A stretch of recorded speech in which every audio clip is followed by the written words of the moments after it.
What's up, everybody? Oh, we got sniped right on the start. All right, we're gonna have a couple of sub messages coming in, I guess. Okay,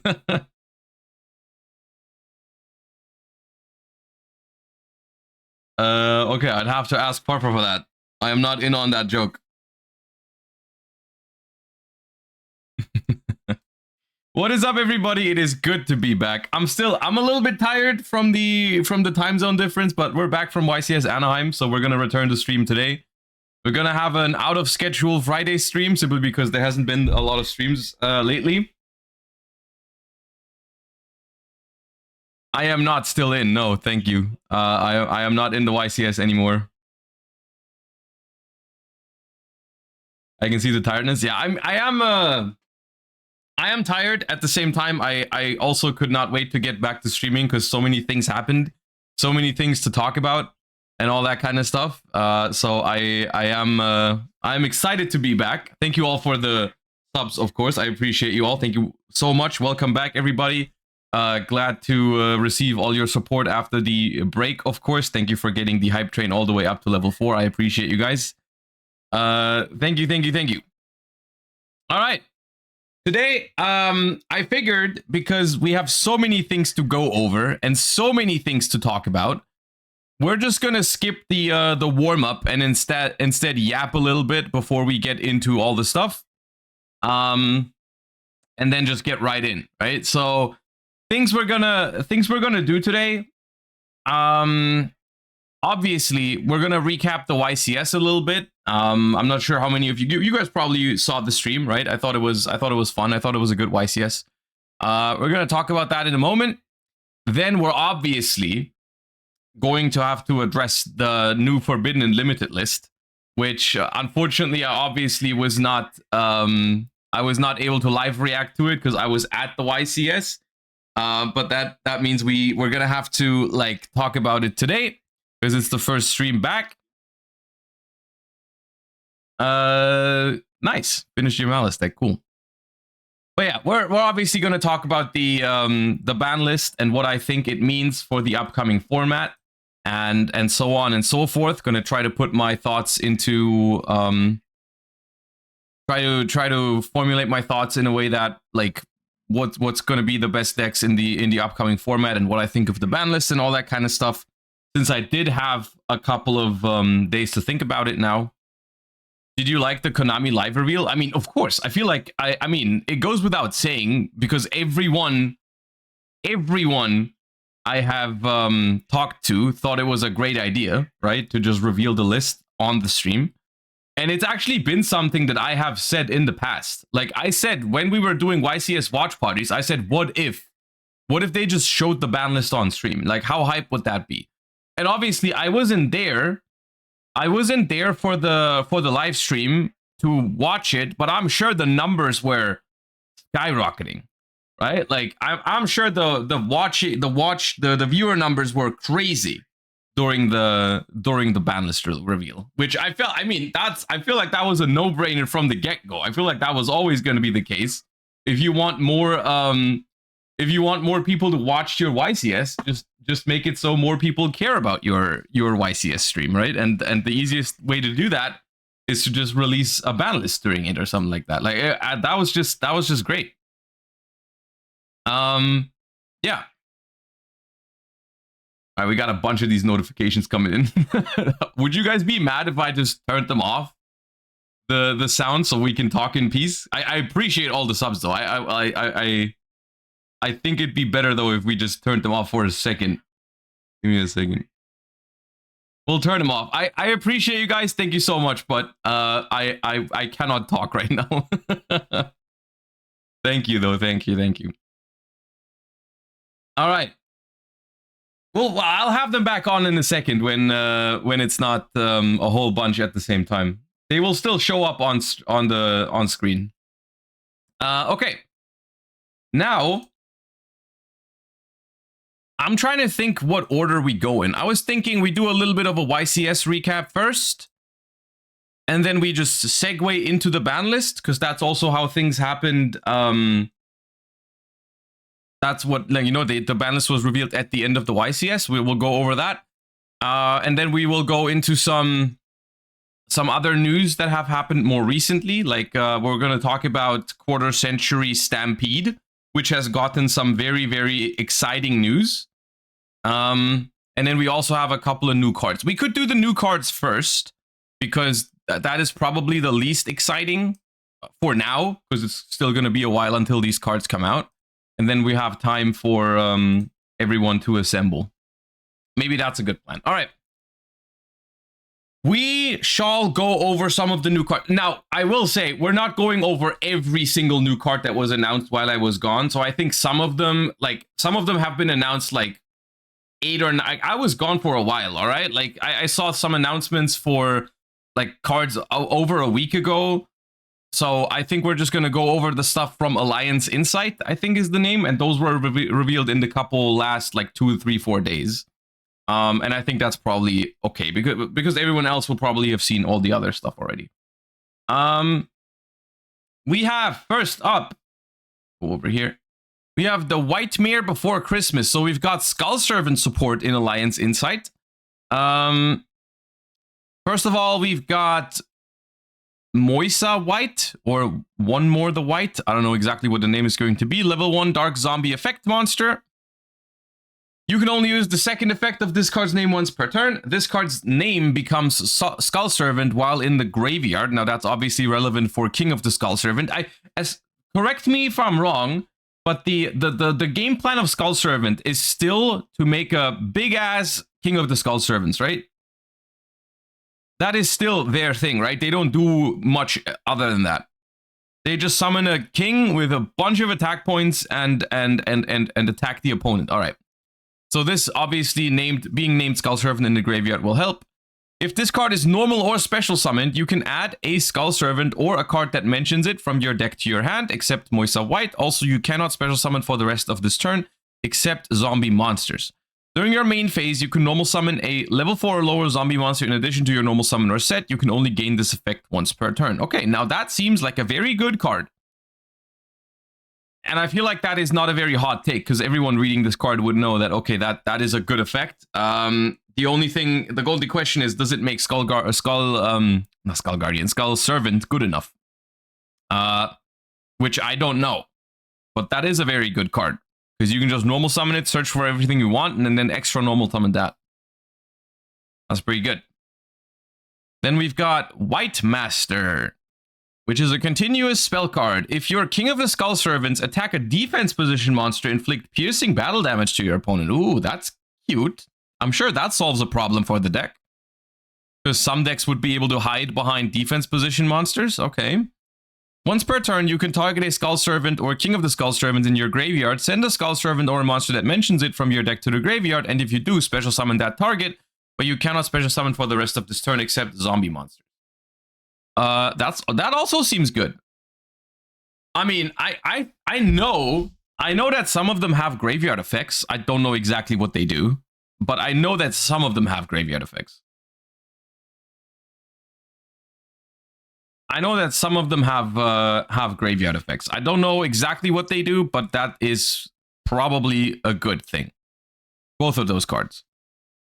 Yeah, that's kind of cool. The Skull Servant deck is probably not going to be meta relevant anytime soon, even if it gets access to 2 new pretty solid cards. But I don't mind this support at all. This seems cool. And I mean, something's gonna have to replace Tenpai at some point. Now with Tenpai being slaughtered on the list, I guess having access to other kind of okay-ish going second decks is gonna be fun. Thoughts on the Dragon Rulers? We're gonna get to those in a moment. We're gonna talk about the Dragon Rulers. All right. We have Heraldic Beast support. I don't know how many, but we'll see. Heraldic Beast Griffin, level 4 Winged Beast effect monster. You can only use the first and second effect of this card's name each once per turn. You can send a Heraldic Beast monster from your deck to the graveyard, except Griffin, special summon this card from your hand. Also, you can... Wait, that's circular. Special summon this card from your hand. Also, you cannot special summon from the extra deck except Xyz monster, using only monsters with Heraldic Beast and or number in their original names as material. This card can be treated as 2 materials for the Xyz summon of a number monster that requires 3 or more materials. Okay, so the first question is there a Heraldic Beast that has a good graveyard effect? Because I don't know off the top of my head. Leo? Okay, let me check Leo real quick. Heraldic Beast Leo. Oh, I've seen this guy before. Hold up. Heraldic Beast Leo. During the end phase of the turn, this was normal summon. Destroy this card. When this card is sent to the graveyard, add a Heraldic Beast from your deck to your hand. Okay. Now that is pretty good. So you special... Wait. But this says... Wait, oh, it's mandatory. Okay, I for a second, I thought it was going to miss timing because it says when. But because it's mandatory, that will not apply. Okay. Okay. So you can just special summon this guy by sending Leo from deck to the graveyard, and then you search a card. Is that even once per turn? It is once per turn. Okay. I mean, that's good. The lock on it is pretty strict compared to circular, to be fair. Like, let's be real. Circular didn't really have a lock on it. Because being locked, but what does it say? You can only summon, you can only attack with 1 monster, which doesn't matter because your Firewall Terahertz has 11,000 attack anyways. And it also locks you into Cybers, I think, which also doesn't matter because you're playing a Cybers deck. This lock actually does matter, right? Heraldic Beast Stat Whale. Level 4 Water Fish. You can only use the first and second effect each once per turn. If this card is normal or special summoned, you can discard a card, add 2 Heraldry spells traps from your deck to your hand. You can banish this card from your graveyard, then target 2 Heraldic Beasts with the same name in your graveyard, special summon them in defense position, also can special summon from the extra deck, blah, blah, blah, same restriction. Okay, that is also a card with a good graveyard effect. You could also sometimes be sending this off of the Griffin. Stat Whale has pretty underwhelming stats. For a card called Stat Whale, it is true. You are correct. That is pretty underwhelming stats for a card called Stat Whale. Okay. Number 69. Wait, there wasn't the number. Is this there was not a number 69? I thought we had every number. They made number 69 now, finally. Finally, it's here. There was. Oh, there's 2 number 69s now? Hold up. Number 69 Yu-Gi-Oh! Oh, there was. They made a second one. I've seen this one before. Yeah, this is the smaller version of this. Heraldry Crest.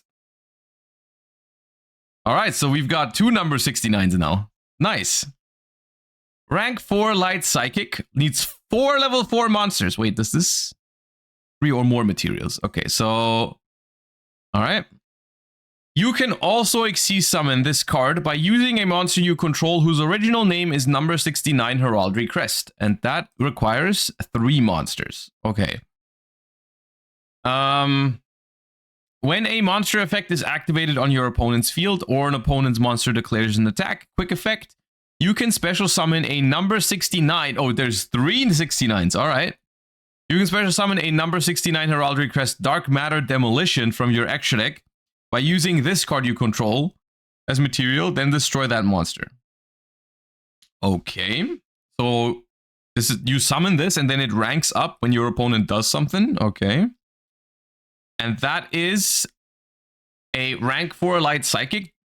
Cannot be destroyed by battle or card effects. Once per turn, quick effect, you can detach a material from this card, then target 1 face-up monster your opponent controls. Its name is treated as unknown. When a monster effect is activated by your opponent, resolves. If that monster's name is unknown, negate that activated effect. Okay, now I haven't seen this kind of effect before. That's kind of cool. It's weird because I'm thinking like, okay, hear me out. This is a very cool effect, I think. My problem with this is that all the things you have to go through to summon this guy feels like it makes it very underwhelming, no?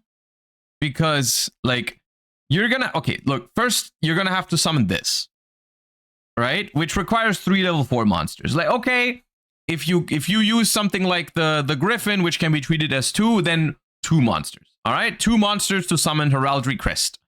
And then you can just summon Shatterstream Heraldry Crest on top of that. And then you still have to wait for your opponent to declare a monster effect. And then you can rank this up into this. And then you basically have a Dragostapelia. Read the next card? I'm gonna read the next card. Can I evaluate the card that I've already read first? Like, yeah, this card probably makes it better, but like... Medallion, Flash, Quick Play Spell. Target any number of face-up monster your opponent controls. Their names are treated as unknown. During your end phase, if this card's in your grave and you control a Psychic, you can set this card but banish it when it leaves. Okay, yeah. Now this card is impermanence when this is on the field. This card is still underwhelming for all the things you have to go through to make it. It is not bad, but for it to be like the entire gimmick of the deck, it feels only okay. Like I feel like it's too convoluted. It's more like a quick play Dark Ruler. The thing about these kind of, like, you guys, what you have to realize, I feel like people always evaluate these kind of cards in the most optimal scenario. Like, yeah, if your opponent summons 5 monsters, you can use Heraldry Flash. They're all unknown now, and they're all negated. The problem is that with these kind of cards that can, in theory, hit multiple things, in practice, what's going to happen is your opponent is going to know it's there, and they're just going to force it with 1 or 2 monsters. It's the same thing as saying, like, oh my god, my opponent made a Desiree with Sequence and Agnum Day attached to it, so they can negate 5 cards. Like, no, it won't. It'll negate 1 or 2 cards maximum, because that's all it takes to force those interactions. Right? So, like, no, Desiree with Agnum Day and Sequence equipped will not negate 5 cards, all right? That is not what it does. In practice, in a real Yu-Gi-Oh game, it's going to negate 1 or 2, because that's all it takes to force one of those interactions. And that's how Yu-Gi-Oh works, okay? So this card, even though it can, in theory, if it resolves, negate like a bunch of cards, you're going to use this card like imperm most of the time. Maybe you can in a solid matchup that doesn't really have a way to force it, you can snipe like 2. So, like, it's not bad. It's not bad, but if the end board of the deck, what I'm seeing with the new cards, I'm sure there's more to it. But like, if you end on Dark Matter Demolition and Heraldry Flash, you can basically negate 2 monster effects, because this is going to negate a monster effect and this is going to negate a monster effect, which is not bad, but it's not crazy. And you're playing Heraldic for that. So, am I willing to play Heraldric for that? Probably not, but it's not terrible. The spells in this deck are custom. I mean, a lot of decks have custom spells, and that doesn't make them meta relevant. It's not bad by no means, but I don't know if it's going to make it top tier. And you also have to factor in that you have to this is 3 extra deck slots as well, which does matter in these sort of like Xyz toolboxy kind of strategies, right? having to play. This is 3 extra deck spaces for 1 card, basically. And you're probably gonna have to prepare for, like, you're probably gonna have to prepare to do it multiple times in a game, because if this is the entire gimmick, then what if they can remove your Dark Matter Demolition, right? Like, you're gonna probably have to play multiple copies of each, because think of it this way: this card does nothing if you don't have this card. So if your opponent just outs this card is also dead. So a single Book of Moon is going to turn off both of your things in just 1 hit. It's not dead. I mean, okay, you can activate it, but it won't do much.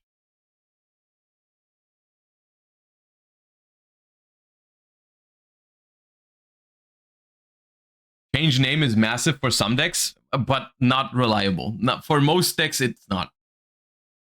For most decks, it's not crazy.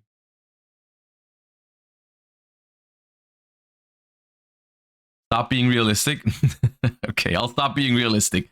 Heraldic Beast is the best deck now, guys. It is. I mean, the only deck that can probably rival Heraldic Beast now is Sharks, I think. Anything else is probably not playable anymore after this support. All right, like it's either Sharks or Heraldic Beast, and nothing else is playable. Moving on. This is what I was really. This is what I was really waiting for. Dragon Ruler support, guys. They've made it. They've made light and dark Dragon Rulers. Can you believe it? This is 2025. Is everything I've ever dreamed of, dude. We're getting Necros support. We're getting light and dark Dragon Rulers. Next thing, they're gonna announce friggin' Paleo support or something, dude. It's actually peak. 2025 is insane. Let's just read him. Let's just read the light, and I have purposely not read them yet. I've seen a bunch of people hype them up on Twitter, but I want to find out if they're actually that good. So we have Spectre, Dragon Ruler of Rays, the light baby dragon. Level 2 light dragon effect monster, 600 attack, 1000 defense. You can only use the first and second effect of this card's name per turn, and only once that turn. You can discard this card and 1 other light or dragon monster. Add 2 Dragon Ruler monsters from your deck to your hand, except Spectre. Okay, so these babies don't summon the other ones, the big ones. You can banish this card and 1 other light or dragon monster from your graveyard, then target a Casmatis, Dragon Ruler of Auroras in your graveyard, special summon it. Okay, so this one instead has 2 effects, where the second one, by banishing, will bring back a Dragon Ruler. I'm assuming this is the light dragon, the big light Dragon Ruler's name, to summon it from the graveyard. And we have oh, the big ones are Exceed monsters. That's why it doesn't summon them from the deck. They're both Exceeds. Okay. That's not what I was expecting. But that's interesting. Okay. Yeah. We have Nebulous, Dragon Ruler of Shadows. Level 2 Dark Dragon effect monster. You can only use 1 of the first and second effect of this card's name per turn, and only once that turn. You can discard this card and 1 other dark or dragon monster, then target 2 of your banished Dragon Ruler monsters with different attributes, except Nebulous Dragon Ruler of Shadows. Special summon them, but they cannot attack this turn. You can banish this card and 1 other dark or dragon from your grave, target an Eclipsis, Dragon Ruler of Woes in your graveyard, special summon it. Okay. Now, this one is obviously the better one. This one is kind of crazy, honestly, as like in terms of a starter for Dragon Rulers, because you just pitch it and another dragon to get any 2 Dragon Rulers from the deck. That includes, you can get a baby dragon and a big one, and then just use the baby effect. It is kind of broken. This one is crazy for recursion, and also, I mean, special summoning is crazy. Okay. Let's read the big ones. So we have the Casmatis, Dragon Ruler of Auroras, rank 7 light, level 2 level 7 dragon monsters. You can only use the first and second effect once per turn. quick effect, you can send a level 7 Dragon Ruler from your deck to the graveyard and detach him. Oh, that's cost. Okay. This effect becomes that sent monster's effect that activates by discarding itself. Oh my god, that's broken. That's broken. Oh, that... You can send Tidal to send any monster from your deck to the graveyard. You can send Tempest to search any dragon. You can send Blaster because it's a quick effect. If this stays around, you can Blaster to destroy a card. Or you can Reborn. Remember when I asked you if Tidal's effect has never been abused in Bologna? I mean, no. Okay, stop calling this card Beatrice 2, all right? Stop calling this card Beatrice 2. This card needs 2 level 7 dragon monsters, and Tidal needs to be in your deck. All right? This is not Beatrice. It is a good card, but it is not freaking Beatrice. Right? It's not generic, and it needs Tidal in your deck. If this card is destroyed by battle, or this card in its owner's possession is destroyed by an opponent's card effect, you can special summon a level 7 Dragon Ruler from your graveyard of banishment. Okay, fine. It floats when it dies. I mean, that's a phenomenal card. I don't know what you want me to tell you. It's a very, very good card. And I'm sure there's a bunch of potential with this. I'm sure there's people that have already found some crazy replays and some crazy things you can do with this card. At the end of the day, it still remains to be seen, like, how many bricks you'd want to play for it and all that kind of stuff, right? Yeah, of course. Yeah, you can summon this, and then you can go Tidal to send Christia, and then on the opponent's turn you can send Redox to revive the Christia. But realistically, in these kind of cases, you could also just be winning the game by playing Yu-Gi-Oh instead. A lot of the times, so we'll see. We have Eclipses, Dragon Ruler of Woes, level 7 Dark Dragon, 2 level 7 dragon monsters. You can only use the first and second effect once per turn. If this card is Xyz summoned, you can target a level 4 or lower Dragon Ruler in your graveyard of banishment. Special summon a level or rank 7 Dragon Ruler monster from your deck or banishment that is mentioned on it. Then shuffle that target into the deck. Okay, so you're gonna like recycle your baby dragons and get a big one out of the deck. All right, that's good. When your opponent activates a spell, trap card, or effect, quick effect, you can detach 2 materials from this card, negate the activation, and if you do, banish that card. Okay, that's a good card. This is more straightforward than the light one. The light one is obviously more open-ended of what you can do with it, of course, because of the nature of Tidal's effect. This one is still very solid. It is worth noting that there's only it's a negate, but only for spell traps, which is still good, but it's not an Omni. And I if you're gonna make Omni negates, if you're gonna make negates in Yu-Gi-Oh, I think it is best if it doesn't negate both monsters and spells, because that does leave outplay potential for the opponent. It leaves outplay potential for the opponent because if a card doesn't negate spell cards and only monsters, well, you can use spell cards to stop it. And if you give it a spell trap negate, then you can start playing with your monsters. And so okay, it's good. It's a powerful card. It has a spell trap negate, but at least it doesn't beat something like Nibiru, for instance. Like if you summon this towards the end of your combo, and you can still get nibbed, so that's all right. And then we have another light Dragon Ruler. Okay. We have Disaster, Dragon Ruler of Paranormalities. Rank 7 light, attack 0, defense 0, 2 rank 7 monsters. You can only use the first effect of this card's name each once per turn. If this card is Xyz summoned, you can target up to 4 level 7 Dragon Ruler monsters in your graveyard and/or banishment, attach them to this card as material. Then you can banish all monsters your opponent controls and in their graveyards with the same attribute as the monsters attached to this card. Okay. If this card has light, dark, earth, water, fire, and wind dragon ruler monsters attached as material, it gains 4,600 attack and defense. Also, it's unaffected by other cards' effects.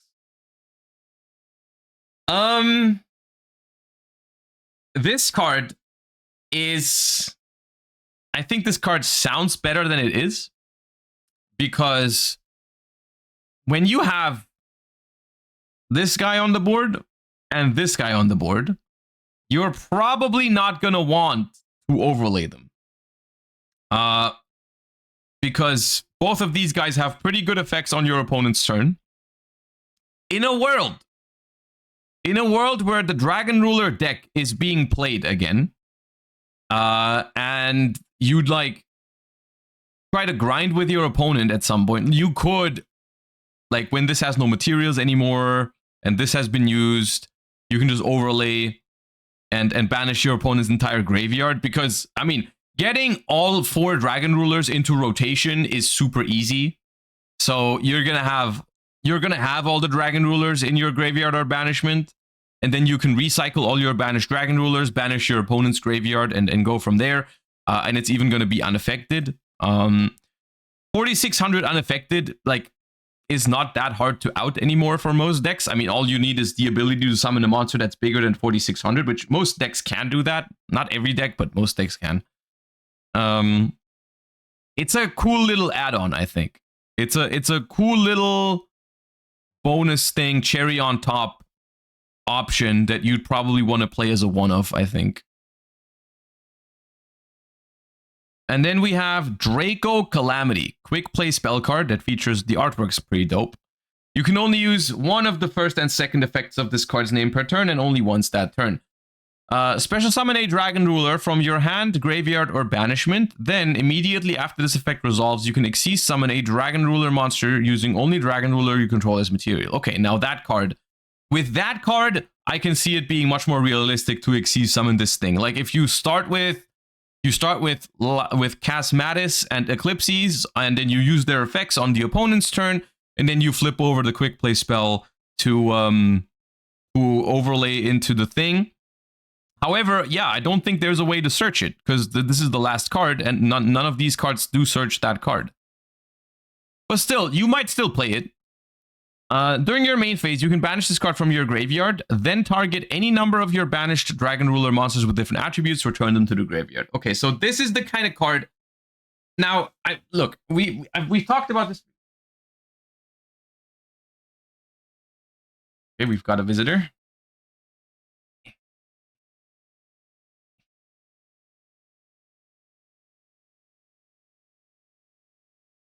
All right, where was I? I've talked about this in the past with Dragon Rulers. The reason why Dragon Rulers were this good in 2013 was because of their infinite grind game, basically, right? They had a stronger grind game than any other deck in the format. And these cards, I do like that some of these cards, I feel like, do lean into this concept. Obviously, in 2024 or 2025, when these cards come out, grind game, having a good grind game is not the only thing that decks need anymore, right? Like, decks need a little bit of explosiveness and a little bit of a more powerful end board than like Draco Sack Pass or something, which was like good in 2013 but is not in modern Yu-Gi-Oh.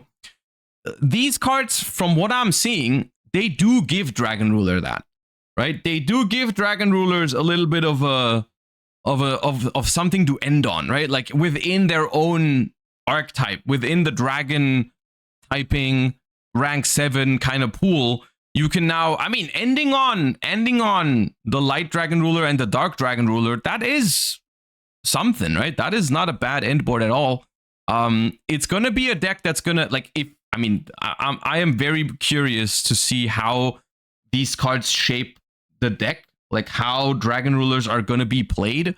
It is also worth mentioning that Spectre and Nebulous cannot be searched as easily, because obviously with the other Dragon Rulers, they all search when banished to search like a dragon of their own attribute. Oh, right.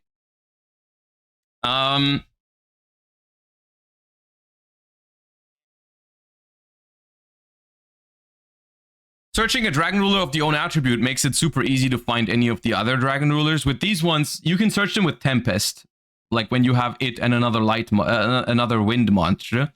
But that's not going to be as easy, right? This is cool though. I think this is very, very good. And I'm sure, like, I've already seen, I don't know if we can pull up a tweet real quick. I think it was Nets that made a tweet where it was just, it was something like, I think it was just like ending on Light and Dark Dragon Ruler and Erratic Seal. The thing is, like, what people do kind of ignore in these kind of cases is how many bricks are required.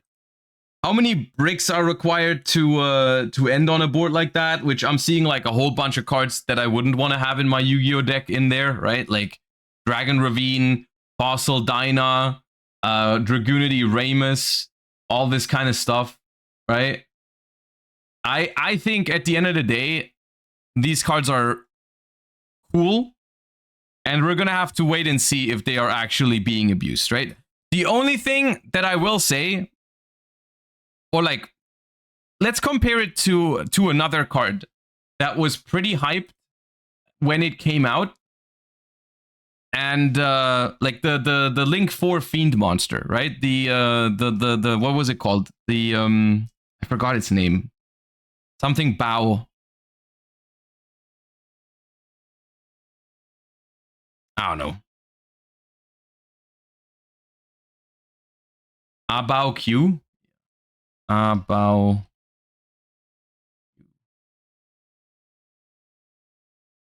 This card, right? This card was kind of similar in the way that everyone said, oh, when this card was revealed, everyone was like, oh my god, this card's crazy. You can revive all kinds of floodgate monsters with this and all kinds of stuff. And this card has come out in the OCG and no one is doing that. Currently, no one is doing that. Some decks will use this card, but nothing is abusing it to crazy extent and making super relevant, like meta decks resummon Jaugen or Christia or whatever. Like they just don't do that at a competitive scale. Even with a card like Scythe, which they actually have, they don't actually use it that much. It's a great card. Don't get me wrong. It's just that I don't believe that playing these kind of crazy things with floodgates in it and all this kind of stuff, only because these cards can do that, does not mean that that's the best way to do it on a competitive scale. Is all I'm saying. So just chill for a moment, all right? Even if it is possible to make some crazy things happen with these cards, time will tell how good that actually is. You know, you guys, we have hand traps in the game. We have Fuvalos in the game. We've got Perulia in the game. There's even a new Molcharmy coming out for Graveyard and Banished. That is probably pretty good against Dragon Rulers. So, like, just calm down for a moment, all right? Like, these are good cards, but I think it's more likely that Dragon Rulers just becomes a solid mid-range deck with this. Because if you're playing a Dragon Ruler deck, right? Think of it this way. If you're playing a Dragon Ruler deck, would you rather not play any bricks in your deck and make like a more moderate mid-range board because your deck has infinite follow-up? Or would you feel the need to make an auto-win board immediately? That is not what, like, I think it's clearly the first option. I think it's clearly when I'm playing Dragon Rulers in my deck that have infinite recursion and all these kind of effects every turn, and have cards like these that bring back all your stuff from the Banished as well, I would always be making a mid-range board. I would always be making a mid-range board. I would not put bricks in my deck. I would just make a solid board, like kind of like the Fiendsmith deck. Like the Fiendsmith deck that I brought to recent events, like it doesn't care about making an auto-win board. It's not necessary. Because it's got grind game. And I think Dragon Rulers are in the same like ballpark. Okay. I like these cards a lot. I'm a huge fan of Dragon Rulers. I always was, and I'm hoping that these cards actually make it playable. But it remains to be seen. I think there's a chance, though. I think there's a chance. With obviously all the Dragon Rulers also coming back to 3 now, I don't think the deck is going to be good right away. But with this support, I'll try it. You know, I'll try it. This is the kind of support that makes me want to try a deck, and that's when you know the support is good. Is when it's not obviously broken, but rather like it just makes you want to try the deck again. That's what I really like to see.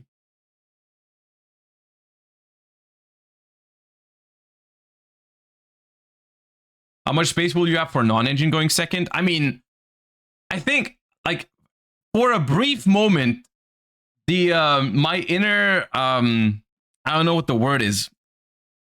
My inner, I don't know, perfectionist. I wanted there to be main deck big dragons, so that the baby dragons could have the same effect, right? Like summon the big one from the deck. That bothered me for a split second earlier when the baby dragons were main deck monsters and the extra deck monster, like the big ones, are not main deck. However, I think that's probably better that way.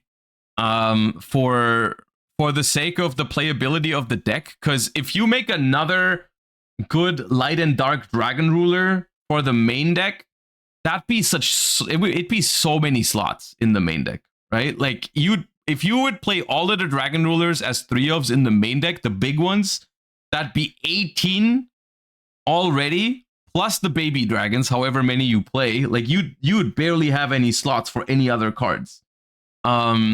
Also, specifically the Dark Dragon Ruler, I think could never have been printed. It could not have been printed, I think, as like the banish effect of the big dragon. Like if they just gave it, if this card is banished, you can add a Dark Dragon from your deck to your hand. I don't think you can do that. You can do that with water, wind, fire, and earth, because there's not that many dragons of those attributes out there. Maybe you could have even done it with light, but I don't think you can do that with dark. Even with light, it would have been broken. There's broken light dragons out there. Holy, I don't think they could have done that. I don't think they could have done that. Yeah, Magnamood, Bestial Lubellion, Light and Darkness Dragon. Bruh, nah, I don't think they can. They could have done that. So I actually quite like this. The way they did this. I like it a lot. I like the fact that they made these Xyz monsters. You know, I think it's pretty cool. All right, let's hope that these are playable, because that looks very fun to play. All right. So let's talk about YCS Anaheim, shall we? Let's talk a little bit about my experience at YCS Anaheim, and then we will segue it into a little bit of a Banlist discussion, because that is obviously what happened at the end of YCS Anaheim, where they announced the new list. And we'll talk about that in a moment. So let us recap my own run a little bit. Now, I did keep you guys updated, as I always do, over on my Twitter. I did make top 16 with Fiendsmith Musketeer. I'll show you the list in a second, but I've also already uploaded a deck profile over on YouTube. I enjoyed the deck a lot, and I also enjoyed the format a lot. I think it was a lot of fun. It was the first event with crossover breakers, of course, with Ryziel and Malice in the format, and specifically Ryziel, I think, is just a deck that is very fun to play against. I had a great time like preparing my deck for Ryziel, and then seeing how it panned out in practice and playing against Ryziel in the tournament. I think that was fun, and I do think that keep that in mind for when we discuss the ban list later, of course, because naturally for the upcoming formats, Ryziel is going to be something to keep in mind. It's going to be a very strong deck, but I personally think Ryziel is so much more fun to prepare and to play against than previous meta decks. And I think that is a quality of a Yu-Gi-Oh format that doesn't happen super often. Especially in 2024, I feel like there was a bunch of decks that were fun to play, but not that fun to play against. if that makes any sense, right? Like I think something like Duel, I can definitely see how that deck would be fun to play. Like when you're playing the deck yourself and you're comboing and all that kind of stuff, I can see how it's fun. But playing against it is not very fun when your opponent gets to do all those things. Ryziel is different in that way, because the Ryziel is super interactive, because the end board of the deck is nothing crazy. It always opens up the game to be actually played, rather than just the game is over when the board happens. And that was why I think YCS Anaheim was probably the most enjoyable tournament I've played all year. And I had a great time. And that is also partially because my deck is very like interactive and grindy. I played this list, the Magical Musketeer Fiendsmith. I have posted a deck profile over on the YouTube, so if you want some more detailed explanations of what the cards do, feel free to check it out. Long story short, I just adjusted my deck a little bit to be better into Ryziel while still maintaining a solid hand trap count into Snake Eye variants, because I did find the like, I thought Snake Eye still needs to be respected, and so I still wanted to play some amount of hand traps for it. Just a couple of notes. I took out the Kashtira cards mainly because I wanted to play 40 cards. I wanted to respect the Nibiru a little bit more, because I thought Nibiru was a phenomenal card in my testing versus Ryziel, Malice, and even most of the older decks. I really wanted to play 3 Nibirus myself, and the Kashtira cards kind of clash with Nibiru. And they are also kind of weak into Nibiru, because if I summon a Kashtira card first and then I start doing Fiendsmith stuff, I still get nibbed. And then even if it was Fenrir to search Unicorn, I can't summon that Unicorn because there's a Nibiru token on my board. So like that, the Kashtira cards just make you commit harder into Nibiru. So I wanted to cut those. In order to make up for the extra pushes going second, I added in the Musketeers. And I added in the Fiendsmith Sancts as additional ways to play the game, because I think without those you don't have enough starters.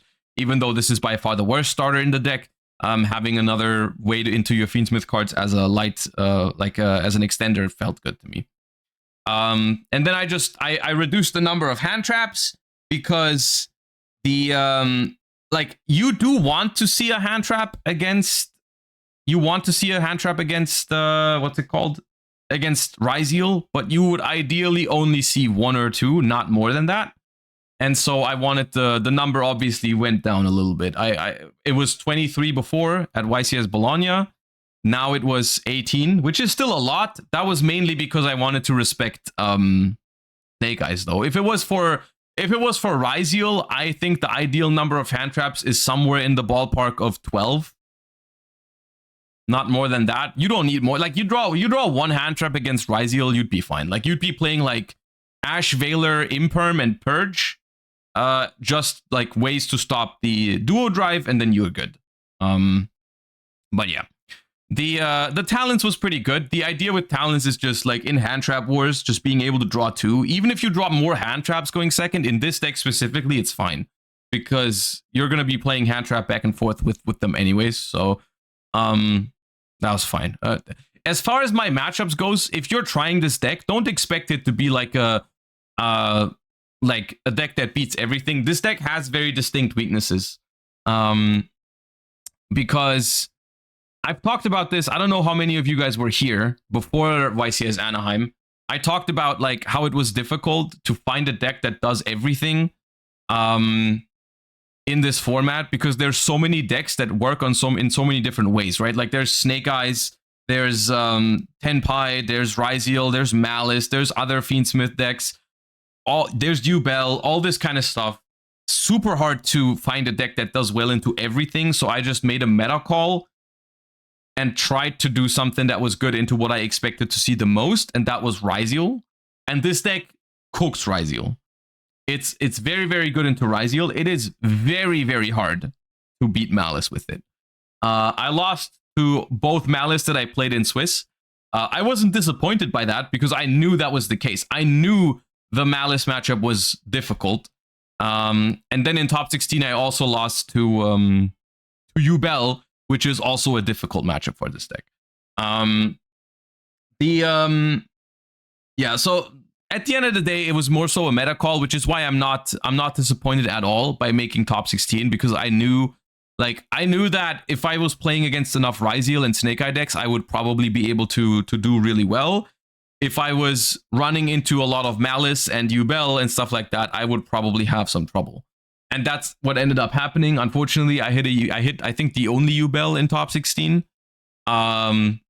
And I lost to it, but that's okay. I beat all the Ryzeals I played against, and that was a good time. So, yeah, moving forward, I guess into the newer format, I think the Fiendsmith decks are still very viable, because obviously Ryzeal is going to be something to be expected. You're going to change the list up a decent amount, I would think, because obviously Malice is something that's going to be a lot more popular now than it was before. It was already kind of popular, but yeah. And then you're gonna obviously have to put a little bit less hand traps than Snake Eyes, but yeah. You could play power spells in this. The Kashtira cards could make a return. There's all kinds of possibilities for this deck. You can play heavier board breakers. I don't think this is the kind of deck that would ever go only board breakers, because as long as you pick first with this deck, you're gonna have to be prepared to like, you need those extra interactions with your opponent, especially when something like Fuvalos happens. You do need a little bit of extra protection, because your end boards are not crazy with this deck. It is very, very grindy. Thoughts on playing Thrust and D-Barrier in side deck? I was considering Thrust. I wanted to play Thrust. The reason why I didn't was because I feel like maybe in hindsight I respected Snake Eyes too much, because I have 2 extra Mourners and the extra Ogre, like cards that I took out of the main deck basically. Like, for you guys know, for Bologna I played 3 Mourner and 3 Ogre.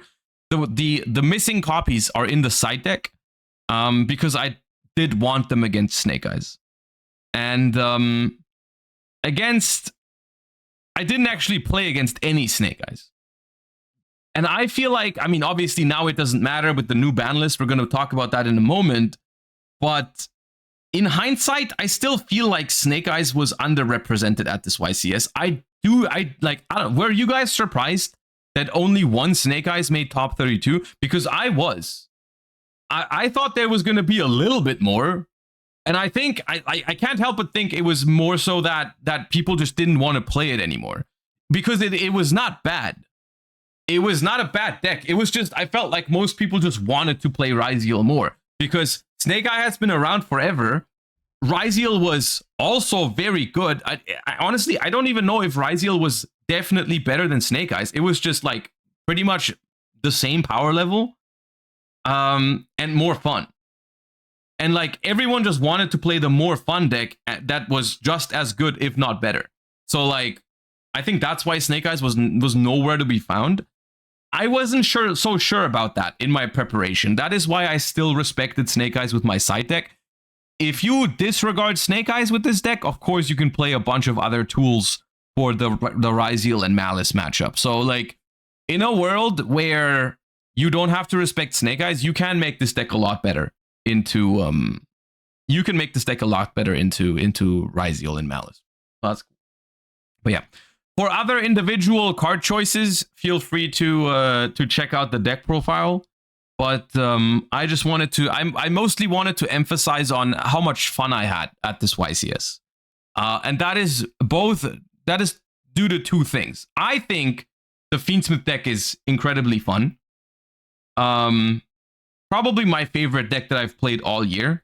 The grind game aspect of it, and like the whole gimmick of you're trying to make mid-range boards and try to play the long game, it's just exactly my thing. I just love it so much to try to play a decks with a lower ceiling, but that they try to like outplay the opponent and try to play the longer grindy game. I think it's so fun. And this deck is like, I just loved it. And the other thing is also due to the nature of the other decks. I just think it's a lot more fun to play against Ryzeal than it is to play against Yubel and so on and so forth, and Tenpai and Snake Eyes. So, yeah, good time, honestly. Good time. And I encourage everyone to try the Fiendsmith deck in the new format, try to adjust it a little bit, and also let's just like Ryziel is also very fun, so that's cool. Let's talk about. Let me do another quick YouTube intro, and then we talk about the new ban list, shall we? Let me get into the mood, and then we do a little ban list discussion and new format discussion. All right. Okay.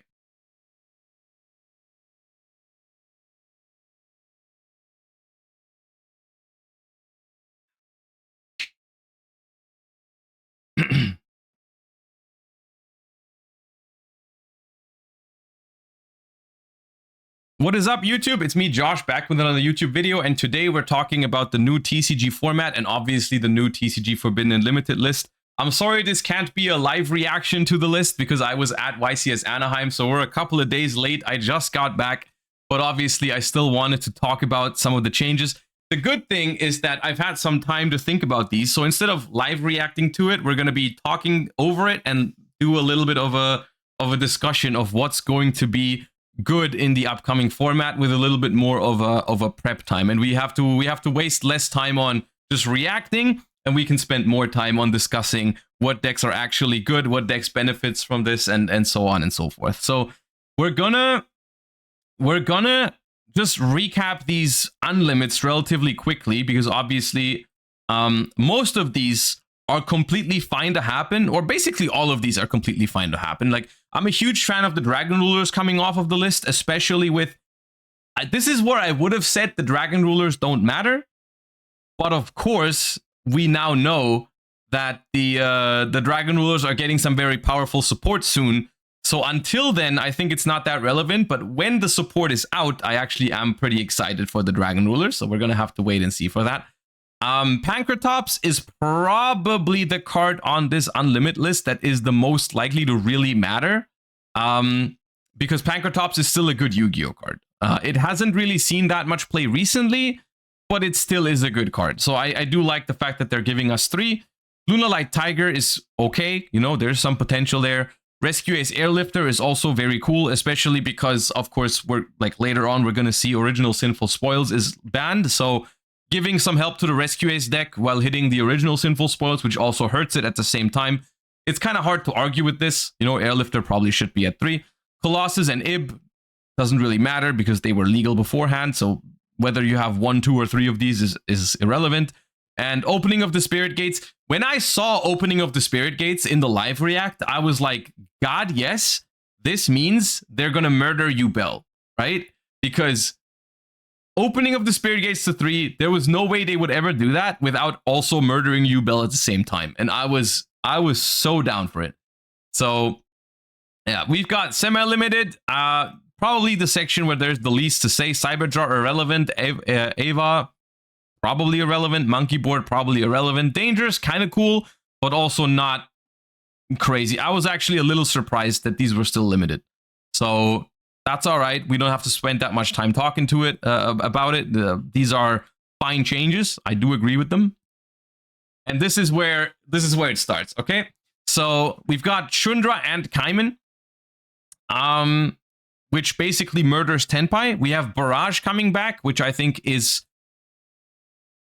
kind of cool. Dryden still being banned is weird. I think I was expecting it to be Dryden, but I guess Barrage is fine too. Phantom of Yubel. Now, actually, let me finish the entire thing before summarizing my thoughts. But one Phantom of Yubel. Okay, cool. We have Gimmick Puppet Nightmare and Jaugen banned, which are both cards that should be banned, so I'm down. And then we have Original Sinful Spoil Snake Eye, which makes me incredibly happy. And that's the full list. And a few things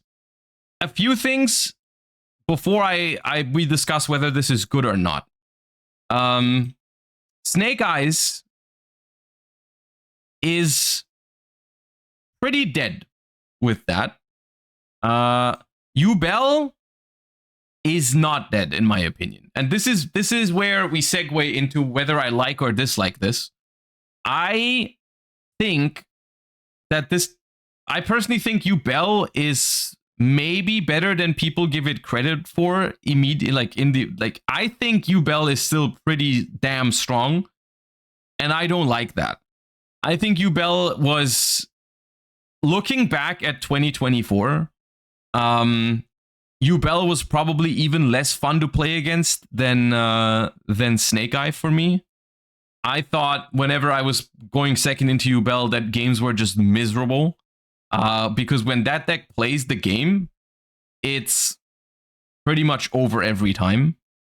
And I do think that that aspect of Yubel has not really changed.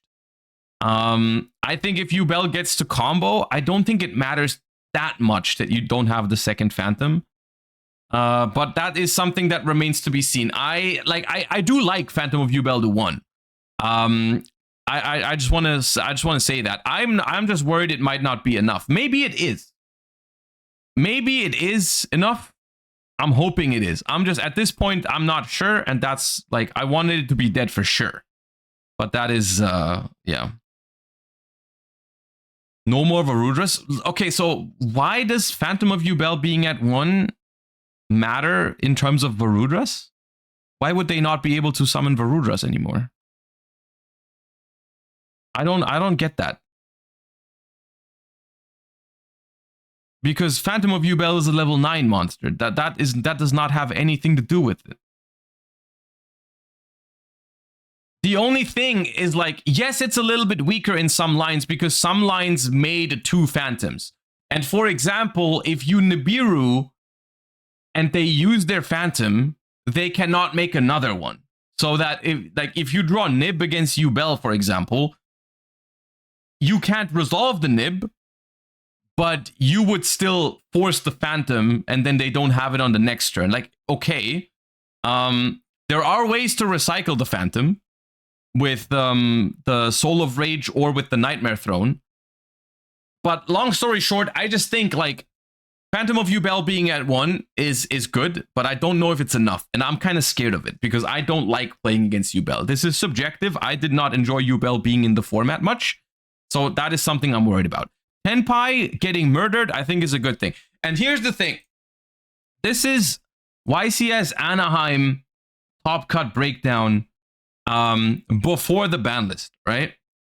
14 Ryzeal, 7 Malice, 2 Tenpai, 2 Yubel, 1 Snake Eye. All right? And I want to address something that people have been saying after the ban list dropped after this YCS, right? They were like, oh, cool. You hit the decks that were not performing at this YCS anyways. And here's the thing. Here's the thing. All 3 of these decks, Snake Eye, Yubel, and Tenpai,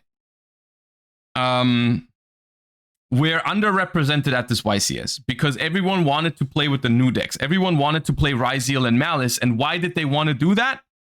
Because they are kind of sick of Snake Eye and Yubel in Tenpai format. All 3 of these decks, and once again, this is subjective. This is the way I felt about these decks for the majority of 2024. I think they were not as fun to play against, and also not that fun to play yourself. I did not enjoy preparing my deck for Yubel because it basically meant like I had to play 23 hand traps in my deck. Otherwise, I wouldn't be able to play the game going second, right? Ryzeal is just better. That is not true. It is not true. Snake Eye, Yubel, and Tenpai were all very, very respectable decks for this format. Ryzeal is a good deck, but it is not better than... Ryzeal is not 14 times better than Snake Eyes. It is not. If you believe that, you have not played against Snake Eye with the current format. You have not seriously tried to make Snake Eye work in this format or play against Snake Eye. This number for Ryzeal is definitely inflated. It was definitely inflated for this YCS. Snake Eyes, Yubel, and Tenpai were all very, very powerful decks. And even if they weren't, all right, here's another point. Here's another point that I wanted to make. Decks can be unhealthy for Yu-Gi-Oh! Even if they're not the best deck. Even if you only play against them 2 or 3 times in a tournament, you can that can still ruin your day. Like, you can still play against Yubel 3 times in a 12-round tournament, and that can still be freaking annoying. If I have a tournament where I play against 9 other decks and then 3 Yubel or Tenpai or 3 Snake Eye, that can still be miserable. Like, it's not only about the it's not only about their presence in the format. It's not only about their dominance. A deck can be unhealthy for the game even if it's not dominant. That is why they hit like FTKs and stuff like that all the time. FTKs are usually not like the most played deck or anything like that, but we still get rid of them because the experience of playing against them is not fun. And Yubel is, you can tell me whatever you want, but Yubel is an FTK deck. And so was kind of Snake Eye, because if those boards happen, you don't play. That is the definition of an FTK. You don't beat the Yubel deck if it combos. And so these kind of experiences, even if they were not the most dominant at the most recent YCS, it is still good that those decks are not something you have to really account for anymore. Because even my deck list for YCS Anaheim, I wasn't able to fully like prepare it for Ryziel because I still had Snake Eyes in the back of my mind. I was still like, oh, but what if I do play against like 2 or 3 Snake Eyes? Even if it is just 2 or 3 in the entire tournament, I want to prepare my deck for it. And so I was still like forced to play way more hand traps than I wanted to. Because for Ryziel, you don't need to put 18 hand traps in your deck. It's not necessary. For Ryziel, you have so much more like so much more things you can do. Like you can put like board breakers. Ryziel is a deck you can beat with 1 board breaker and 5 engine cards. That is not true about Snake Eye, Tenpai, or Yubel.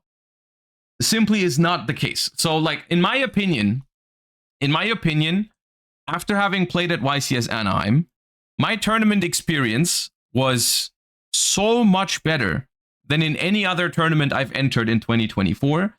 And the reason for that was because I played against a lot of Ryziel, and because I didn't play against Snake Eye, and because I didn't play against a lot of Yubel and Tenpai.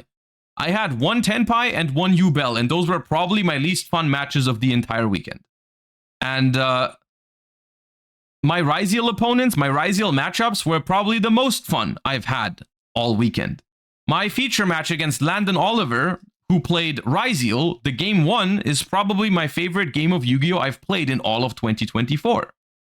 And so, while Snake Eye, Tenpai, and Yubel were not as dominant, I still would like to maximize the odds of having a good time again. You know, I would like to make sure that the games that are fun, the matches that are fun, are as likely as possible. So what I say is, yeah, get rid of Tenpai, get rid of Snake Eye, get rid of Yubel. I don't care. Even if they're only at 10% representation, I want them to be lower. I don't care. You can still make the game better. And this is just my overall feeling with this ban list and with YCS Anaheim is I feel like Yu-Gi-Oh! Is heading in the right direction. I think 2025 Yu-Gi-Oh! At the moment is looking great. I think I'm looking forward to 2025 Yu-Gi-Oh! I like Ryziel a lot. I like playing against Ryziel. I like the Fiendsmith deck a lot. I'm glad it's alive. I'm glad they didn't feel the need to hit Fiendsmith because it wasn't necessary. And I'm glad that they still decided to hit Yubel, Snake Eye, and Tenpai, despite the new decks possibly being more relevant at the start. But I want these decks to be less relevant than they even were. So I think this is great. I think this is good. I think every single thing on this list is great. I love it. I love it. The only thing, the unironic, my only issue with this is I'm not sure if it hits Yubel enough. I don't think Yubel is dead. I think people are underestimating it a little bit. But okay, I guess we can go through what topped YCS Anaheim. Ryziel obviously is a huge winner of this ban list. However, I do think that with Snake Eye and Tenpai, and also, I mean, Yubel is taking a hit. We'll have to wait and see how popular Yubel is going to be. But Ryziel as a deck is, in my experience, not that hard to beat if you know that you're going to expect a lot of YCS. The deck is unironically super interactive, and as long as you are a competent player, you can probably make any deck solid into YCS. YCS is probably the least gatekeepy top tier deck we've had in a long time. And like basically, I don't know, any rogue player can probably attest to that. But if you're trying to make your rogue deck work into Yubel or Snake Eyes, good luck with that. If you're trying to make your rogue deck work into YCS, you can probably do that. And I think that is a good sign for 2025 because YCS is probably going to be the most played deck to some degree, but I don't think it's going to be unbeatable in the way. Like basically, I feel like my impression of YCS going into the new format is exactly the same that some of the OCG players have said a couple of weeks ago. I don't know if you guys were here for that when we watched the OCG players' reaction to YCS, where they said like, "Hey, YCS is probably the most represented deck, but it isn't tier 0, it isn't gatekeeping anything, and it's actually fun to play against." I think that is 100% my experience from YCS Anaheim as well. So I think before you hate on YCS and doom post again about the new format, just go and try to play against YCS a couple times, and I think you're gonna have a much better time than playing against Yubel or Snake Eye. But I also feel like we're going in circles at the moment. I think we're repeating a lot of stuff that has been said a couple of times now. I think YCS is fine. I think this Banlist is fine. I think hitting Snake Eyes, Yubel, and Tenpai was very necessary and is very good that they did that. And I'm looking forward to the next year. I think it's going to be good.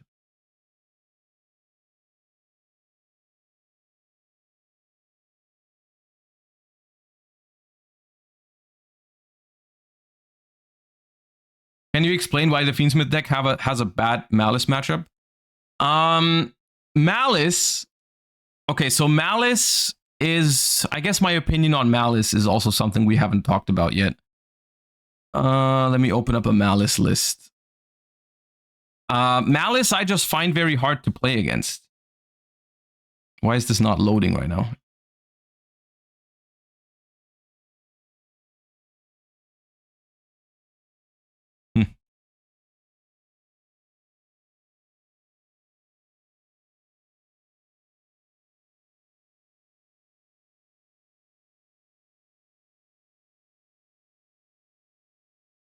Guess YGO Pro deck is down.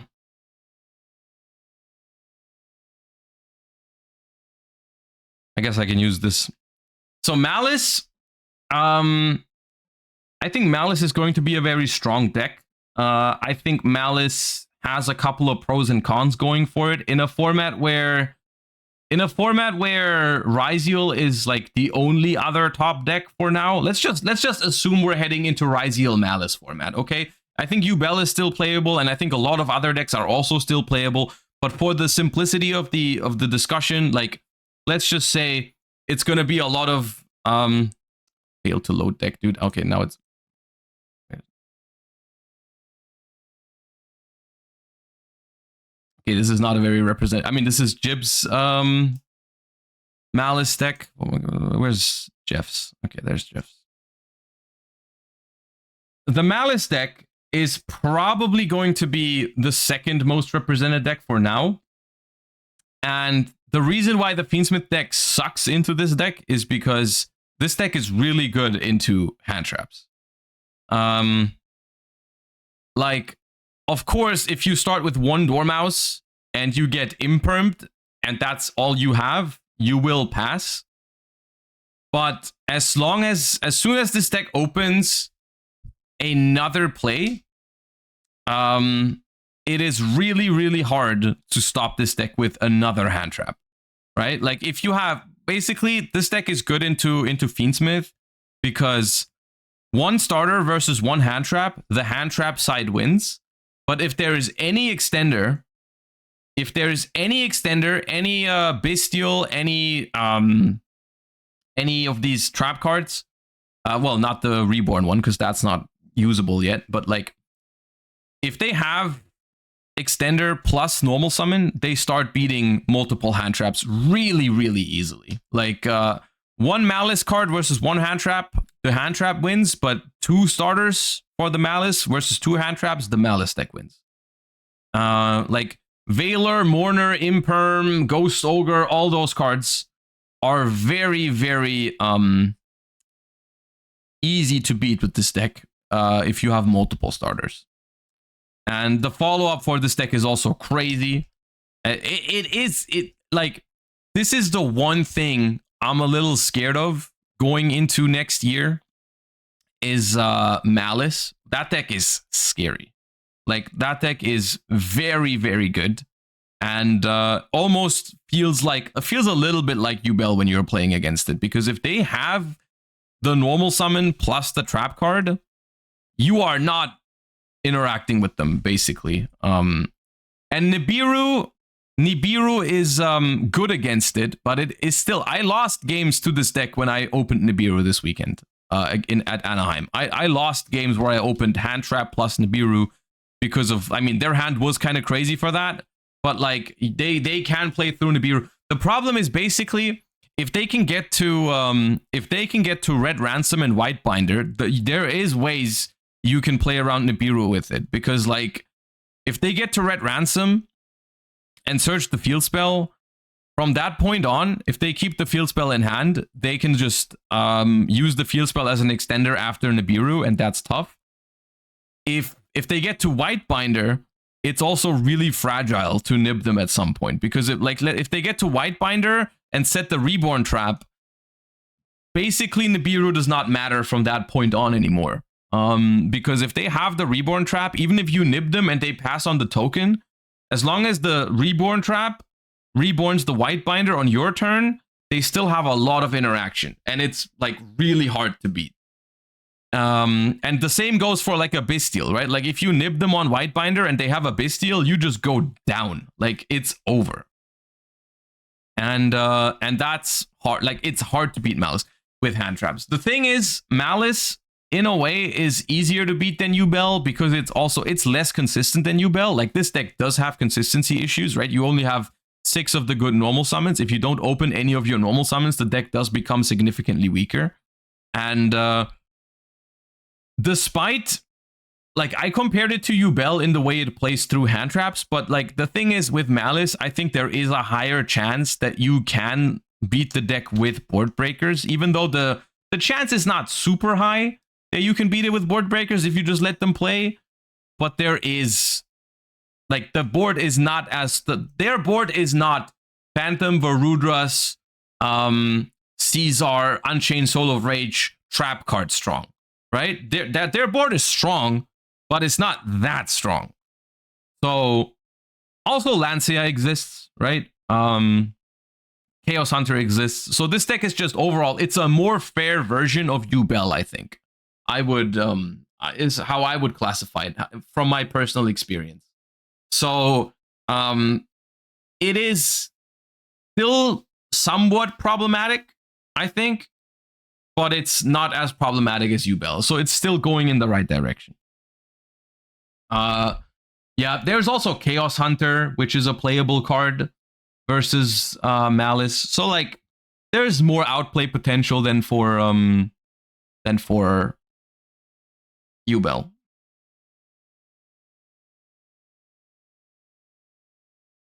Cyber's Pile fair. I didn't say it was fair. I think I just said it was more fair than Yubel. It is still a deck that I would prefer. I think it's kind of fun, but I guess from my perspective of someone who was just trying to play a lot of hand traps, it wasn't as fun to play against Malice. But I think in a world where you have more what's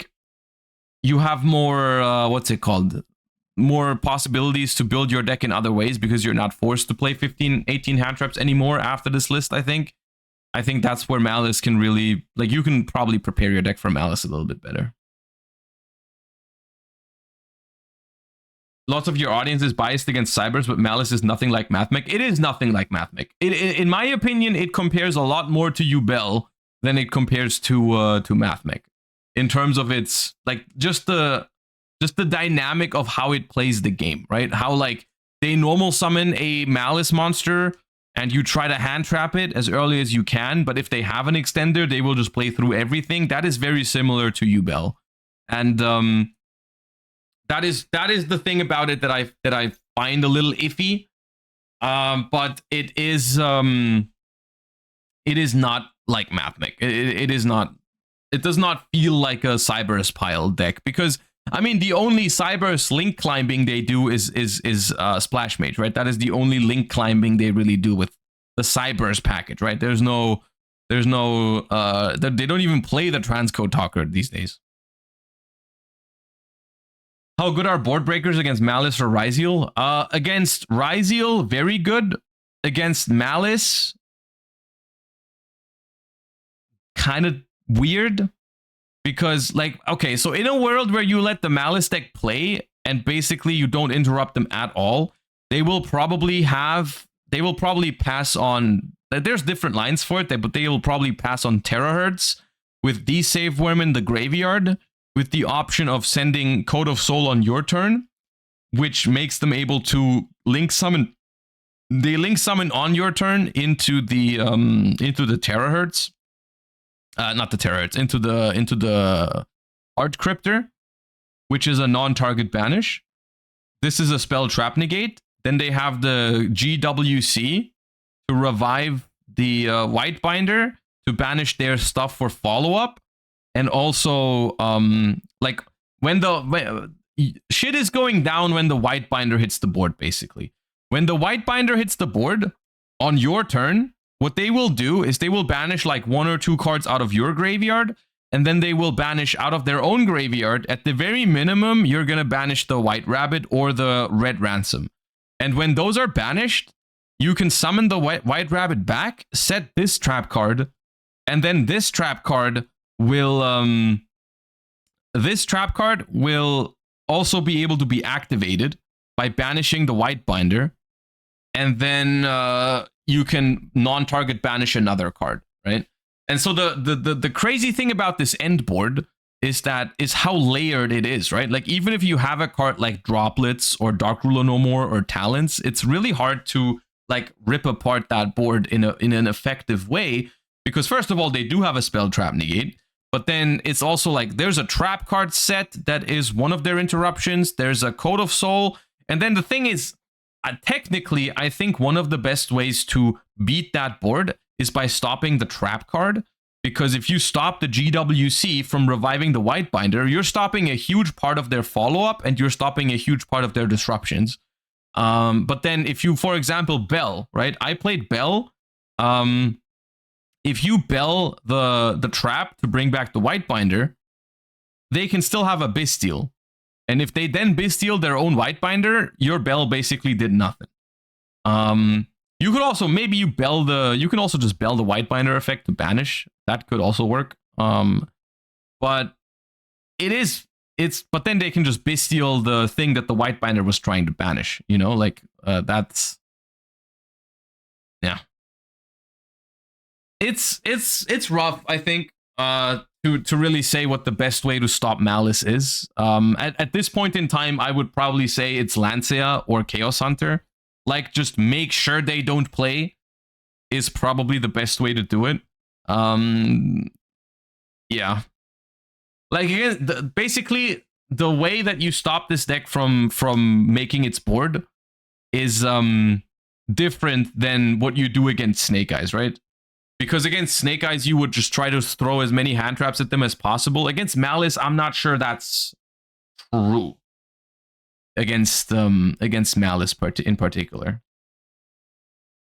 Do you think Malice players will start maining Shifter? I think it was correct to not play Shifter for this YCS. I talked to some of the Malice players before the tournament, and I also said I don't think you should play Shifter, because Shifter is not great in the in the mirror match, it's not necessarily good against Ryzeal either. Like, it's not bad against Ryzeal, but it's not good.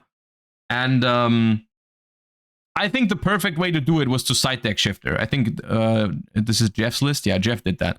I think siding Shifter is perfect for this deck because you can then just put it in for the matchups where you know it's broken, right? Like, you played, like, for this event, it was like, if there's Snake Eye or Yubel, you just shifter them, and that's good. But I don't think it's a main deck card right now. I don't think it's going to be, because not great in the mirror, not necessarily good against Ryzeal, and just not necessary also for those matchups. I think it's going to be a side deck card for this deck. But of course, being able to side deck that card is good.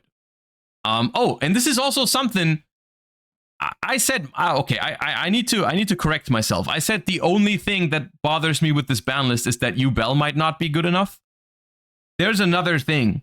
I think there's a few cards missing that I think really they could really be a problem in the upcoming format. I mean, okay, Shifter might not be as much of a problem for now with the decks that are in the format. Like I said, I don't think Shifter is going to be main decked in Malice. I think, but I still would have liked if they hit Shifter.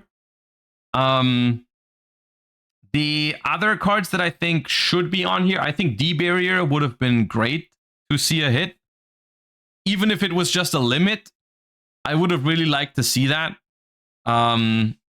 With like Ryzeal format being a thing, I would have really liked to see Barrier go to 1.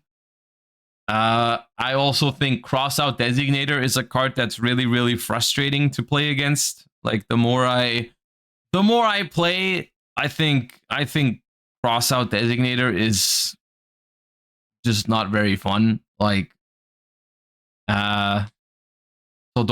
I think those are the 3 main cards I would have liked to see on here. Yeah. Other than that, I don't actually have that many cards right now that I think should have been hit. I genuinely think, like, the format, like, moving, I just wanted to move on from Tenpai, Yubel, and Snake Eyes.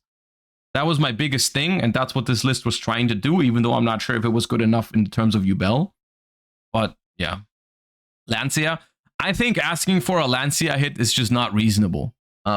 Like, yes, Lancia is very good against Malice, but looking at the popularity of other cards in the game and then asking Lancia to be hit, I don't think it's reasonable.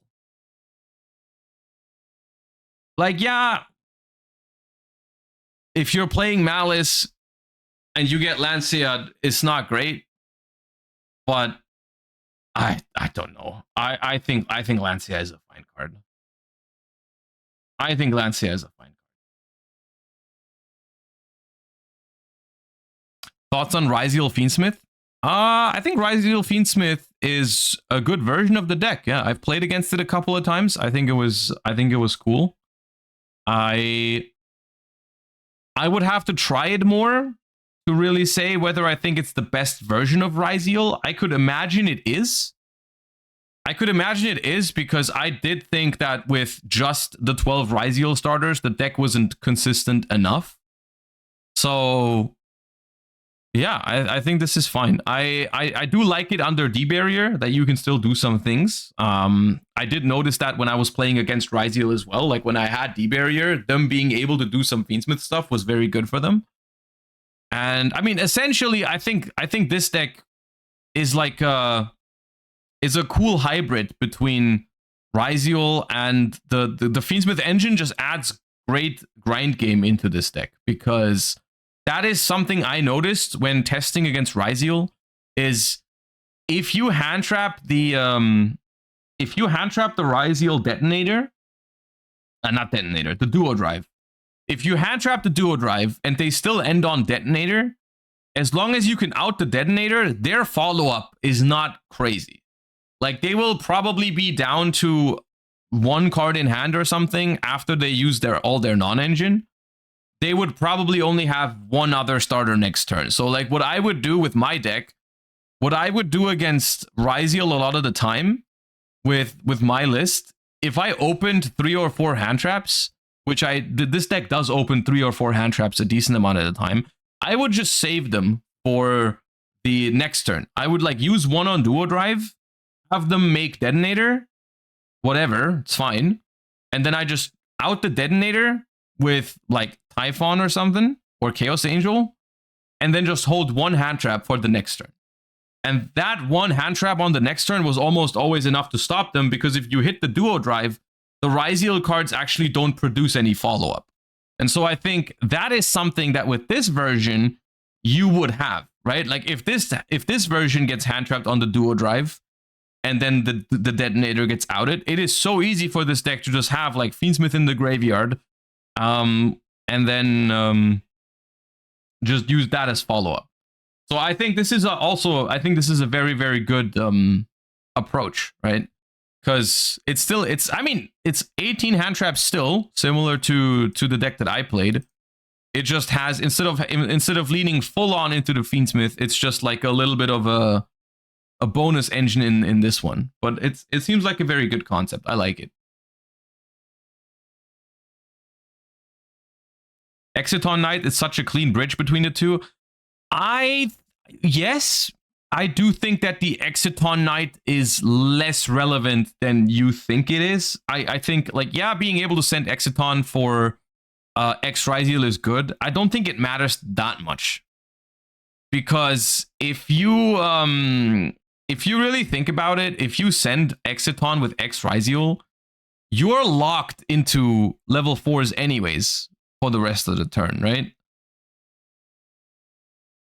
So you won't really be doing much with that Exiton in the graveyard on that turn. I guess it does matter when you like, not when you send it with X, but when you like make it with ice.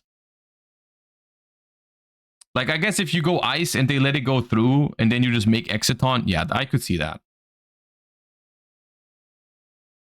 Yeah. It's a light fiend. I know it's a light fiend. Thank you.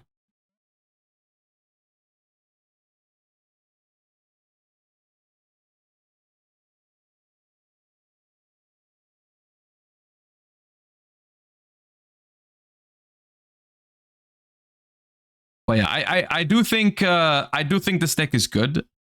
I do think even moving forward, it could be the best deck in the beginning of the format. I don't think it's unbeatable by any means. Like, I think this is a completely fine deck to play against. Looks fine to me. But yeah, it's cool.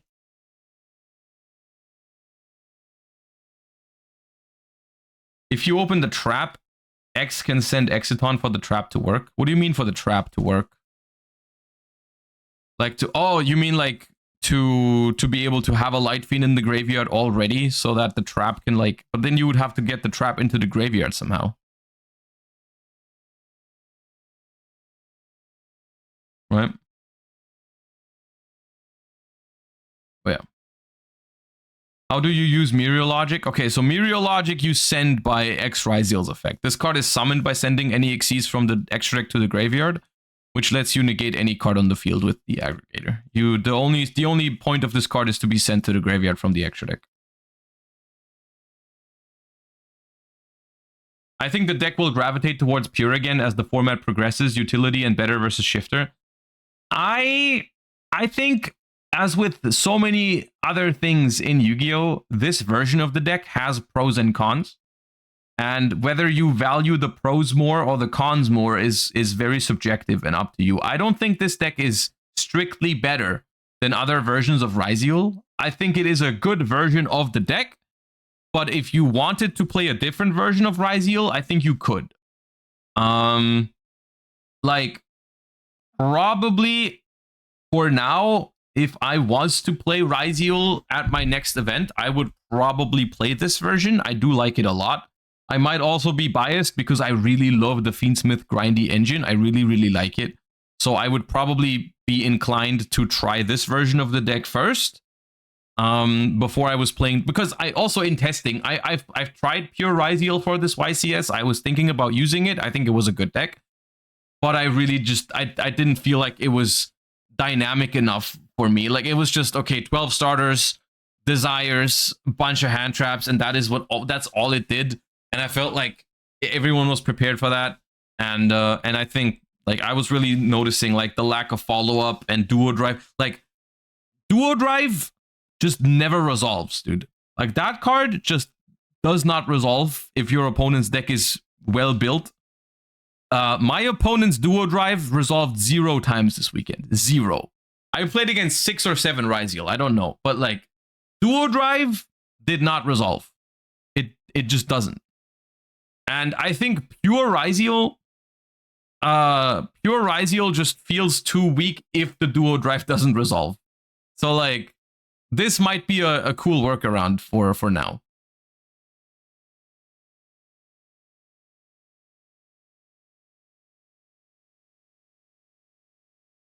How is Lab versus Ryziel and Malice? Labrynth, I heard, like, look, before YCS Anaheim, a lot of people said that like Labrynth is really good against Ryziel, and I've seen some matches, and it didn't feel that good. Like it's fine.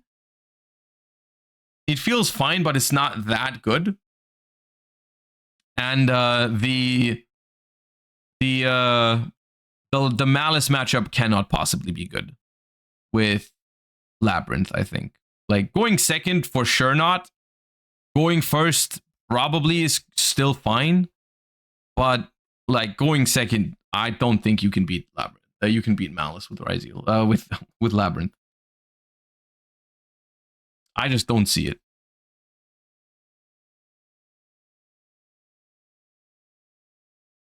Are there any other decks you would have taken instead? So for me, my last minute decision was between Fiendsmith and Ryziel, but I was pretty locked in on Fiendsmith for the last couple of days before the YCS.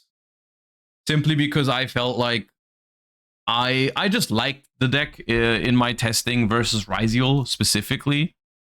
And this deck, it doesn't have the greatest matchup into Malice, but I felt like Ryziel was going to be a lot more popular, and Ryziel for this deck is a pretty good matchup. So yeah. What are we thinking about the format going to be very hand trap heavy? I don't think it is. I think if you take Snake Eyes out of the equation and hopefully Yubel 2 and Tenpai 2, I think the number of hand traps is going to go down. I think versus Malice, I still have to figure out what my approach, my favorite approach would be versus Malice. But for Ryziel, I think you would not play infinite hand traps. You would play a lot less. You would still play some. Like hand traps are not going to go away. Hand traps are not going to go away for like immediately, completely. That is not going to happen. But like it's more of a, so the way I would phrase it with Ryziel in the mix. Let's look at this pure Ryziel list. With Ryziel in the mix, I think hand traps are no longer required in order to even compete in Yu-Gi-Oh! You know, if that makes sense. Like if you're going second into Ryziel and you don't draw a hand trap, the game does not end on the spot. Because there is still a lot of Yu-Gi-Oh! Left to be played, even if the duo drive resolved, right? Like you are incentivized to build your deck in such a way that you draw, let's say, one hand trap rather consistently, right? Like, because if the duo drive resolves, you don't automatically lose the game, but it is a really good choke point, right? Like, we can all agree that, like, if your opponent summons a card that says, add 2 cards from your deck to your hand, you would like to stop that. But you don't necessarily have to, because, I mean, you don't instantly lose the game if they resolve that card. But if you could, you would like to negate it. Does that make sense? It's like you are incentivized to play like some amount of hand traps to make sure the duo drive doesn't resolve. But what happens after that is still almost always a very good game of Yu-Gi-Oh! And even if you don't have a hand trap for the duo drive, all that it really means is you're probably going to have to play against like cross plus plugin, which is like, it adds some more value to their hand. It adds a monster negate to their end board, but it also doesn't immediately end the game. You know, like, I think, I can't stress this enough. Like, just play against Ryziel a couple of times. You will see what I mean. Like, any competent deck can beat Ryziel, and it's just a much more fun game to play than versus Snake Eye or Yubel. I don't know how. Like, I feel like it's blowing my mind a little bit that that there's so much even conversation about this when one deck in the format tries to summon Detonator and pass turn, and the other deck, like some of the other decks, they try to make a board that ends the game immediately. I find it hard to to see why people argue against hitting Yubel on the ban list or Snake Eyes on the ban list when one deck ends on like Varudras, Phantom, Soul of Rage, Caesar, and the Unchained Trap with a Yama in the graveyard, and then the other deck ends on Detonator and passes the turn, and people think about, I wonder which deck is more fine. I wonder which deck deserves to get hit more. And I'm like, I'm over here and I'm like, are you serious? Are you seriously telling me right now that they shouldn't have hit Yubel or shouldn't have hit Snake Eye or shouldn't have hit Tenpai, which is a deck that just tries to activate Lightning Storm and summon a dragon that kills you for 20,000 damage? I don't know. That's how I feel about Ryziel. I think Ryziel is a blessing for Yu-Gi-Oh, dude. I think that deck is phenomenal. What do you think of Memento? I saw it at the top. I think Memento is a good deck. I think it just has a couple of bricking problems, but like I said earlier, or like in a couple of weeks ago, I was considering Memento for YCS Bologna.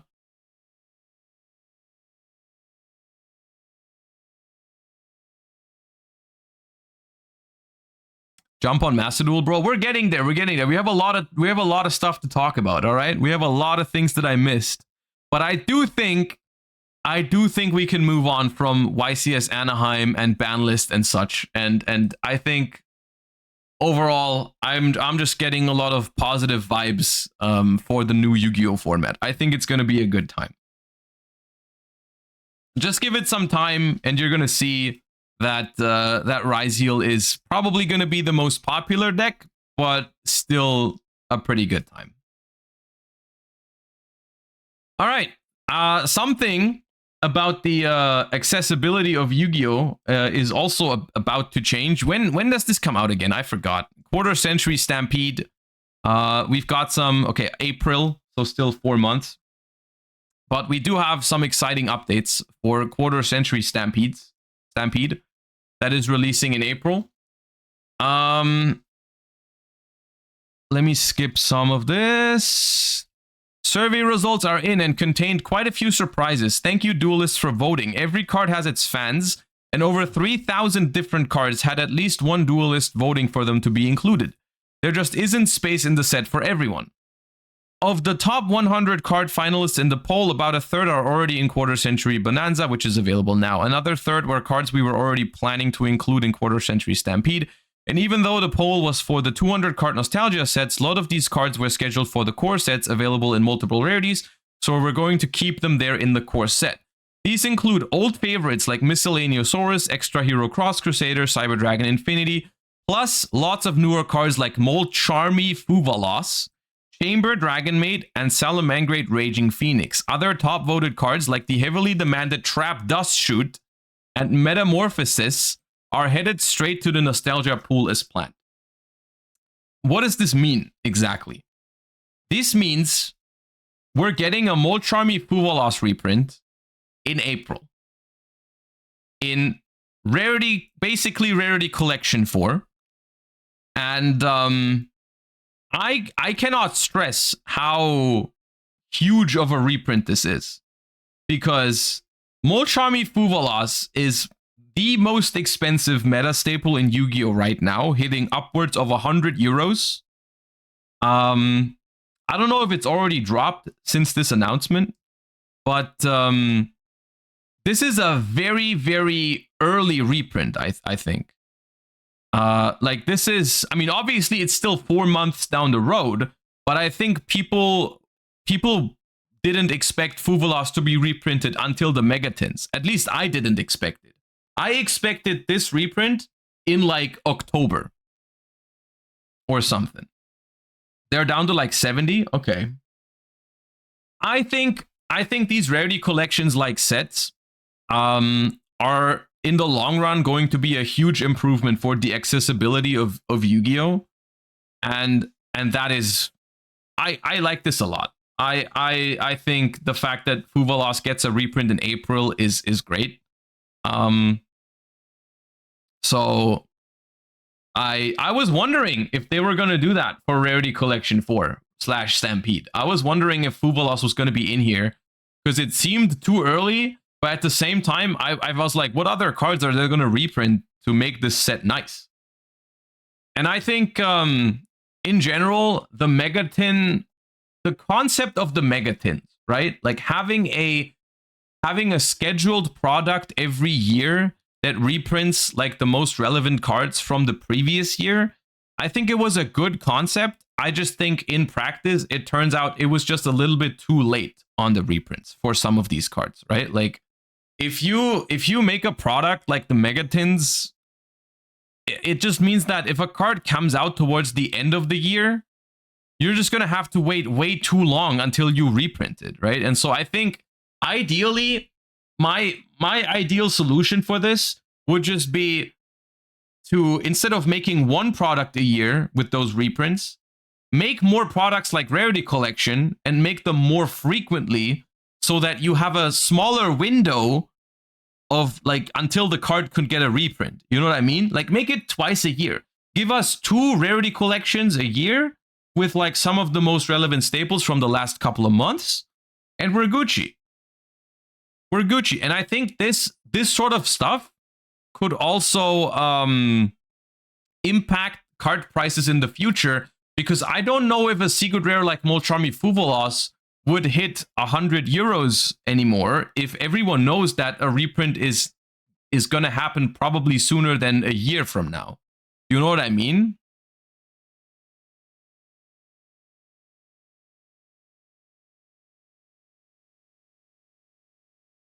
You can't be making these cards secret and 100 plus and screw over people in less than 6 months. I mean, they're not deciding the price of the card.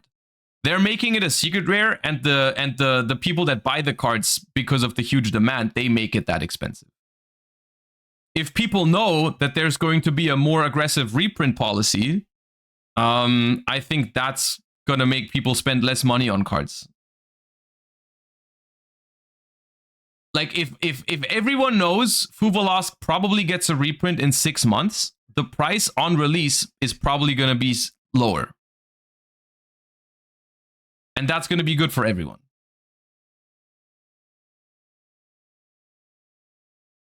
I think, look, I own 3 Fuvolas, and I paid for my 3 Fuvolases. I paid over $100 for each of my Fuvolases, and I'm still not mad at this. I'm still happy about it, because I was planning to keep my Fuvolases anyways. I was never expecting to get my money back on Fuvolases. I don't invest into cards. I get myself 3 Fuvolases because I want to play it. And I want to play it now. And the more people can access Fuvolas, the better in my book. Look, I get these cards because I want to play them. I don't get them because I expect them to retain value for a year. That is not what I'm doing. So I think an early reprint of Fuvolas is insane.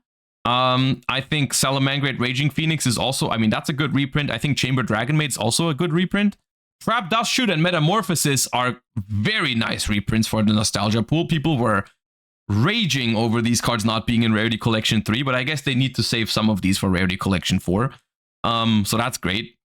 And then Petite Moth.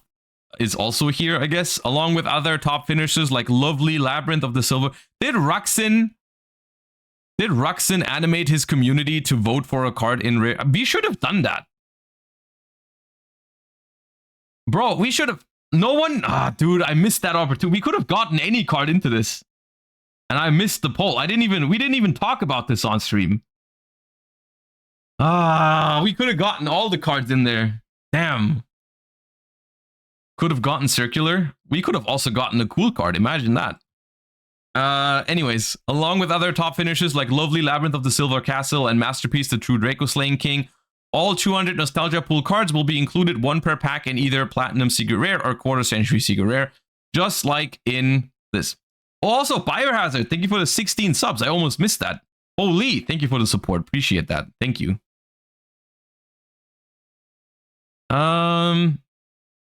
The other 4 cards per pack, just like Quarter Century Bonanza, will be from the core set, which this time has some further additions.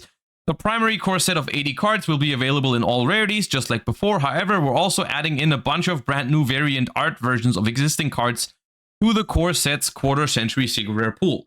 Okay, so this is basically... This product will work the exact same way like Quarter Century Bonanza, plus we get some alt arts that are only QCR. Fine. Yeah, honestly, I can't wait. I think I am repeating myself on these products, but I thought Rarity Collection 1 was great for Yu-Gi-Oh! I thought Rarity Collection 2 was great for Yu-Gi-Oh! So was 3, and 4 is going to be as well. And I mean, clearly this sort of product is working for them. I think they are seeing a lot of success with it. And I just hope that they keep doing them. I think this is great. So here you go. There's I saw this summary picture of these cards earlier. So this is the ones that they have announced already for Quarter Century Stampede.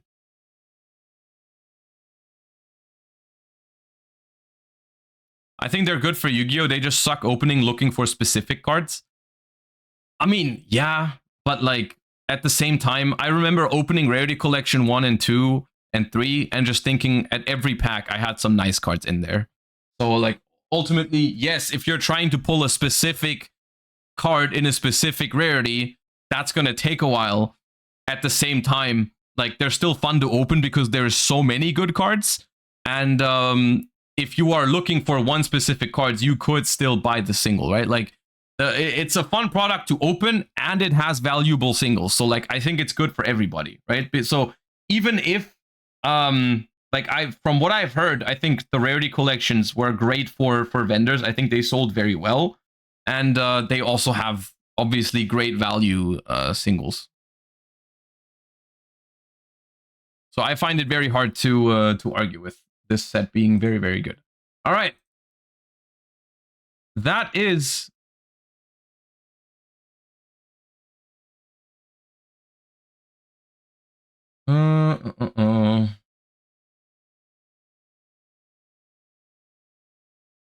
That is it from the TCG side for today, because we have a lot of other things to talk about. I've missed everything. I don't even know what's in the Master Duel pack. I know there's White Forest, but I literally haven't even looked. I haven't logged into Master Duel in like 8 days or something. So let me do that right now. I'm probably gonna have to update it. Oh yeah, I do. Okay. All right, it looks like it's fast.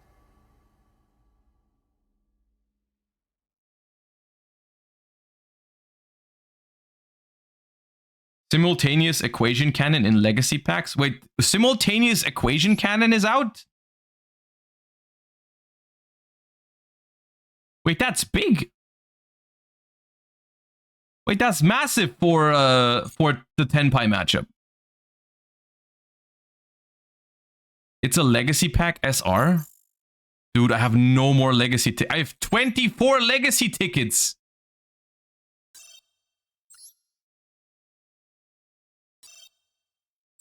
I'm not gonna pull it. I did not pull it. Wait, I pulled Shadow Mosquito. Did I craft that? Can I dismantle my shadow mosquito now?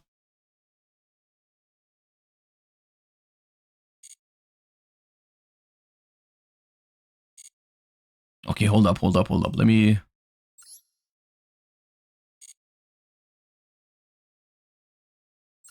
I pulled mosquito already. Ah. Okay.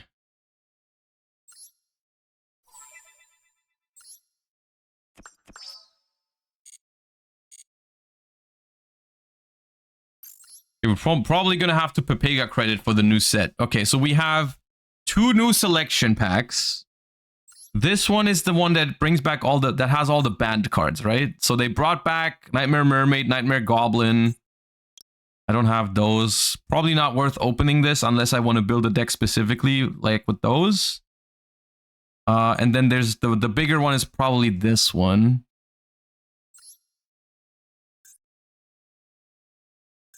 Newly added cards. Silhouette Rabbit. Yes. Diabell, we knew that. Diabells, we knew that too. Gimmick Puppet. How's the Gimmick Puppet experience been? Because you guys have played this already for like a week. How has it been? Are people FTKing? Is it being played? Or does it just suck? It is bad, but it's annoying. Yes, but not often. People often mess up the combo. Okay. We have... Okay, we've got Ultra Rare Astellar, Ultra Rare Sylvie, Ultra Rare Tails. That's a good Ultra Rare because you only need 1 in most versions. Or 0. We've got Trickstars in here. LZ, Super Rare, Rushia, Secret Rare, Volmina. Okay, let's go. We're gonna play that at some point. Is Soul also here? Sure, yeah, there it is, my boy. Okay, that's cool. Woe's Super Rare. Okay, this all seems reasonable. Now I do have to like... There is a Duelist Cup going on right now already. Stage 1 is already happening. And I do plan on playing Stage 2 next week. We're going to stream... I'm going to stream my run as well. Since we did not win the World Championship this year, we are not re-invited. So I'm going to try to qualify. So it's going to be a rough weekend next week. But I guess for you guys, it's going to be some content. I do have to... Like, I do want to prepare myself for it properly, though.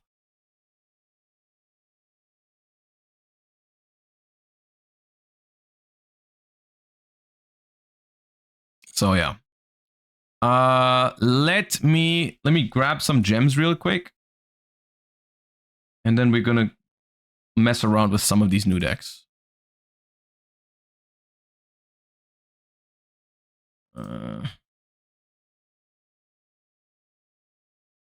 Yeah, I'm doing a solo mode right now. Hold up. Doing a little solo mode.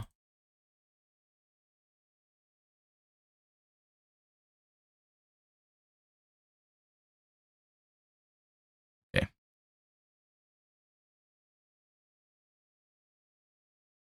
Check the new wallpaper. What did they add?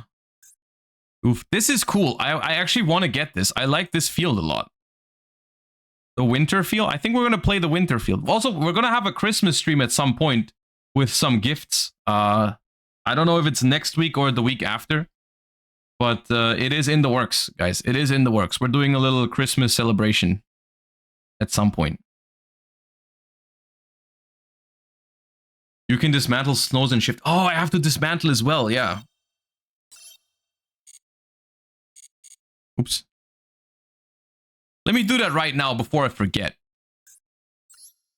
What? So shifter.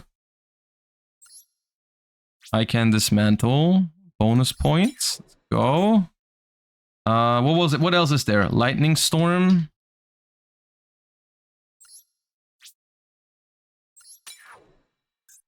Snow.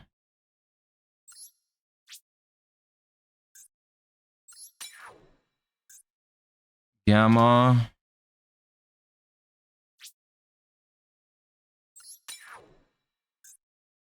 Prosperity. Oh, I have a royal prosperity. I think I'll keep that. Yeah, I think I keep my prosperity. I'll keep it. It's not worth.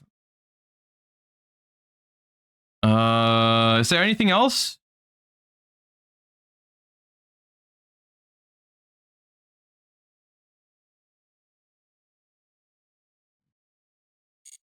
I think that's it. Okay. All right. Did they add anything else? Dragoon sleeves, Ricka frame. Eyes that bind, White Forest. Okay. You get a free pull here.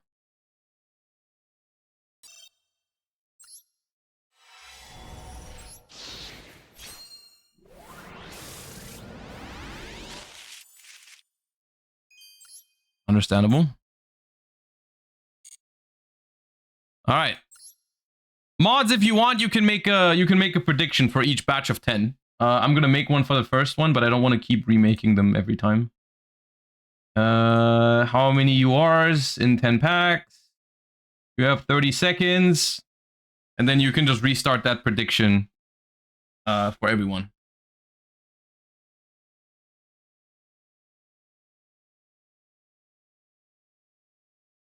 If even you can't save Runick White Forest, then no one can. I don't even think it's going to be that good. Like, don't expect too much out of Runick White Forest.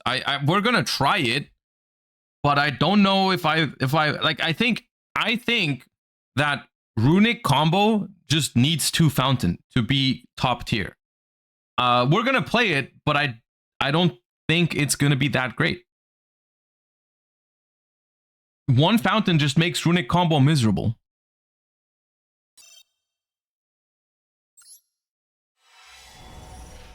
What a great start. I'm so happy I did this.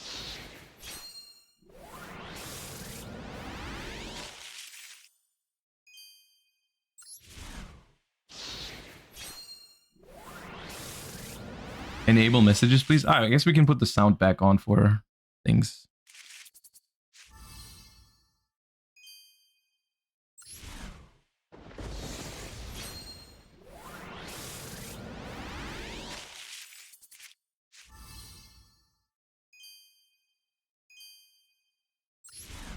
All right, we're getting the White Forest supers at least, if we're not getting ultra rares. Did you see we got Magical Soul into level 2 Dragon for Paleo? I did see that, yeah. I do want to play that at some point. There's just a lot of things right now. There's a lot of stuff happening. I feel a little overwhelmed in terms of content creation. It's not a bad thing, but there's just so much going on right now. I mean, it's better than not enough stuff happening. That's for sure.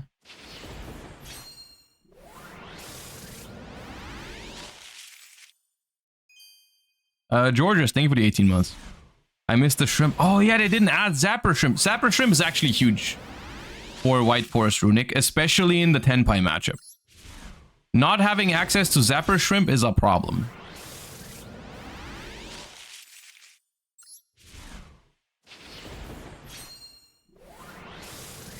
Happy birthday, Yannick. Appreciate the 17. Thank you. All right. The answer was 0.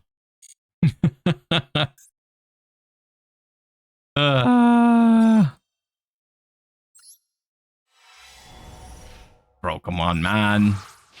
Be more than that.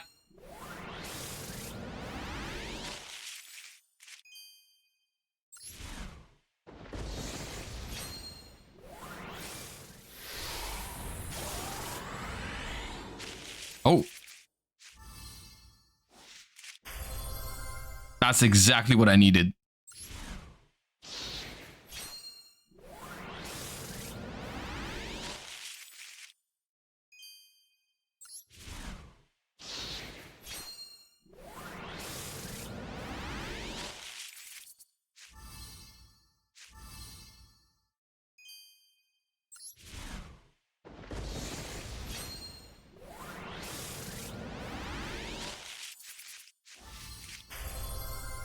All right.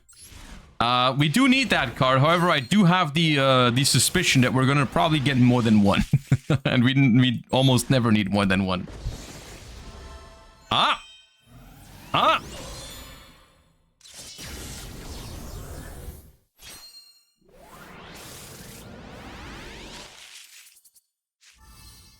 A Silo hat trick. That's cool. That's good. All right, nice. Ah! Okay. Okay, now we're getting good luck.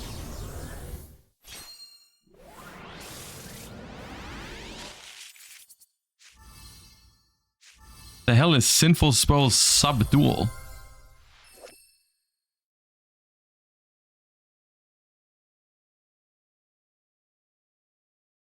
Okay, that card's not good.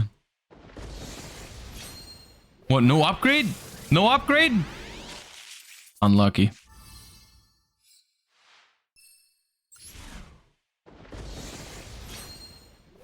This has a guaranteed ultra, right? Because it's the last pack.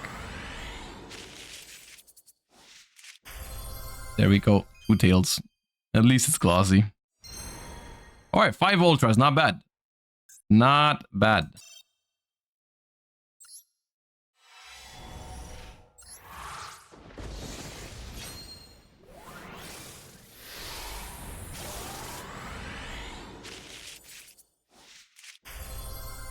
There we go. Diabels. That's good for Chimera. Chimera, I think, is a solid deck for the upcoming format.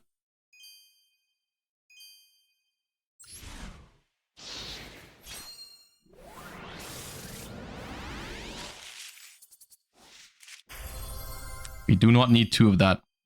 We do not need 2 of that.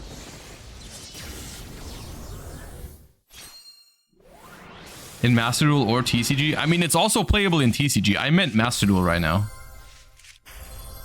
Alright, now we're talking.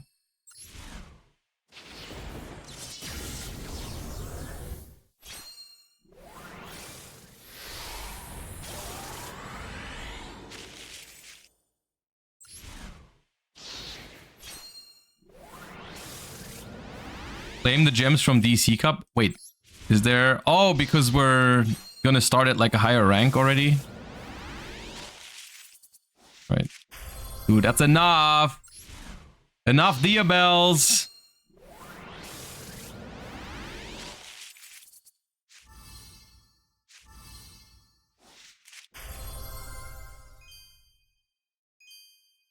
That would have been a sick royal, dude. Oh.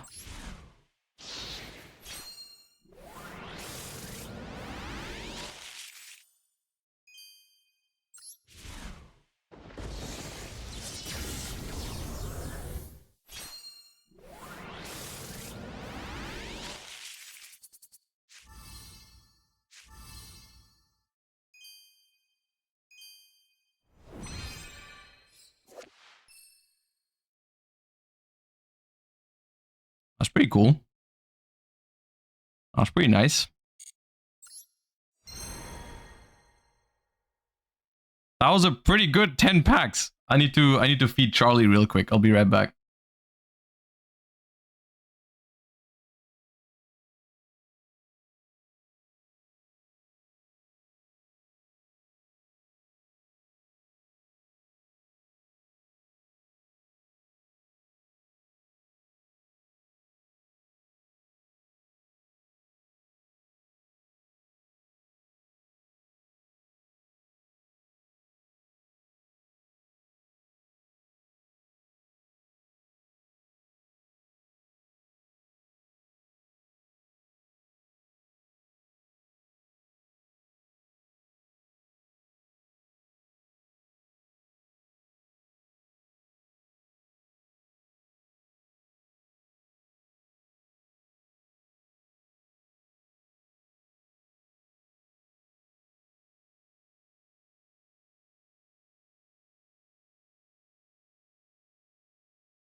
All right.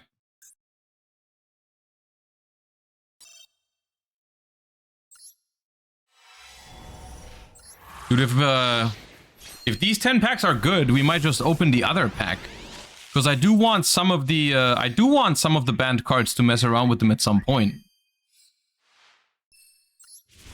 Oh, that's nice higher ground. Royal Silhouette Rabbit is cool. We got the Azaroon statue.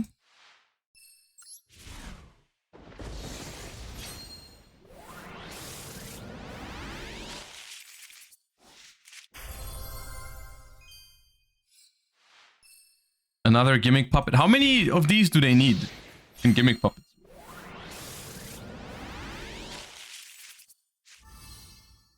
Two? Okay, I think we have two now. Okay, we got the Rainbow Pack plus Utopia. There we go, Silhouette Rabbit. That's good.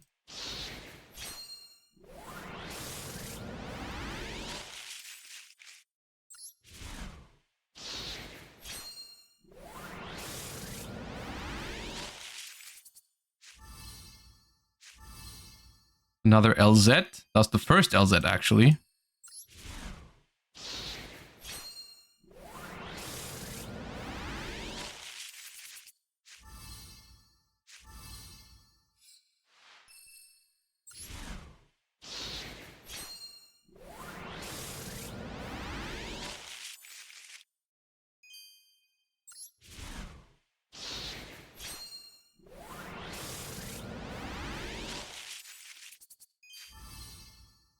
Oh, woes. We need woes. Okay.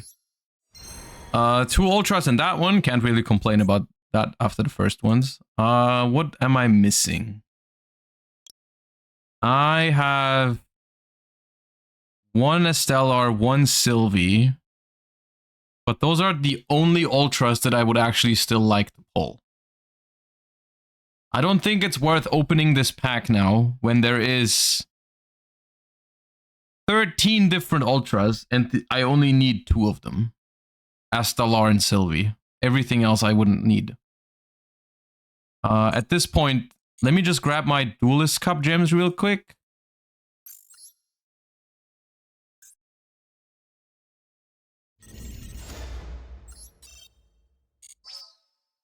We're getting a bunch of tickets from that already.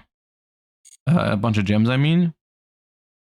Don't you need the gimmick puppets? I mean, but even then, I only need the little soldiers. Here, I would unironically like to try something with the mermaid and the goblin and the dragoon and the masterpiece at some point. Not immediately, but like, we can open some just for fun. Okay, that was not very fun.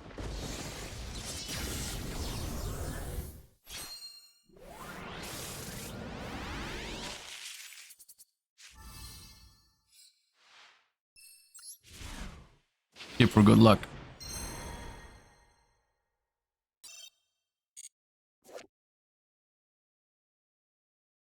All right. We didn't get an ultra rare, but we got Royal True King Agnimazud. Okay.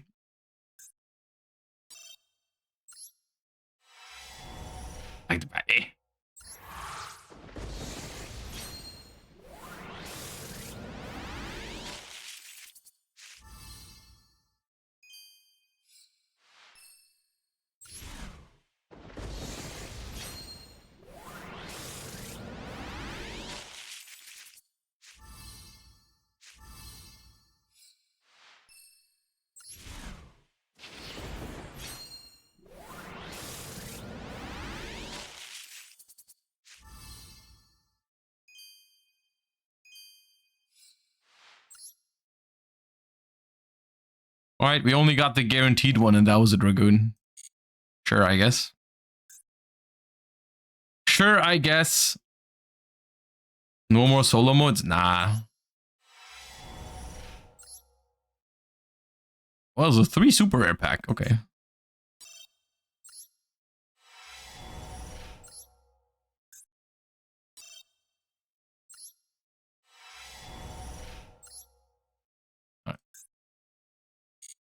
Why don't we just craft them? I mean, opening packs is fun, but we will craft them eventually. Okay, what's even in here? I didn't check beforehand. I see.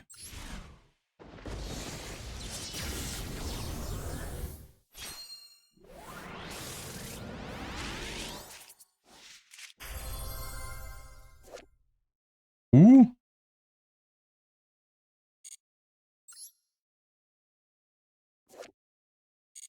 What the fuck are these cards, man? There's not even one. I mean, okay, Santa Claus, maybe. I only have 7 Santa Claus, so I could pull another one and that'd be sick. God damn. Okay. Okay. So, first thing we're gonna do, obviously. Let me dismantle. Let's do this first. Dismantle selected cards. Don't need 3 of this. Don't need that. These, this, that. Pop. How many of these does the Gimmick Puppet FTK play, chat? I need your help. 0. Okay. But this I need to keep 2 around if I ever want to try it.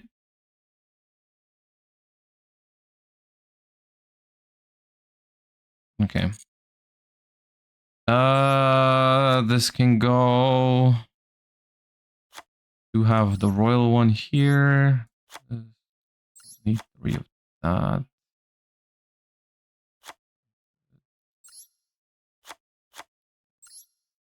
Do they play this?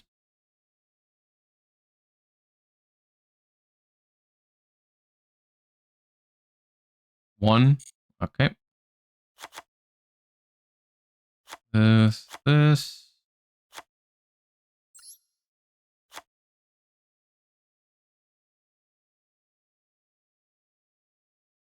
Okay, hopefully this is enough.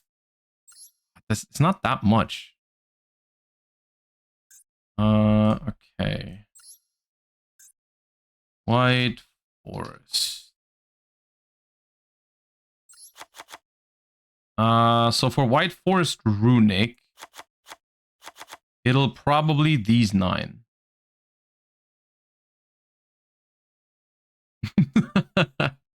You can't threaten me, MathMech Circular. I'm building a White Forest deck right now.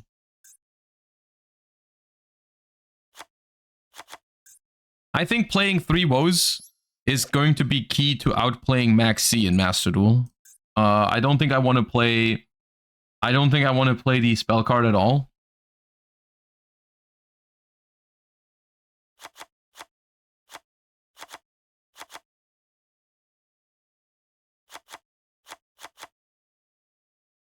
Might want this. Oh, I'm still on ultra rares only. I was like, where's Slumber?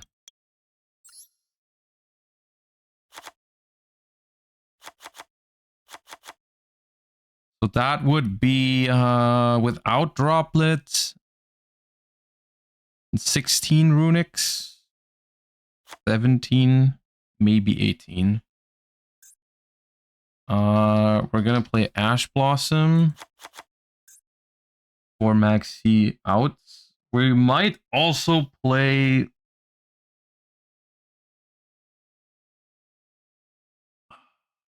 I'm gonna play at least 1 Talents. And maybe 3 Upstarts. Upstart is pretty nice in this deck. It could also be another board breaker, but I'm not sure.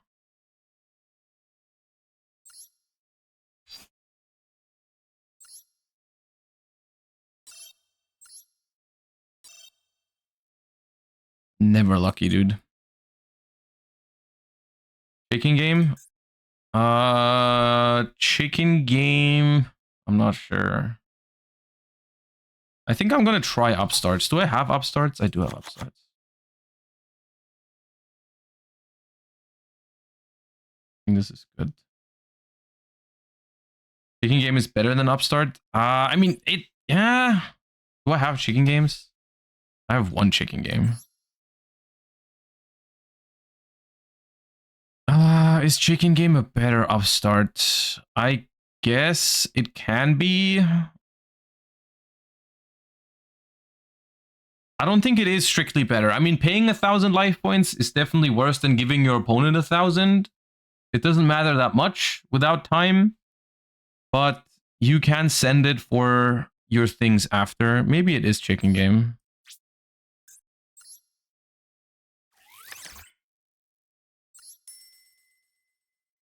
Oh god, there's a free pack. I did not expect to get a free pack for chicken game.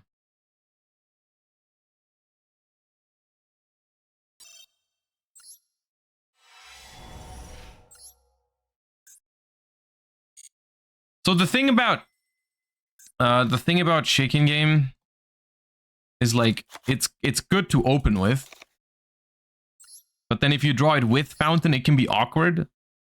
But we'll try it. Okay, what else was there? Tri-Edge, Master, Coral Dragon, Changing Baron. Hazim and Julian, thank you for the subs. Appreciate you guys. Thank you. Daigusto Emerald is good. Baguska is good. Chaos Angel for sure. We probably play Formula Synchron for the thing. For this. It's so much worse than Zapper Shrimp. We probably still want SP Little Knight. We also might want Typhon. It's kind of tight. The extra deck. Emerald is pretty good. Daigusto Emerald is pretty good.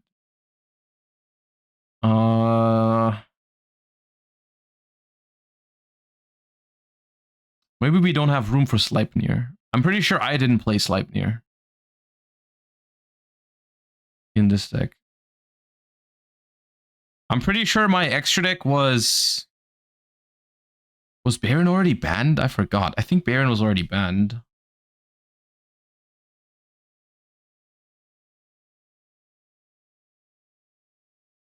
I'm pretty sure I had Zapper Shrimp over Formula. I definitely played SP. I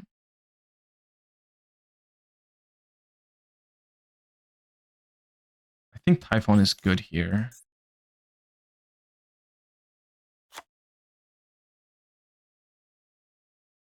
You had 3 Hugins?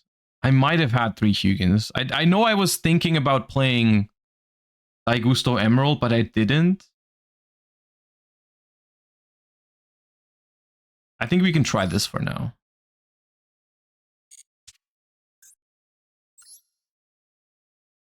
Pop.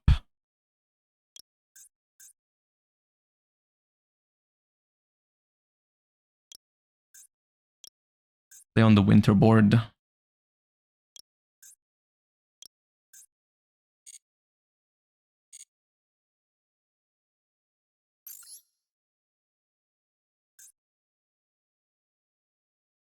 I don't think Baron is good. Too much resources for just 1 negate. That's crazy. That's crazy bait.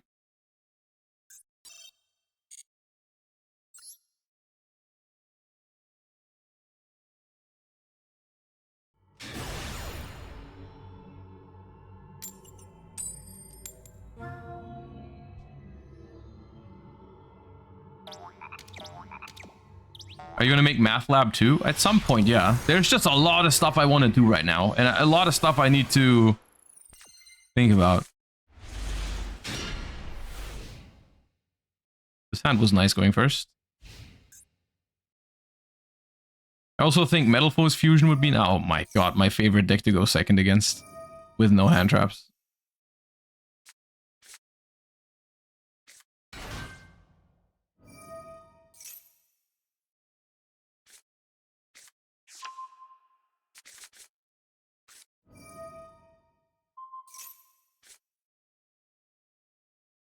You know what? I'm saving time.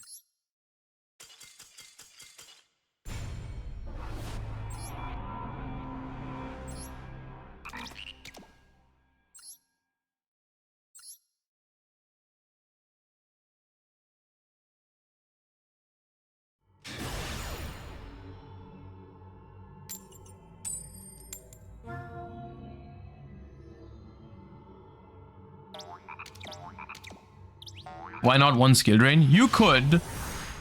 You could. I just don't have it. I don't know exactly what the format is on whether, like, in order for me to play skill drain, I would want it to be good going second, and that depends on the decks in the format. Whether skill drain is actually good enough going second. It was against Snake Eyes.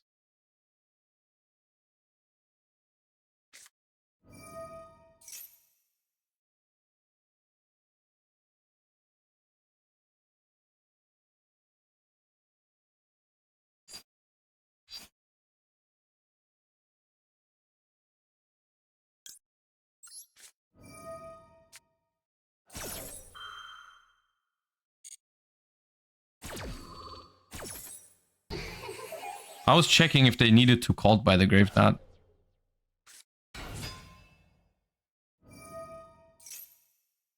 But I guess if they have their own Asher called by and they have Oviraptor, they don't have to.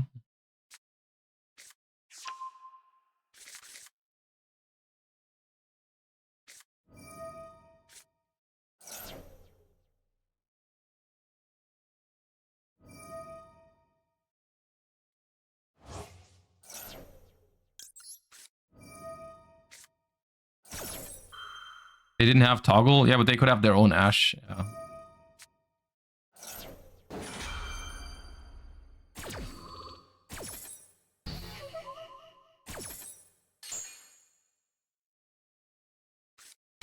I'm assuming they have a baby in hand too. I think no matter what I do, my hand does not beat their hand in this one. It's just they're playing another one of those compare opening hands versus hand trap kind of deck.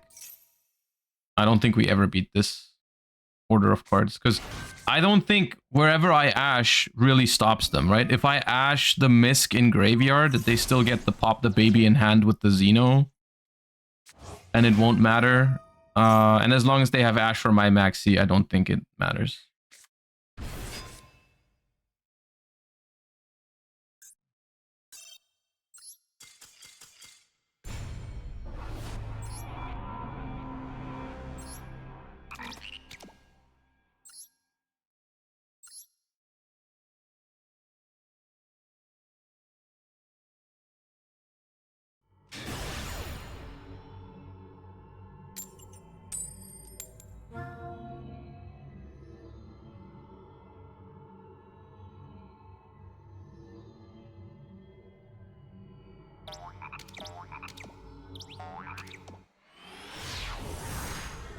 It's not tilting because this deck is not supposed to be good going second. This deck is not good in Master Duel right now. I play it because I like it, but against these kind of decks going second, I should not be winning.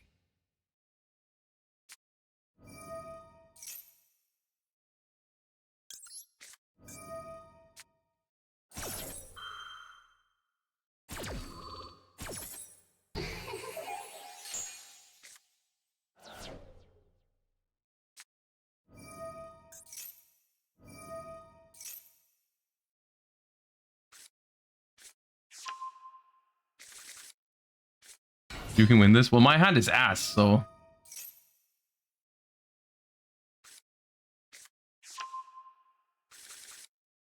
Thanks, Darkor. I saw the Dragon Maid cards a while ago.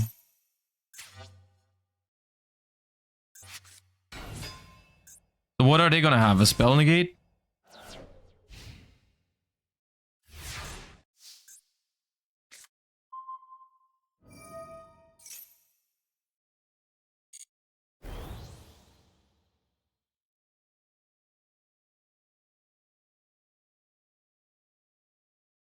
That targets...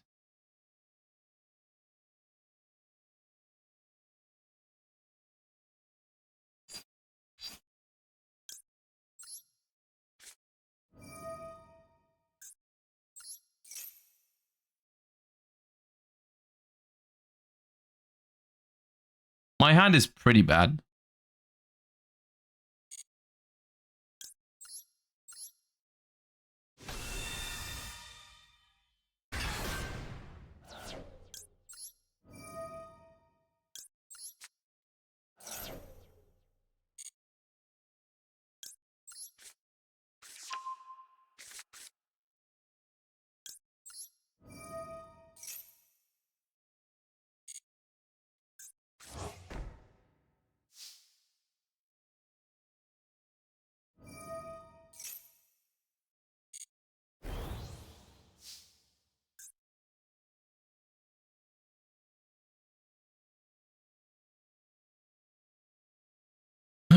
Probably gonna have to normal summon Ash Blossom so I can SP this. If they negate with this, I can still chain SP to get rid of it.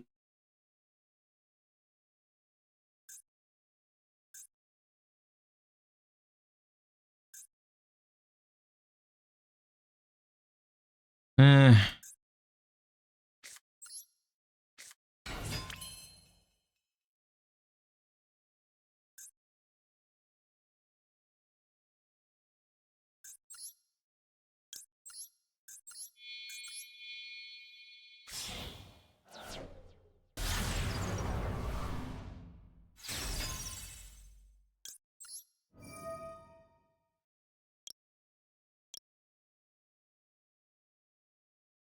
I guess I could just target this. They are forced to negate it. Because this negates either way, because it says targets Shining Sark or a monster that mentions it. So no matter which one I target, they can negate. But theoretically, I should target this.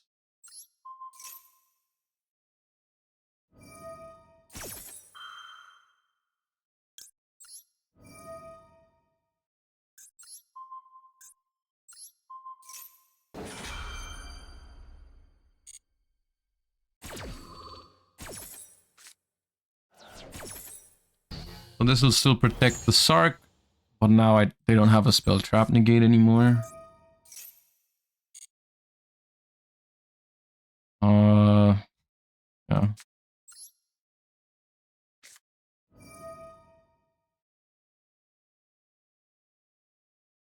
I think we just have to commit both. We banished our red eyes. I guess that could be relevant.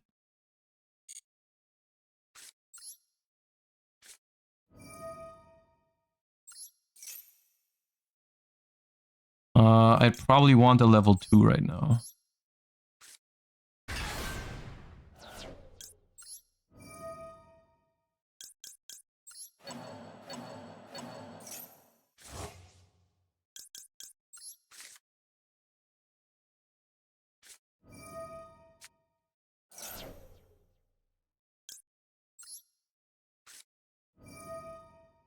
That roll is pretty fucked.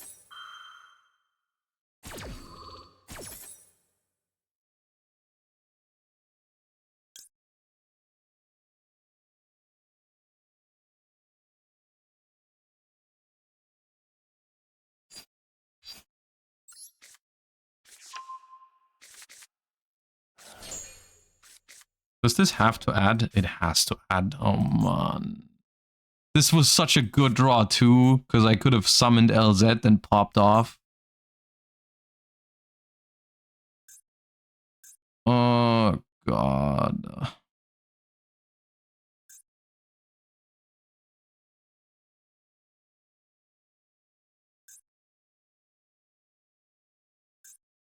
So this is going to come back. It negates activation. So if I use woes, they can just negate it. Then I have destruction. Or I use destruction now and then my woes is live.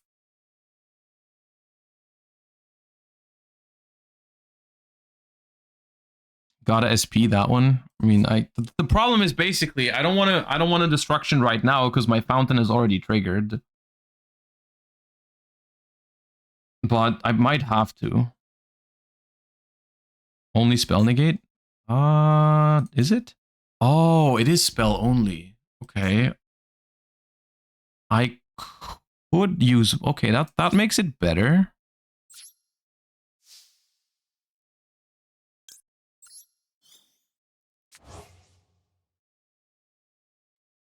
That does make it better.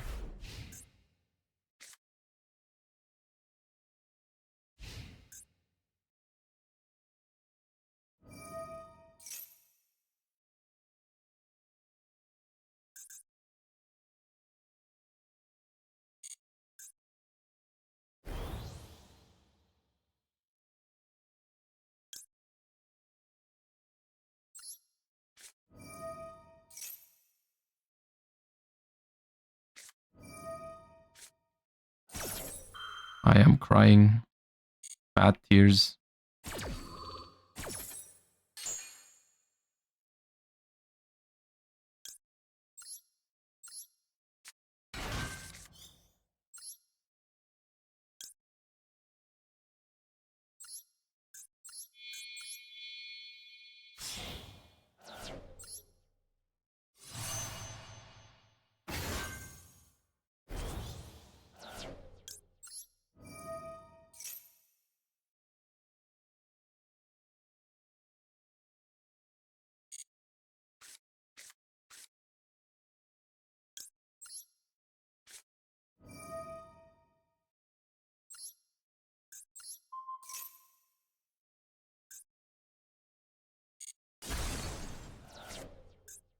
I banished the other two shining sarcophagus.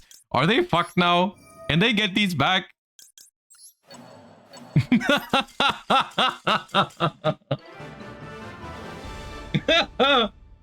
Oh, God, dude. Well, I wouldn't have banished those if you didn't max see me, because they were the last two. What'd you get for max seeing me?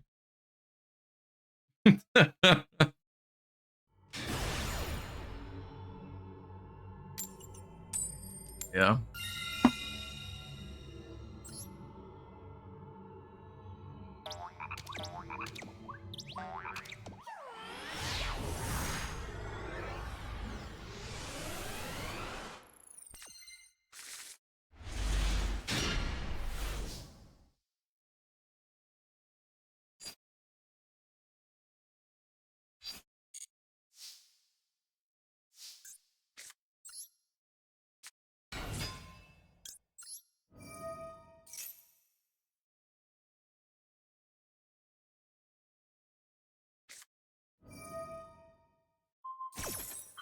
That's very annoying.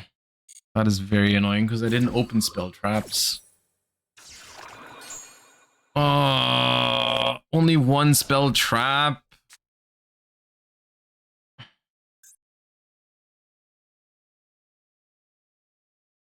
I summon Hugin now, I guess I have to send Fountain.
Alright, that was not over, but sure.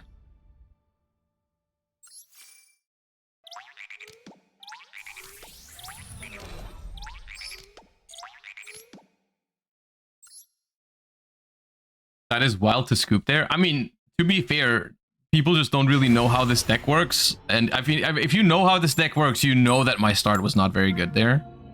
But they probably just didn't.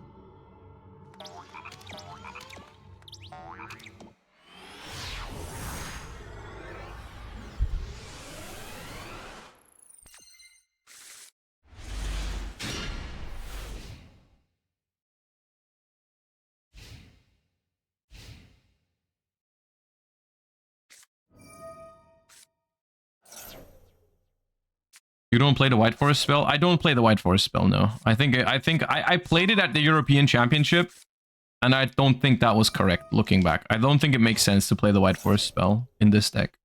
Because it doesn't help you. It's not a starter. You need White Forest cards already for it to be playable. And if you have White Forest cards already, you don't really need that card.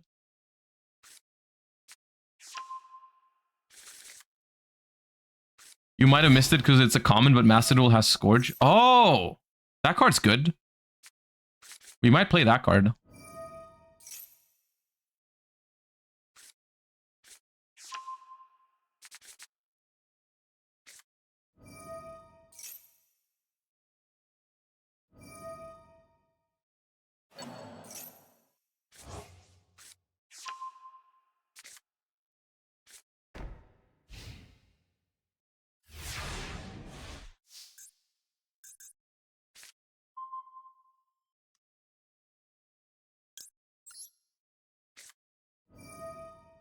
Zapper Shrimp is also missing.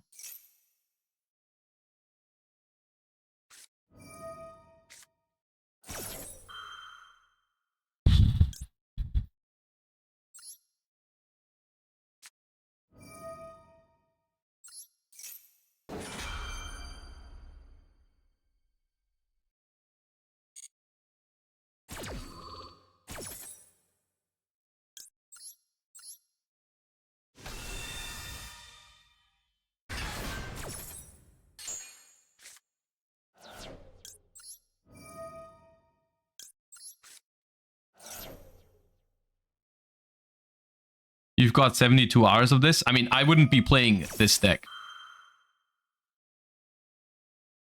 So, no, I won't.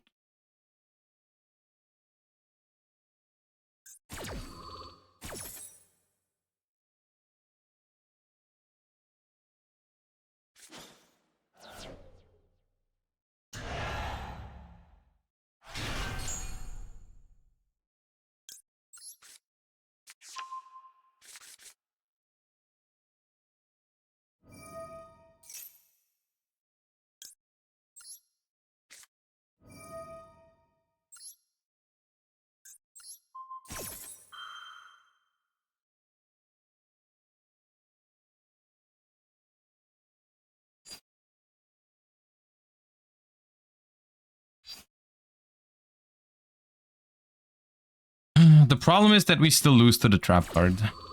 If they do it right. Oh wait, it's not the trap card. Unless they play 2.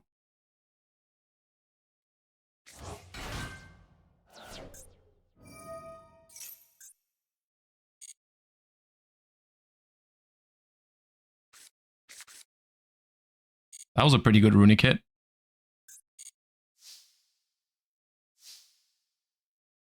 It must be called by the grave, because like I don't think it was imperm.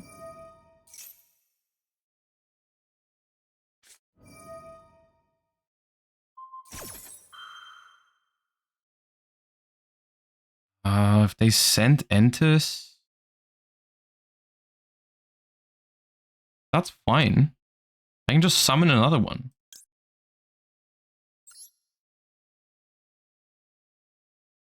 Oh, but now I lose. I guess they also won't have Ash.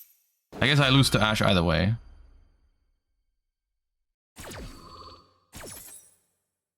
I just search one that I haven't used yet, which is Droplet.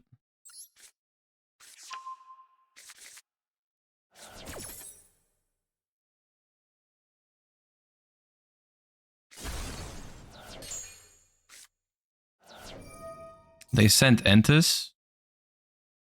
And I just protect. They do get a card from it. They do get a card from it. It also just isn't game if my fountain resolves here. It's not as big of a deal because I'm still under maxi.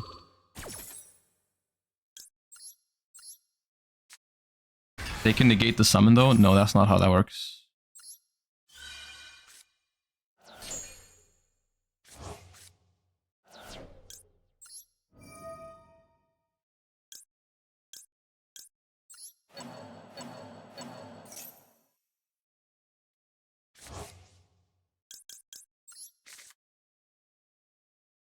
See, this would be pretty good if I wasn't under max C.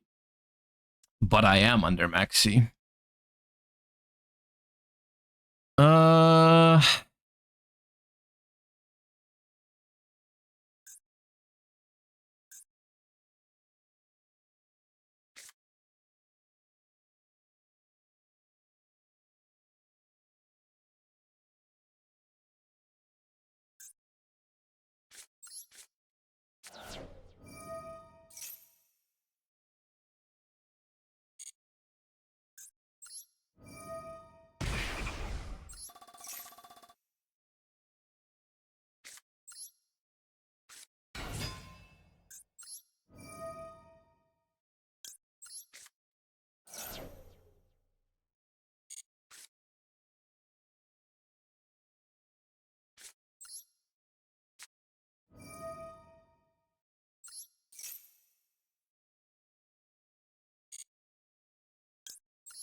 It sucks that they have 2 of these.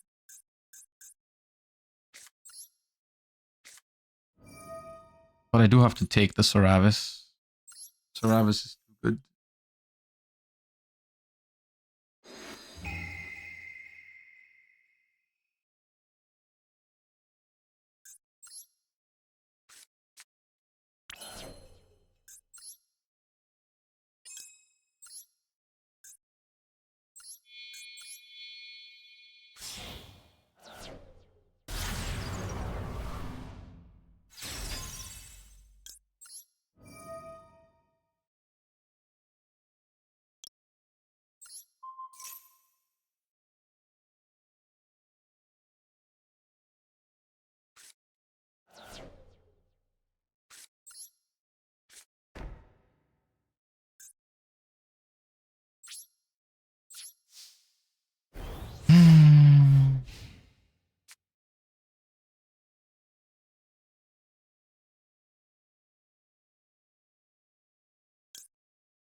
Kind of pointless.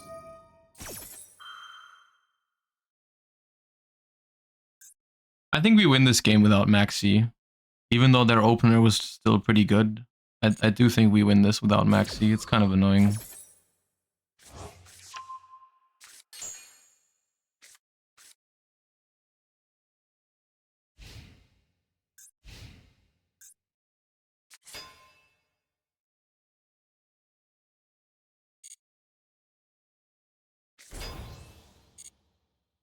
Without Fountain.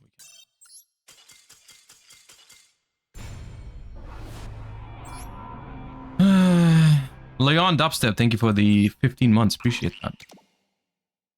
Remember Scourge? We could consider Scourge.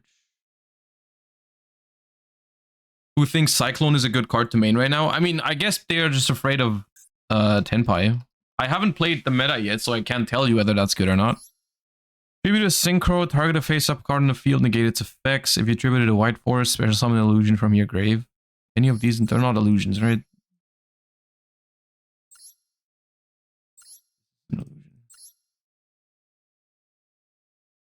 This is fine. The big Diabell is, yeah.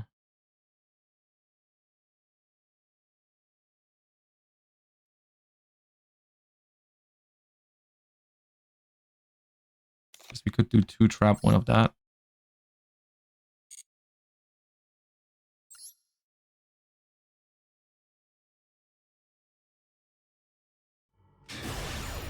The RT, thank you for the 4 months. Welcome back.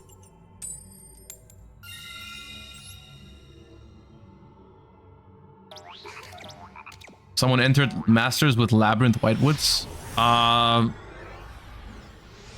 Okay, I think there's other decks on my list that I want to try first.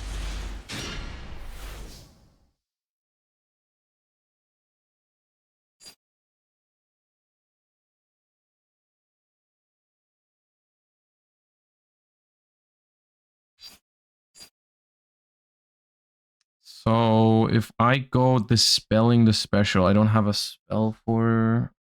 Probably gonna have to discard LZ for it.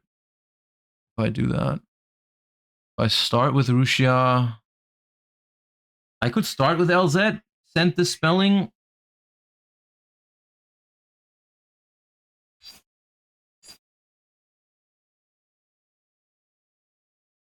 If I send dispelling for LZ, search Sylvie, summon Sylvie, that would work.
I think they have a Bestial.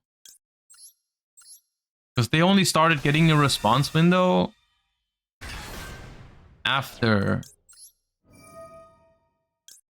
I put stuff into the graveyard.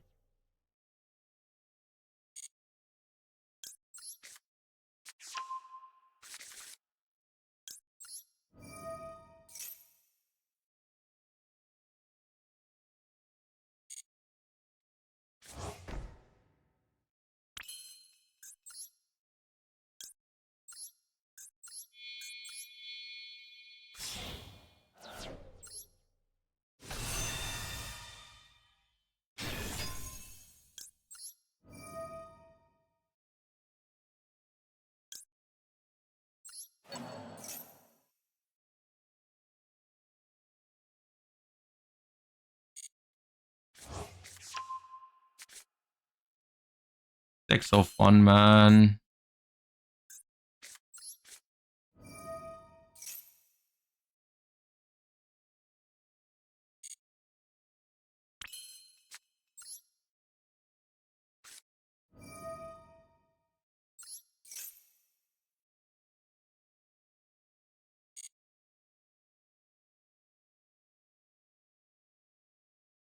Maybe there should be a rank 4 for these situations, because now I'm forced to summon my last Hugin, but I guess it being my last Hugin doesn't matter when fountain that one.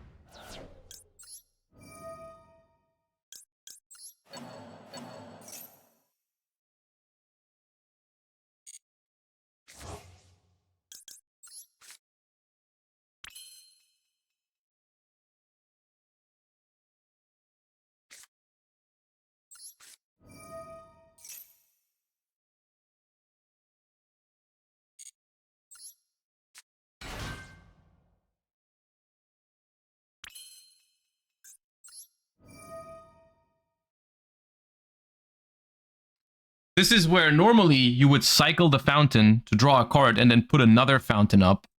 I could still do that, but then I have to go Gary to get it back. I think I just do the dispelling, and it's. I think it's too greedy. I think it's too greedy. I think we just get rid of the dispelling, draw a card. And then we go into Tri-Edge Master, draw another card, bring back a tuner from the graveyard,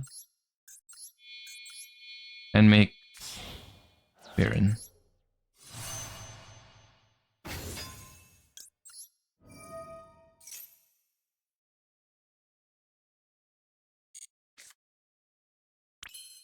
See, this is where Upstart would be better, because now I can't really do the chicken game anymore.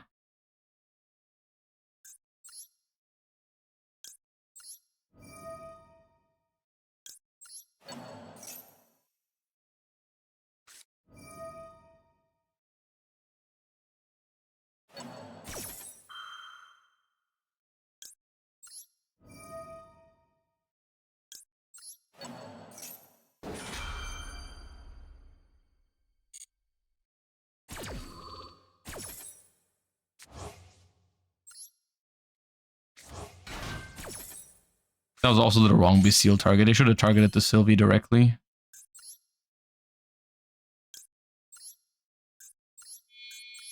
I could have chained Diabel there. And then I could have chained Diabel and then Rushia. Because, yeah. Seems good.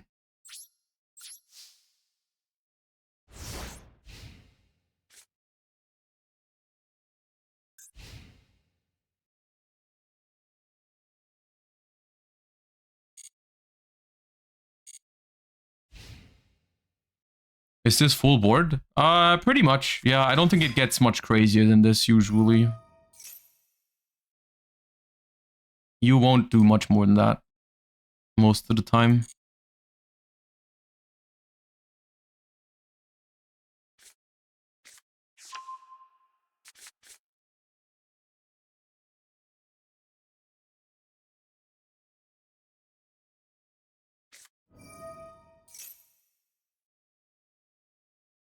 It is Tearlament branded. I don't think I stopped this here. I think that's fine.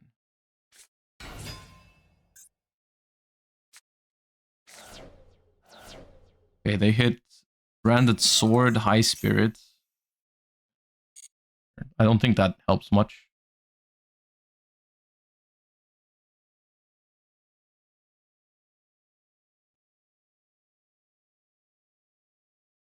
What can we do with Diabel? So Diabel is either going to summon a Book of Eclipse with this, or it's going to summon Formula Synchron to Quick Synchro into Changing, or Baron if you don't have it already. So this is fine.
Sure.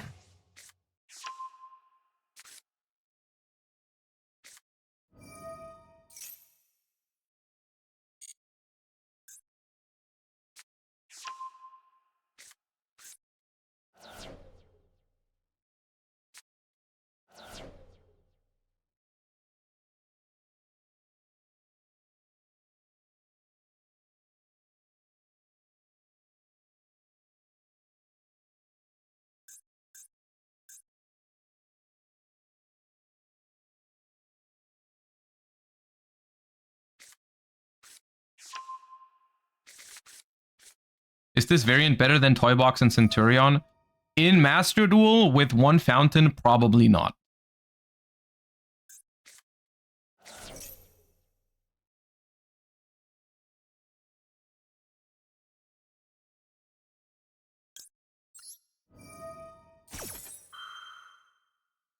I'll just do that. I don't think.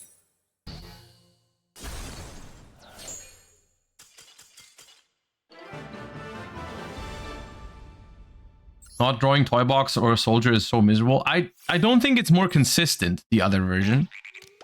But it is probably more powerful overall. But like, I do think that this deck, if you get to that end board that we had last game, I don't think you can really lose from there most of the time. Like, I think you beat most decks from it. I also think that this deck, if you play multiple copies of the trap card, preferably even 3, I think this deck is not even that weak into Max C when you go first. I think the problem of this deck is going second in general. Like, I think going first, this deck's very good, even with one fountain. But I think going second is a huge problem. Going second was already a problem in the TCG, but in Master Duel, where you can't really side deck for it and all that, I think it's even more of an issue.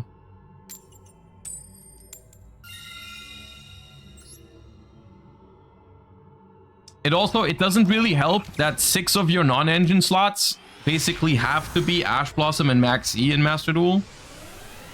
Because you would really like your non-engine to be spell cards most of the time. Okay, this hand's nice.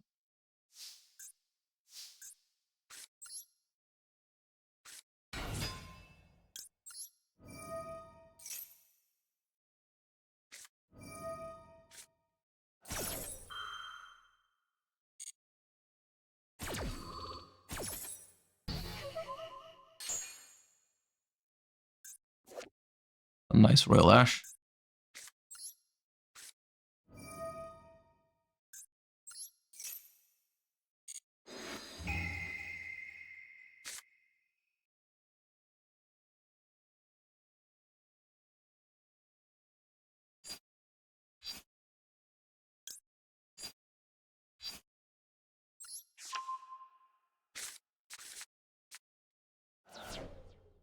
LZ.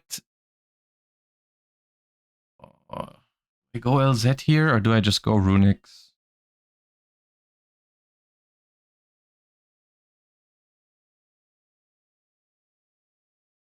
Runic first, but then I have to discard my LZ, right? Unless I could also go, wait, if I go Runic, discard Runic, search Fountain, send Fountain for LZ, no.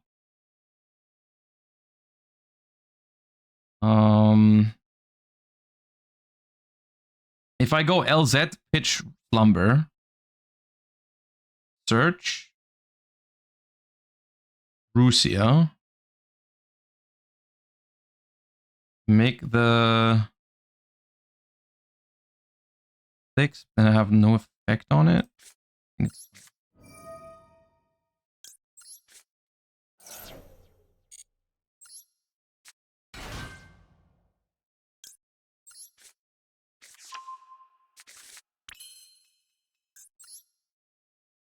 Wait, it's not fine.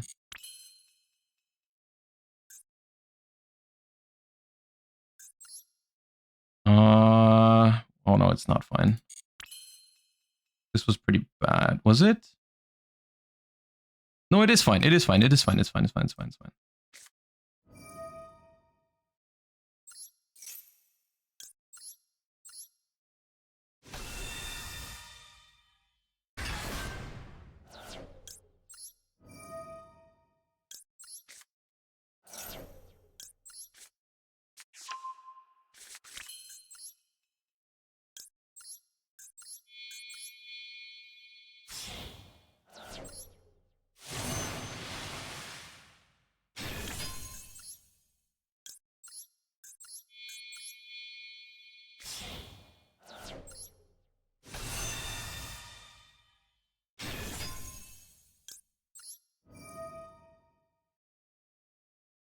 I activated freezing curses, right? Hold up.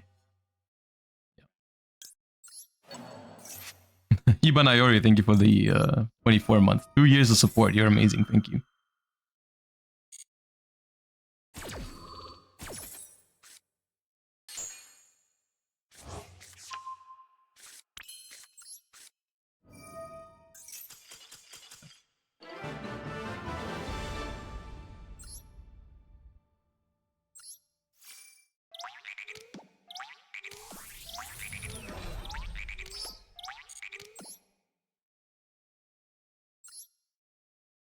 Mugen Man, thank you for the 15 months. No, we haven't tried it yet.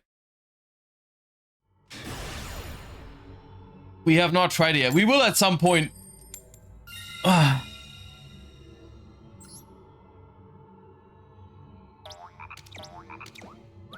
Mizu Tezu, thank you for the 22. I do think this deck is probably the best version of Runick combo in Master Duel right now, even though it still has very glaring weaknesses.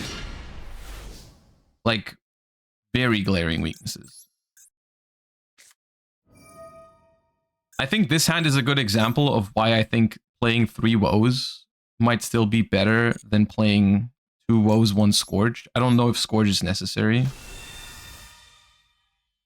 In this hand, like, this hand is unironically not too bad. Because even if we get Max Seed, or even if we get, like, Impermed on Hugin, you're still gonna have woes set up for disruption on the opponent's turn, which is pretty big. Having access to that card is quite nice. You could play Elf in this. Elf, and then do what?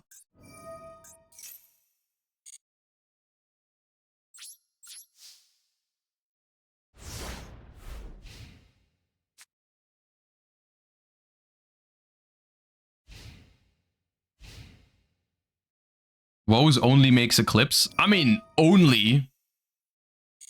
I think this card is a pretty good disruption. Because it not only, I mean, it's actually not only Eclipse. It's Eclipse plus a follow-up play, right? Because with this, you're going to have a tuner next turn.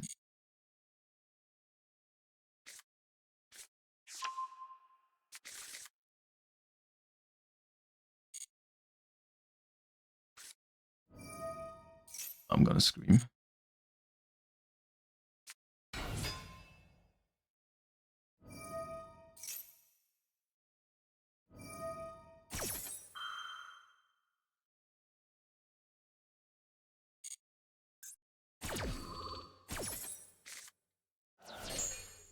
Okay, Crime and Rhino Heart is not the greatest sense in the world.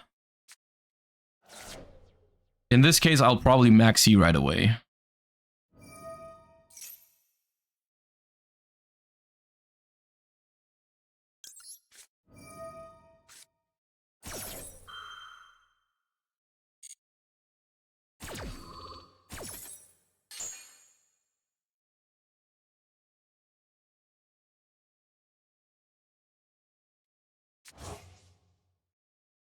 Best white for it? I mean, I've only tried this one so far. But I would imagine there being... Oh, hello. Fossilworth, thank you for the 26 months as well. And Codename, thank you for the gift sub. Appreciate you.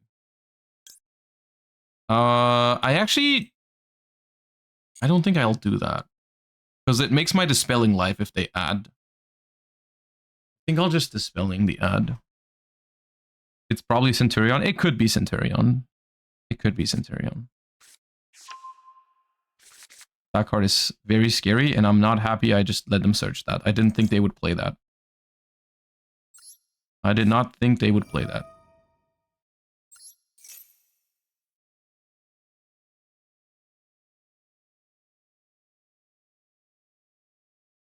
I'll just hit it. Nice. Quick talk.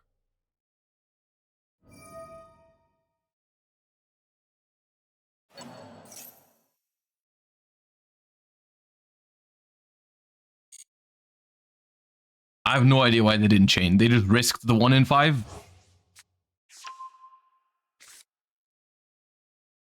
And got destroyed.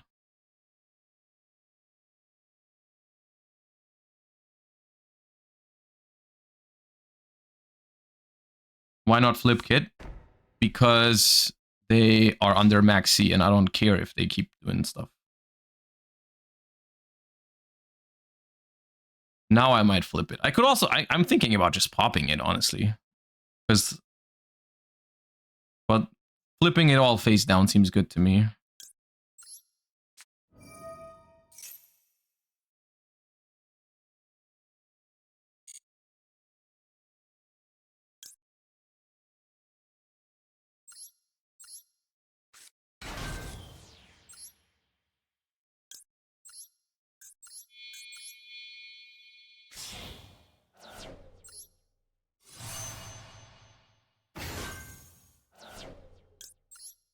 Setting these both is pretty good because it makes it so that the Solic is also not live.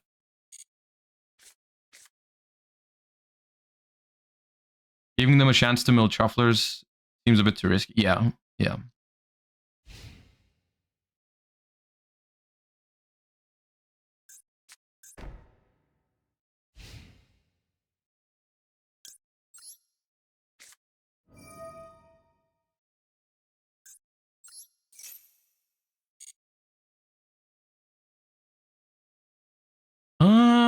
Let me summon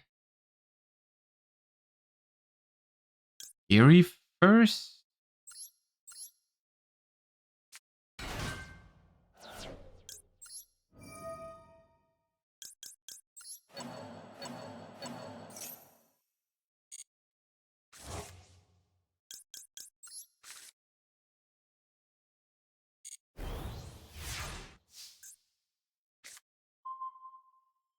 Is the horse not good enough? It is good enough. It's just this deck's extra deck is so tight.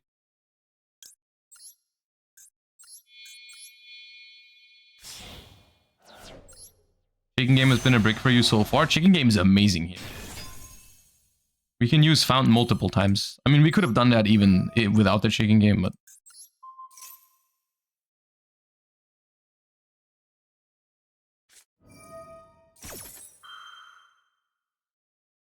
Sure.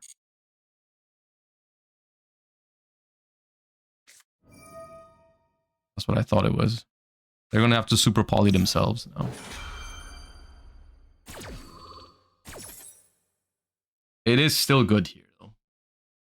Because they can still do a lot of things here. Because Scream is gonna trigger elements, Hit Colossus is gonna trigger and all that. And the Solic is also live now. It's pretty good.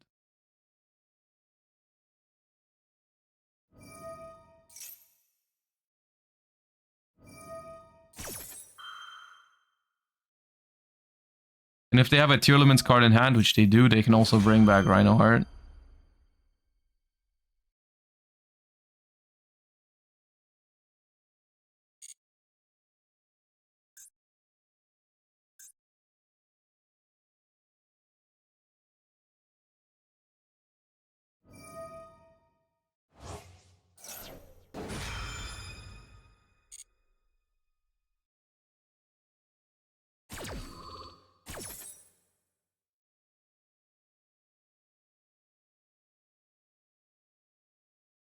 Did you watch any of the Challenger Cups while you were at Anaheim? I did not. I was completely out of the loop for the entire week, basically.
Okay, we hit the tier cash. That's not bad.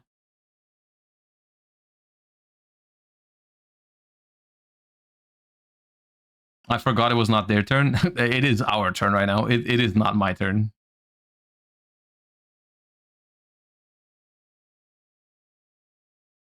It really is not my turn.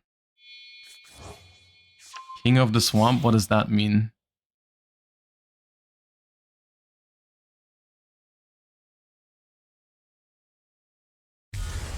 Ugh.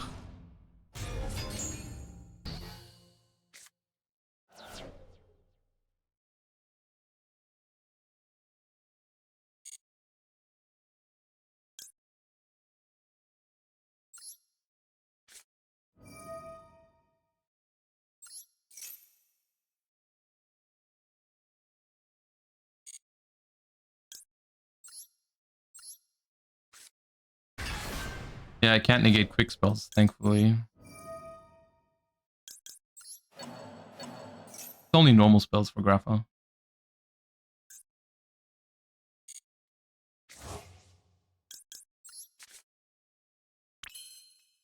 Well, you're late.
Activate LZ. They negate it with Rulcolos. It's pretty bad for me.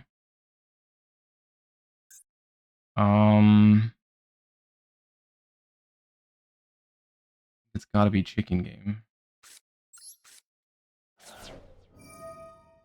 I need a life card. Like I'm fine if I need a second Runick that I can activate this turn.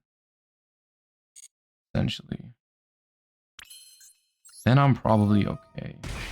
Salik is still live. Yeah, that's the problem. Did I use this turn yet? No. If I go Slumber to special. For Hugh.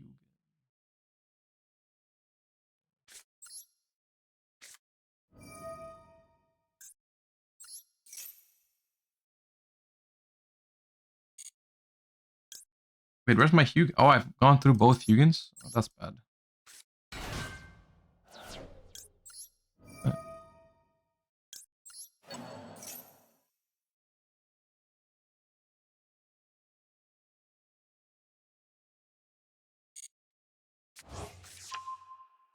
Oh god, I'm running out of... I don't have any more Runicks in the extra deck. Is a big problem.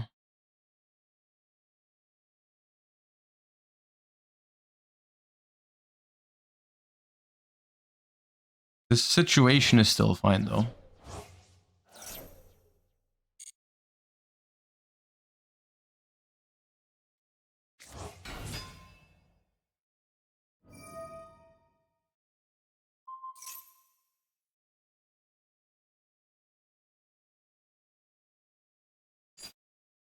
That's a weird target.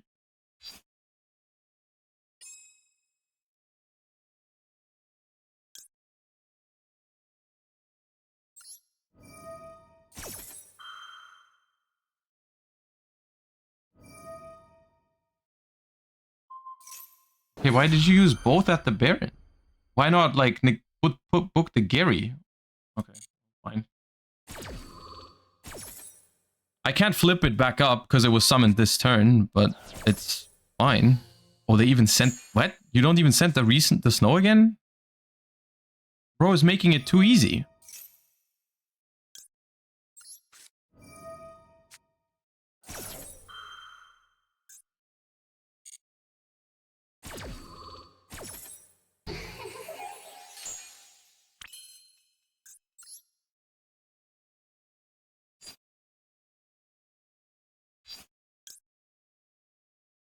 Holy Chaos Angel.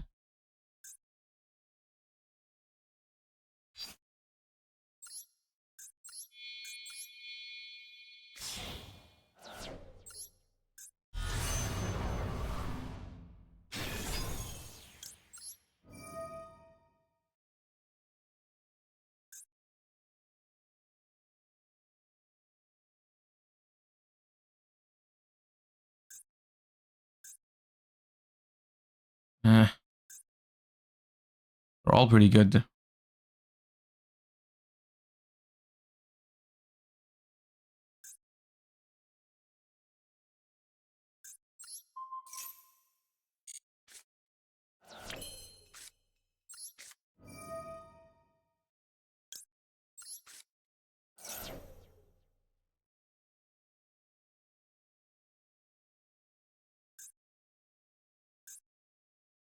Oh, they haven't used Rule Colors yet. I'm dumb. Oh, no. Oh, I had to banish. I forgot. I thought they used... Wait, okay. That's crazy. Not negating that is insane.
My time is low.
That was gonna be so much better if I banished the thing, whatever it's called. That is a nice one, dude. You just can't activate that straight up. Nice play. Sick. Very good.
That was fun.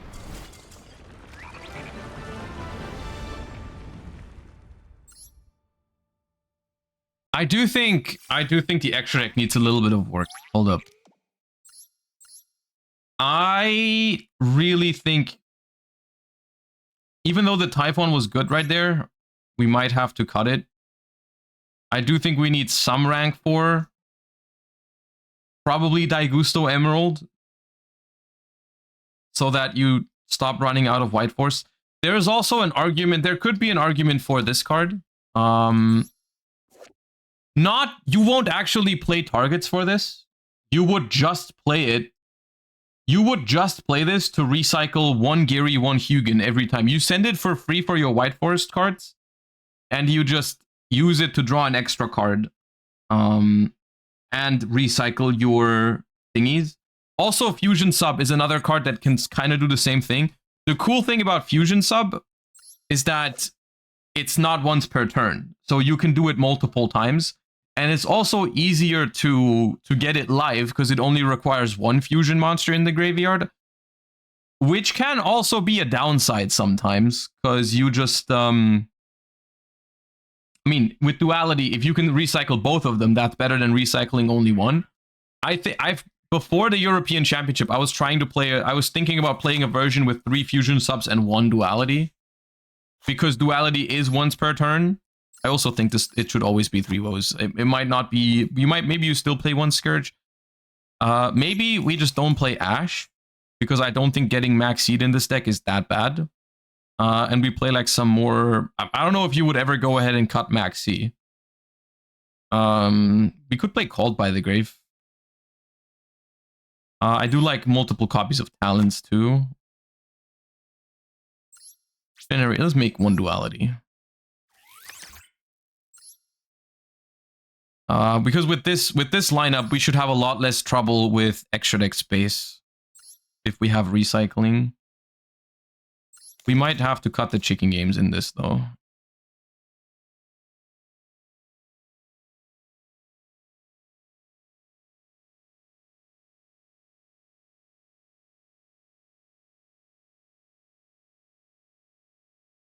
Cut the spelling. I think you can do 17 Runicks. Right now we're doing 18. No, we are doing 17. Nah, I wouldn't cut a Runick. Time for Skill Drain. Skill Drain could be the last card in this. It's probably the most impactful one of you could have. We could do this. And then if we do this, I don't think we actually need the I don't think we need the Daigusto Emerald. Baguska could still be good. But the only thing I think that's cuttable from this extra deck is Typhon. I do think that's valuable.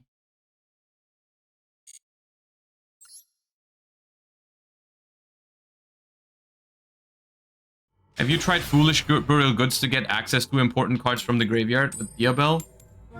I think that's not very good. I think if you can access your... If you can summon Diabel and it resolves, you're already happy. Even if you're adding back a card that you've already used or something.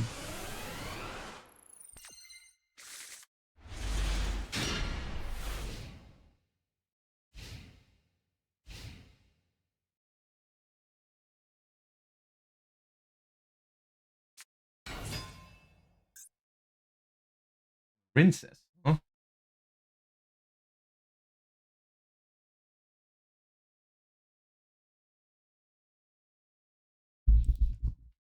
You don't play Tails? I think Tails was always incorrect in this deck. I played it at the European Championship. I don't think I should have.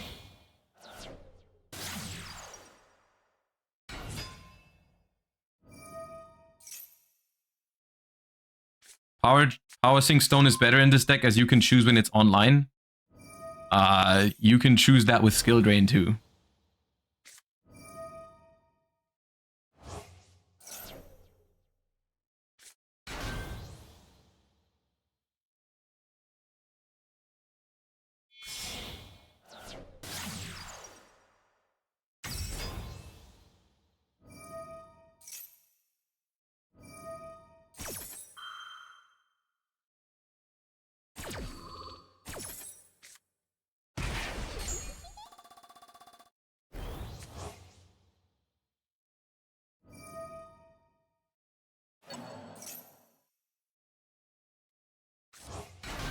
Would you consider Black Goat as one of the discard targets over Skill Drain? I did consider Black Goat Laughs in this deck. Yeah, I think it's a good card. I think you could put a bunch of one-offs good spell traps in this deck because if it gets going, it does draw a lot of cards.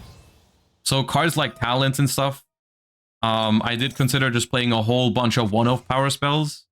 Like 1 Desires, 1 Talents, 1 Black Goat Laughs, 1 Droplet, and all that kind of stuff. Just so you never see multiples. And you can just keep drawing into new power spells. The hell is that? Oral triangle.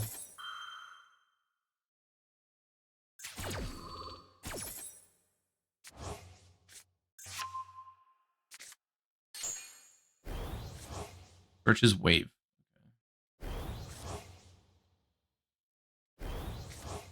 What will be summoned off of Duality? Nothing. You cannot activate that card.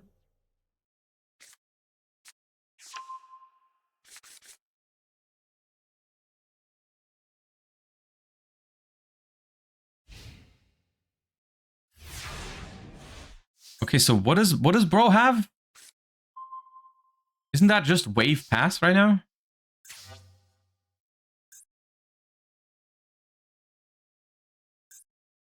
Okay.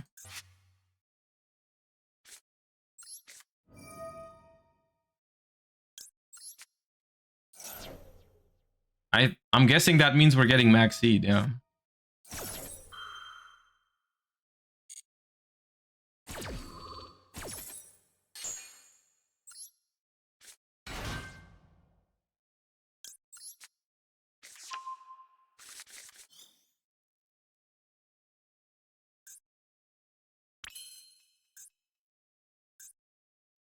Is this protected in any way? Can this just be destroyed?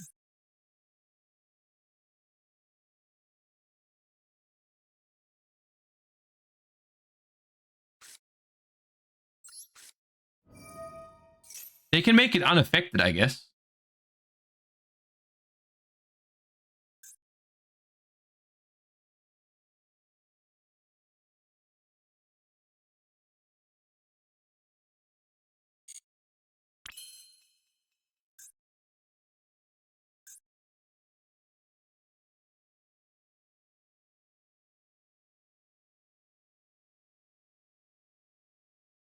By flashing fire now, I'll probably just make it unaffected.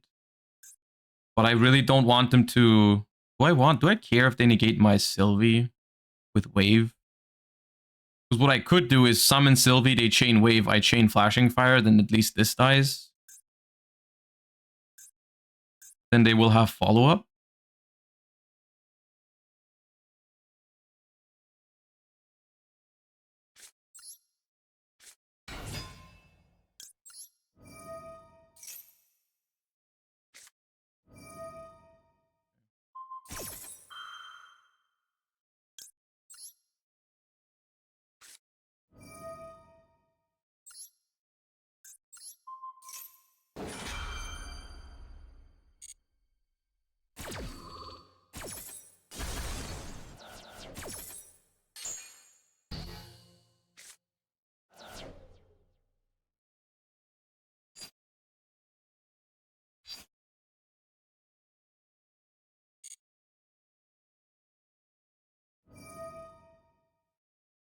Draw here in case of Ash. I don't think I can play around that right now. I think if they have a good hand here, I'll probably just lose to it.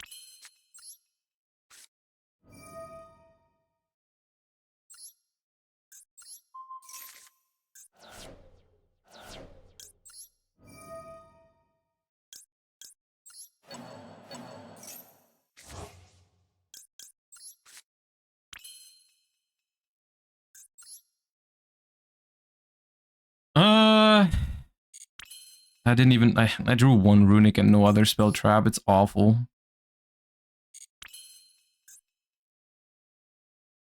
If I had another... If I had another spell here, I could just go and make this to search the trap card, which would be pretty good.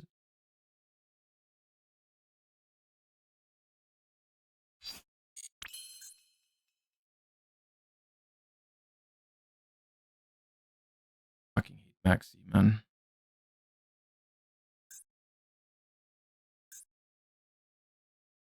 But there's no way one Flashing Fire is going to stop them, right? Because they have Wave in hand already. So they can just use Wave to make whatever I target unaffected. But our...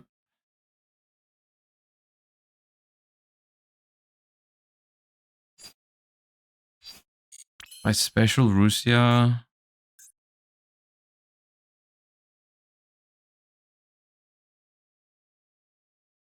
They need a big link to use Wave from hand? No, they just need a link too.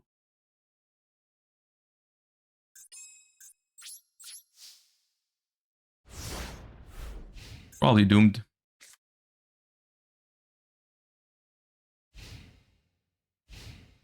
Link 3. Oh, if you control a link 2 or higher, all are unaffected. If you control a link 3, you can act... Oh, okay, I didn't fully read it.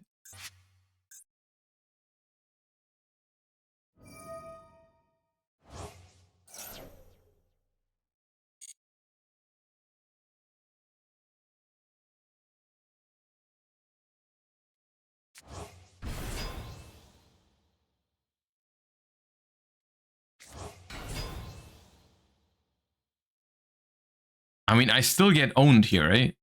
Are they negated in any shape? No.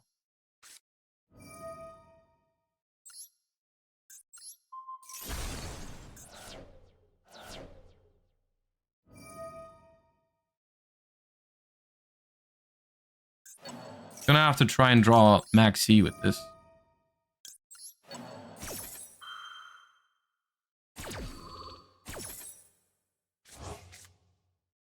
Or just draw the same card again. Sick.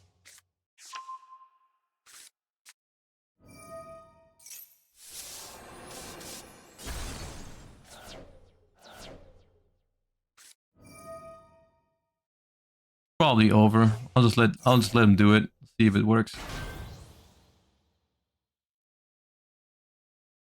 This is another thing with this deck. I think there are other decks that you can beat decks going second, but not if they max you. Like this deck, you just eat this deck alive if they don't max you.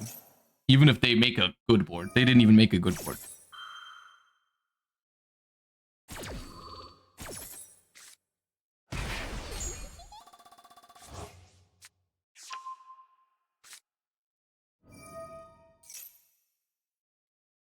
If they play Aqua Angel now. First time discard from your hand or grave.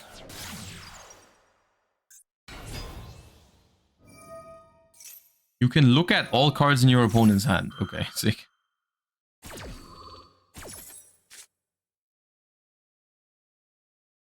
Takes out 3 Ash, says it's not bad into Maxi, loses to Maxi. I said it's not bad into Maxi going first. But yeah, sure. You can go ahead and think you're funny.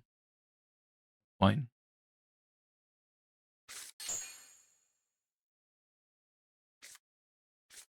The thing if you draw Ash Blossom going second is that you're probably not going to be able to hold it for Maxi if it's your only non-engine. So it wouldn't have really changed much most of the time.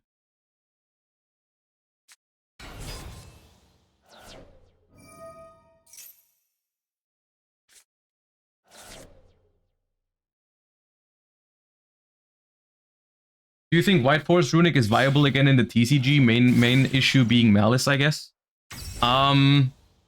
Against Ryziel, you could make this deck work 100%. Yes. Against Malice going second, you would need to side deck heavily for it.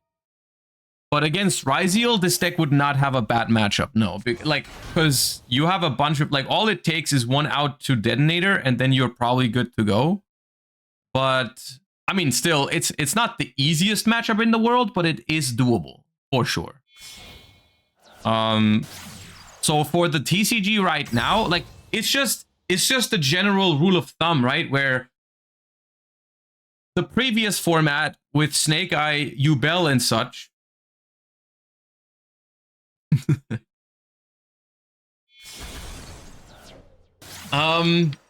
It's always been like this, right? In formats where you need a lot of hand traps to go second, Runick combo decks are awful because it just can't play a bunch of hand traps.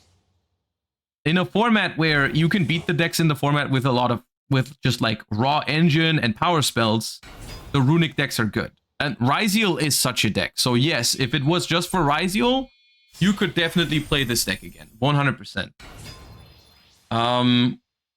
Yeah. Just, we'll have to wait and see. I could definitely see playing a power... You could play a power spell version of this deck in the TCG and then just side deck for your bad matchups.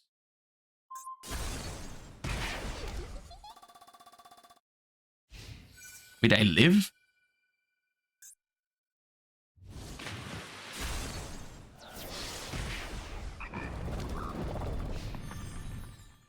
Okay. So they either played that badly or Marin says it's just a well-designed deck, I suppose.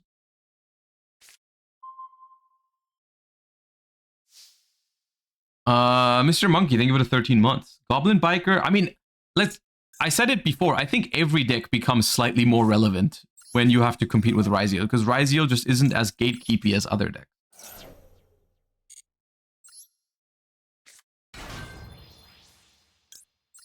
So yeah, you probably have a better chance with your Goblin Biker deck. I don't know if it's good now, but it's definitely easier to beat Ryziel with it than Snake Eyes.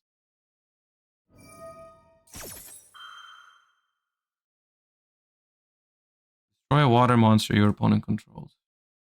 Sure, I guess.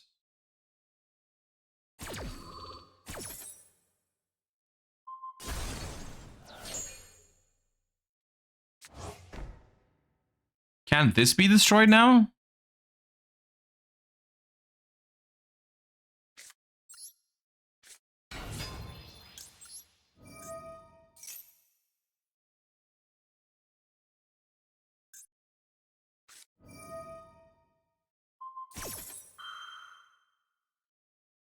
Need to pop the field first.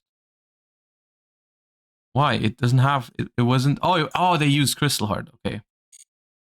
I always thought that they were unaffected while they had Crystal Heart equipped. But I guess that's not what it says.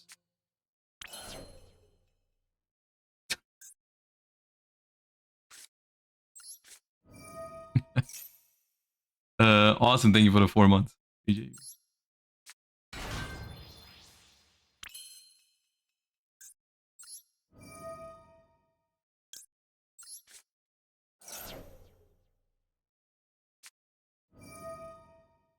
That's crazy.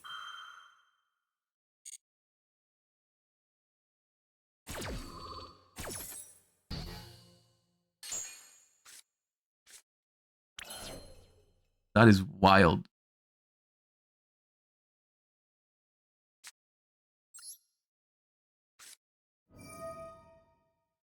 Just said it at this point so that that doesn't happen.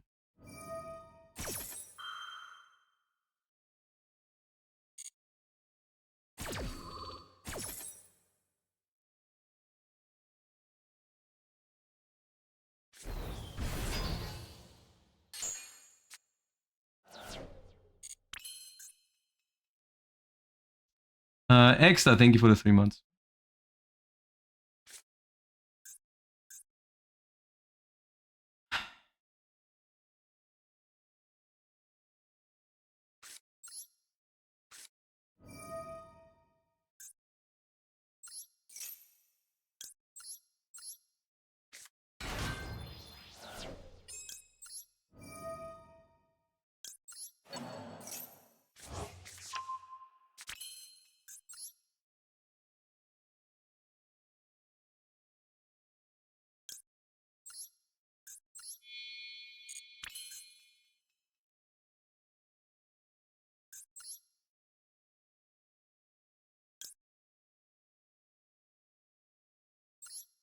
I'd be sick if I had rank 4 access, but I don't.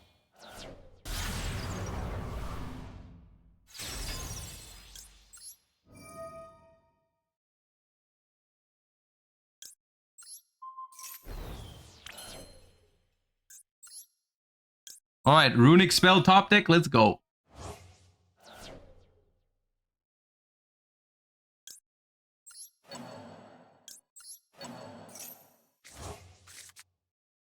That's better. I'll take that.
Do they have another Link 1? No.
Ah!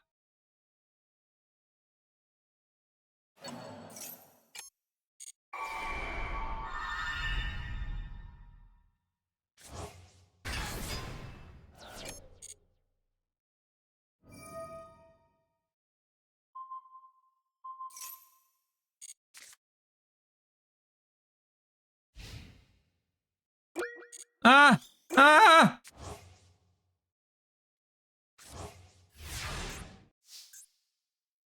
Ah!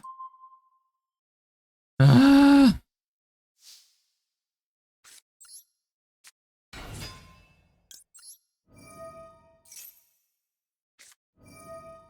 Alright, calm down. That's okay.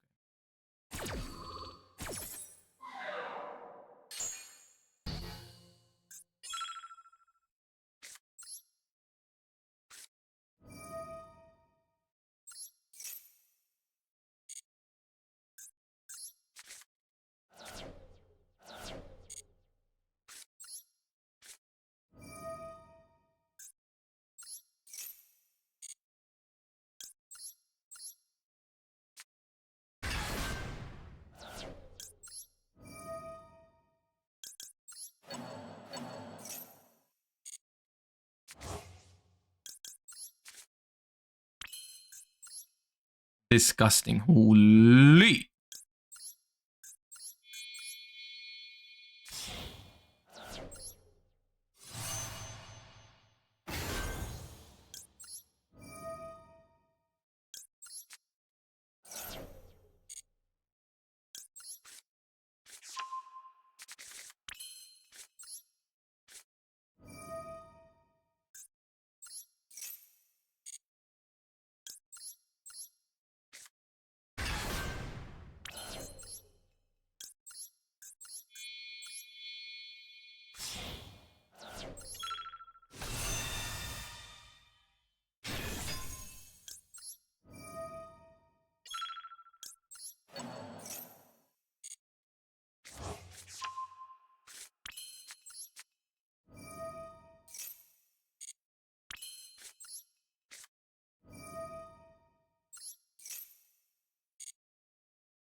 My timer is a problem.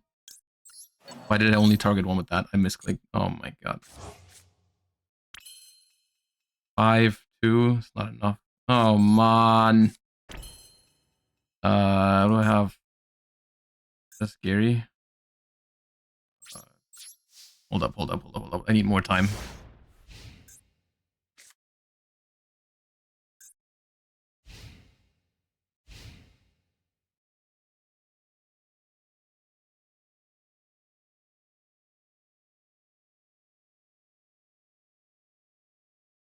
Yeah, Gary add back Fountain and make Chenging was also a play probably.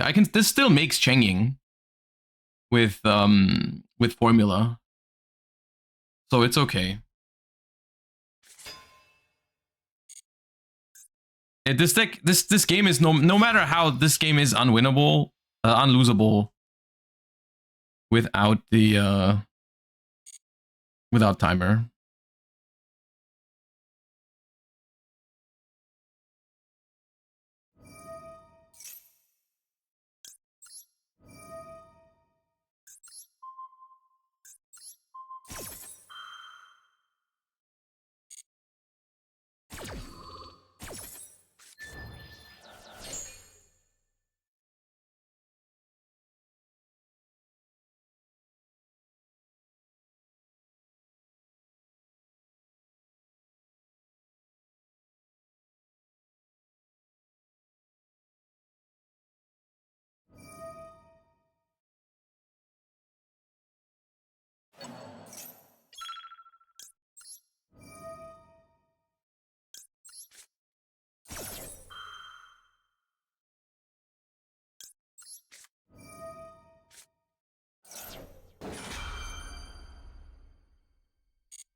God damn.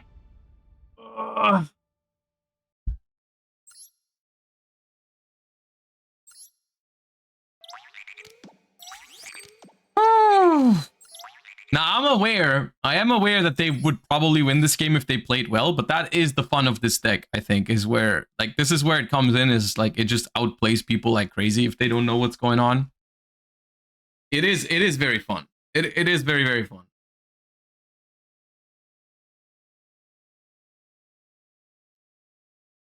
You could maybe even, and I know it sounds crazy, but I think maybe cutting Maxi for more power spells could be okay, because you can't send Maxi for the White Forest cards, and that's kind of awkward sometimes. And I like, of course, if you resolve Maxi going second, it's good, but I feel like most of the time it doesn't resolve, and then you're just playing with less cards. Maxi is so good with Runics, though. Yes, at the same time, you'd have to already have Fountain up and resolve Maxi, at which point, nah, you're probably winning already, but no. Did you not like Chicken Game? I did like Chicken Game. I just really wanted to play. I think this card is really good. Because I think you have extra deck problems like crazy here. And the recycling from these two feels very important. Yeah, I don't know. I mean, I played this deck without Baron in the TCG, but of course you do play Baron, and I think you still play Chengying and Chaos Angel. Is this better than Runick Bestial in Master Duel? I think so. I think, if, for what it's worth, I think this is the best version of Runick in Master Duel. It might not be the best version of White Forest. There might be other White Forest versions that are better. I haven't tried them yet. I will probably at some point, but yeah. Why no Stellar? Stellar, I mean, we didn't play a Stellar at Euros as well. The problem with the Stellar is that it's the worst one into Imperm, Veiler, and Ash, because it's not a tuner. So if you're committing to your normal summon of a Stellar, and then it gets interrupted, you cannot extend with Runics. The only way to extend on a hand trap on a Stellar is if you draw Rushia. This is the only card that makes you play the game. No. Can I play this at the DC Cup, or is it too copium? I think it's too copium, Vince. I know you love this deck. I know you love this deck, and I do too. I think it is absolutely good enough to make Duelist level max with, but I don't think it's the deck you would climb with in the second stage. It's not bad, and if you work on the list and make it like for the format, you make it perfect. I think it's very playable. I don't think it's top tier. Another, like, it's a small thing, but I think it matters a lot. I think Zapper Shrimp not being here is super annoying for the Tenpai matchup and the Labrynth matchup. Like, not being able to summon Zapper Shrimp off Diabells is really annoying versus Tenpai specifically. Yeah. It changes a lot again. Like when I played this deck at Euros, I beat every. I lost to one Tenpai actually. I didn't beat all of them. That's not true. But I beat every single Tenpai except for my first round opponent. And I played against a lot of Tenpai. It was like 5 or 6 Tenpais. The deck is good against Tenpai. It's very, very good against Tenpai, but yeah, going second can be rough. Well, it's fun. What else is there? Because I want to, like, try a couple of different things before the Duelist Cup as well. Labrynth, I do think we've got to take a look at Labrynth, right? Because, I mean, have I talked about the most recent Banlist update in Master Duel? I was live since, right? That was a while ago. This one? I think we've talked about this, right? No? Well, I mean, I don't think we have to really talk about it in depth now. Oh, I tweeted it. That's what it was. No, I tweeted about it. I tweeted about this one. I remember. This was on my way. This was on my way to Anaheim that they dropped this. Yeah, right. But this is only the unbans, right? We did talk about the other one. Because it was this ban list was 2 waves, right? The first one we've talked about, the Shifter, Snow, Gamma, Lightning Storm one. That one we've talked about. And the Prosperity, yeah. So, but like, I'm trying to think with all these cards that came off of the list and went onto the list, and with the new pack. What's even the... we're probably going to make a YouTube video about that at the start of next week, because I'm going to need some time to think about it. And we also, guys, we do have the Challenger Cup season finals tomorrow, which I think is a phenomenal date for it. I'm super happy the season finals of Challenger Cup is tomorrow, because it's perfect. It's the week before the second stage of the Duelist Cup. It's like after the ban list, after the new set, all that kind of stuff. I think it's going to be very interesting to see what people are playing tomorrow at the Challenger Cup final. So you're going to get a Saturday stream for what it's worth. And then the other thing is also regarding stream schedule for next week. I'm going to be live on Monday. I'm going to be live on Tuesday. And then I will also, I might take Wednesday, Thursday off, because then there's going to be Duelist Cup second stage, and I'm going to be playing Yu-Gi-Oh for like almost 72 hours. So I'm probably going to take some time off before that, because otherwise it's going to destroy me. But you do get the entire weekend of the Duelist Cup, right? Or in exchange for those 2 days. So yeah, the only thing that I'm still gonna have to decide on is how exactly my streaming schedule is gonna be like over the Christmas holidays, and when exactly we're gonna have the Christmas stream.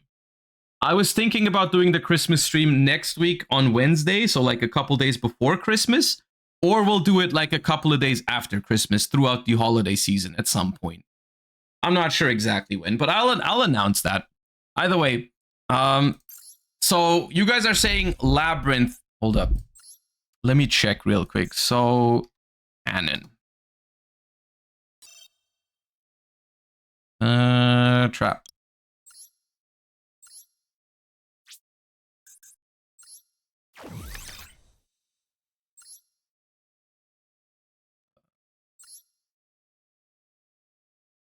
Oh, I got a glossy. Okay, I was confused for a second by they look so similar. Okay.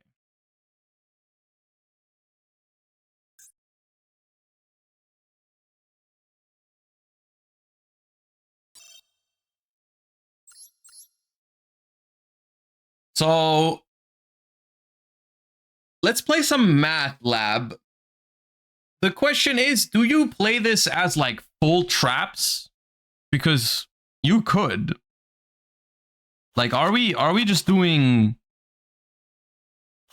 this kind of vibe? No other Labrynth cards? Maybe one Ariana? Maximum one Ariana. And then we're gonna have Pot.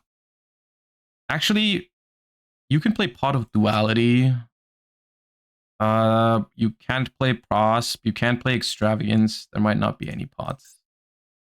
Lord of the Heavenly Prison would be good in best of one. Probably you probably still play that. I'm not sure about 3, but you probably play Lord of the Heavenly Prison. You probably play Solemn Strike. You would probably play Daruma. Trap Trick.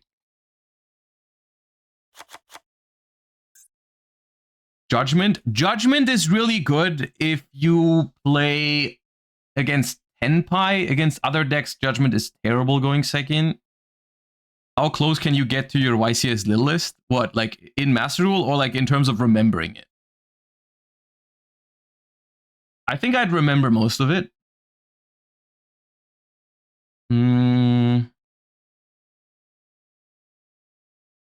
Oh yeah, Runick spells. Runick spells could be played. Okay, first up, what's the? Let me try to think about the extra deck. So there was, what was the level 1? Infernoid Evil. Infernoid Evil. I don't have that. Do I have Millennium Eyes Restrict or 1,000 Eyes Restrict? I do have 1,000 Eyes Restrict. Okay, so no need for Evil. Runick is level 2, 3, 4. Did I play 5? Probably did. And then what was the level 6 fusion? I don't remember. Oh yeah, Garura. And then for level 7 I played Air Neos. I guess we can't do that. We're gonna put which one's another cool level 7 fusion? Low Neos, Dark Neos. Let's put Flare Neos. And then there was, I played rank 2. We're gonna play these two. Rank 3. We can play the wind-ups. Those are cool. Zen mains, Zen mighty. Rank 4. Direwolf. And Pastel, the OGs. Rank 5. I don't know. Volcasaurus, I guess. And something else. It's another rank 5. Another cool rank 5. Now I know you can play 2 of the same one.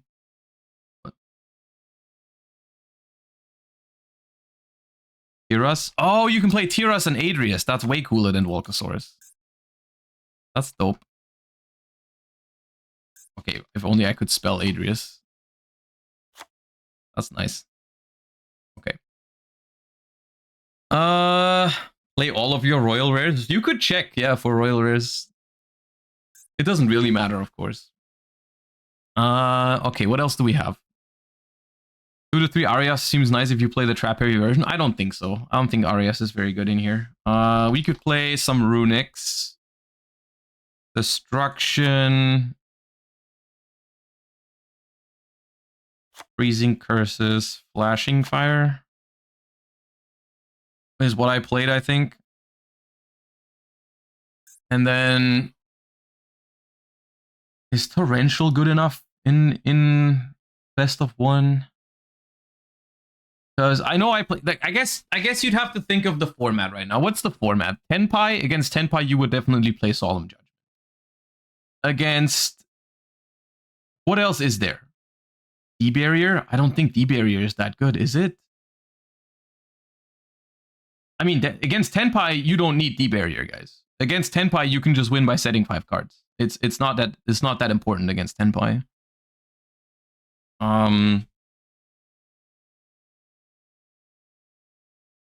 Overroot. Yeah, I played Ice Dragon's Prison, which seems pretty good. I played Compulse, which seems a little low impact. Torrential seems pretty good, I'm not gonna lie. I think Torrential is interesting. In best of one, we could just do this, and then a 2 of. Probably something, because like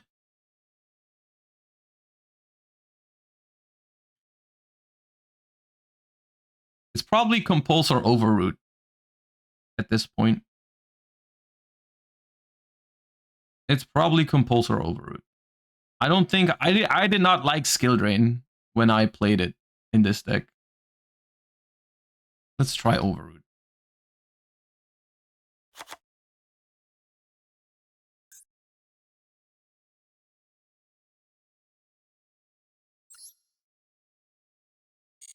We also might have to change around the extra deck a little bit in terms of the levels, depending on the format. Because for different decks, you might have to hit different levels.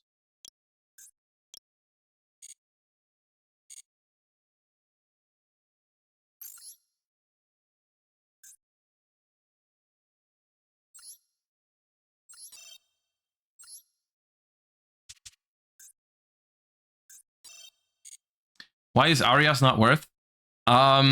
Because Arias is pretty bad going second. Which it might sound weird, but in this deck, you need to build your deck to be able to break a board going second by just setting 5 cards.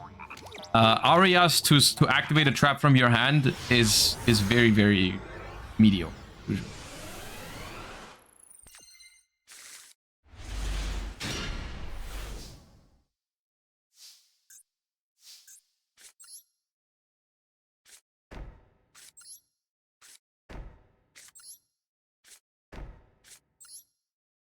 Do you need a link for the equation calculation?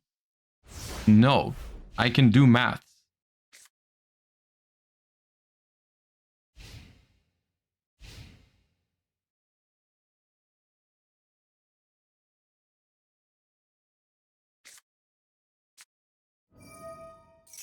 Oh, okay. Someone's based.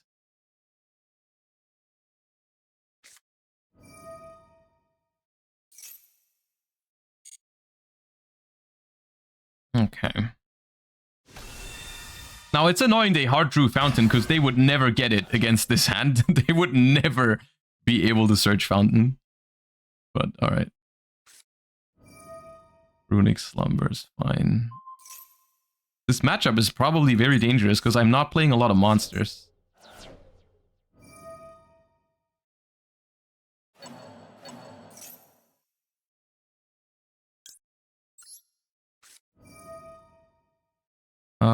We'll send the Fountain and set this one, the Flashing Fire.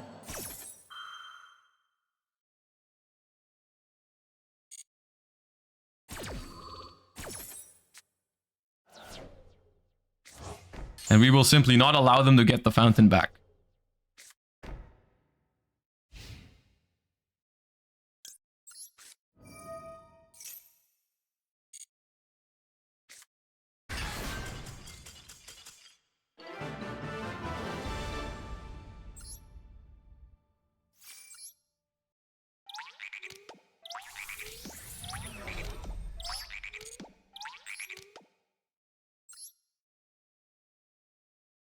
Is Tenpai still popular? Because I haven't played a single one today.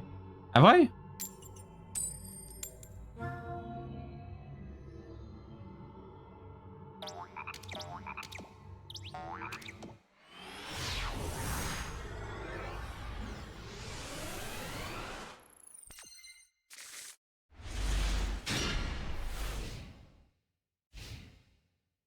You might not play this, Ariana.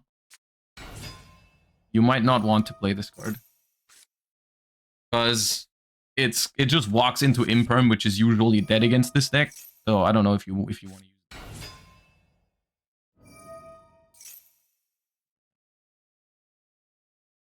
Another deck that I really want to try for the Duelist Cup is Chimera. I think Chimera is potentially really, really strong with the bells now.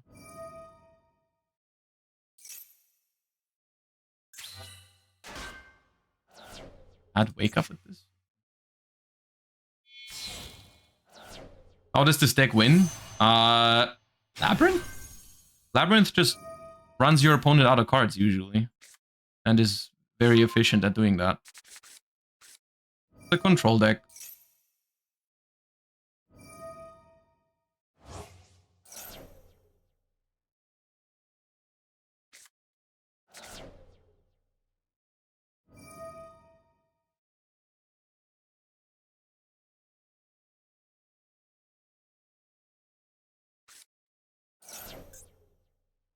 Oh, they play Emmet too. Okay.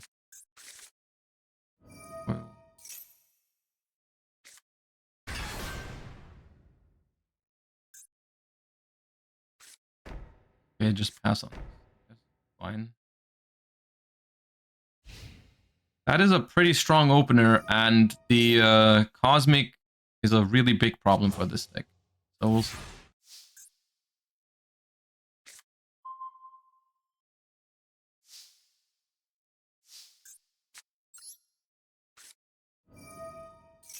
We probably need Solemn Strike. And even that is not good enough, probably. What the fuck?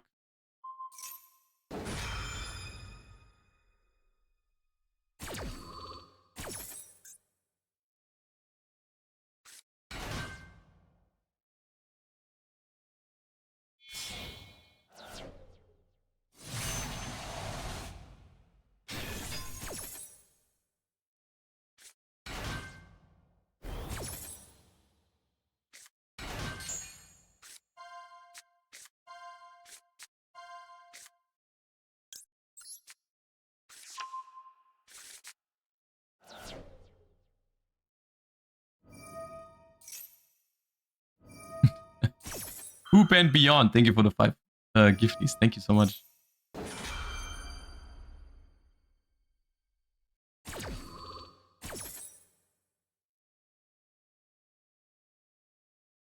It's really just the fact that Blazar comes back even if you strike it.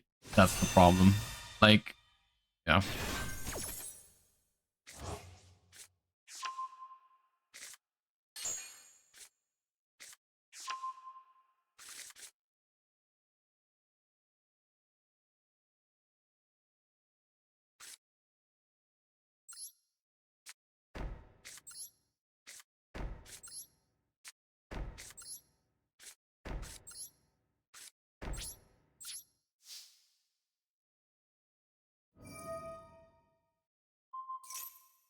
Blazar should be banned. I don't think I agree with that. I know Omni Negates are kind of cringe, but I don't agree with that.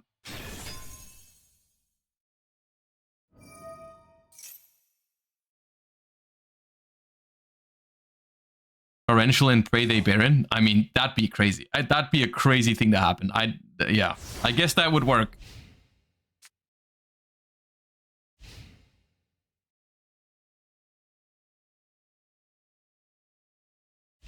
If they summon into Torrential.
I guess you can have a set Hoppier squad.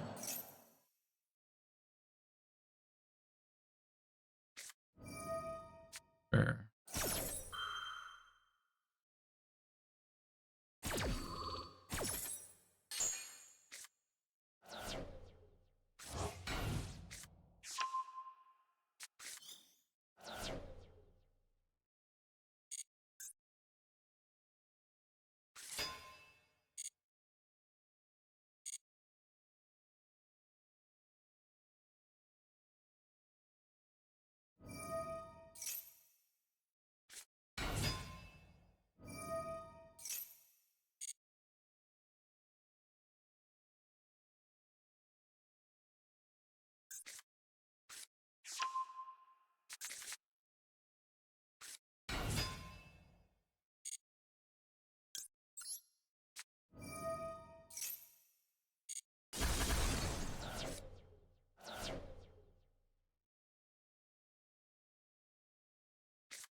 This should be a genuine option for the Duelist Cup. This deck is good.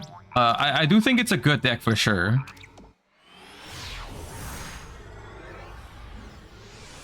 Whether it's the best one, I'm not sure. But it is a good... Ah, there we go. That is the biggest downside of this deck. Drawing Lovely is so bad. Especially going second. It's so bad. Oh, this is a Lab Mirror. This could be the worst hand ever drawn in a Labrynth Mirror match. Oh, it's Draco. Is that a good matchup? Might not be. I don't know.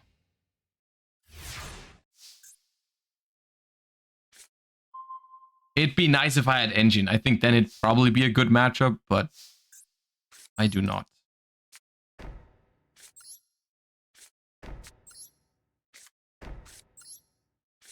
Trap Immune Masterpiece? I guess that would be a problem.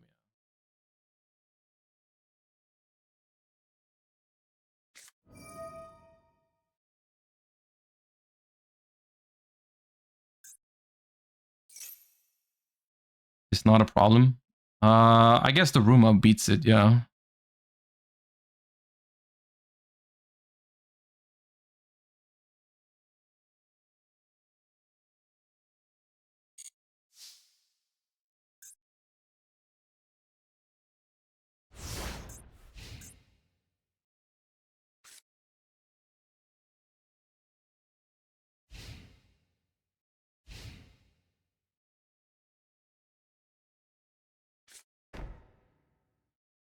We do have some amount of time. As long as this is it. Monarchs are... Oh, there's no extra deck. I could probably just torrential that. At the same time, if I torrential now and they chain this to get a monster, they can just normal summon the monster. Okay.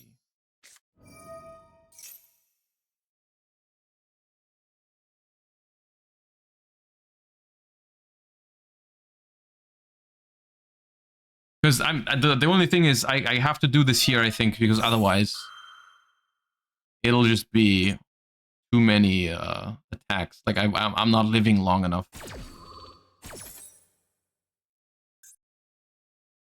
So this will probably just be okay. It's masterpiece. Let me think about this for a moment.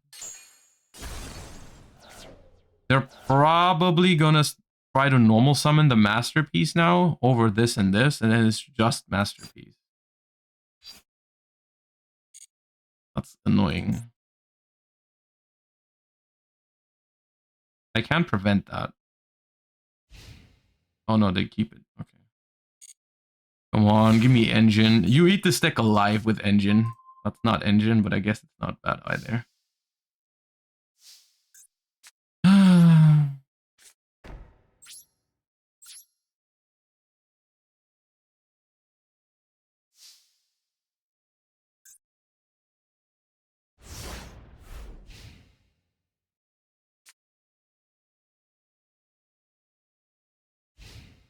Why do they not have an extra deck? Because they play Monarchs are up.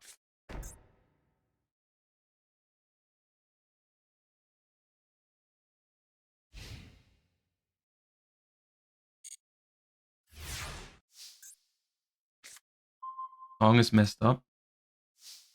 Let me restart Spotify.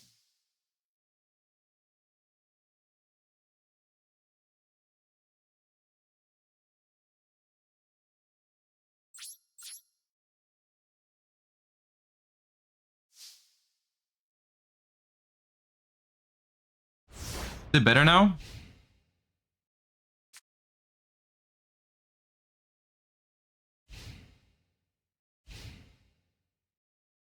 Yeah.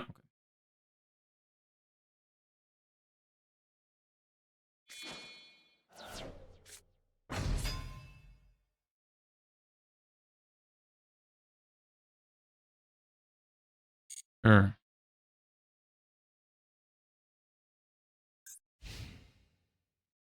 Wait, no attack?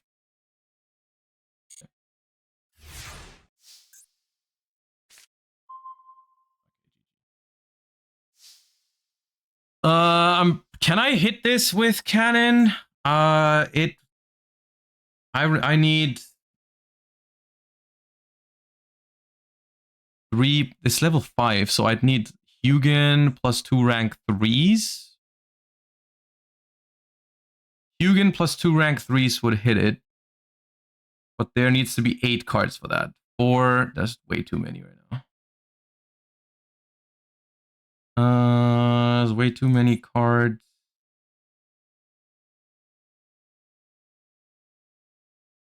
144 also works for 9 cards, but I have 8 and they have 4, so we're like it's way too many. Way too many cards right now. But now that I have the lady in hand, I'm not scared anymore. That's all right.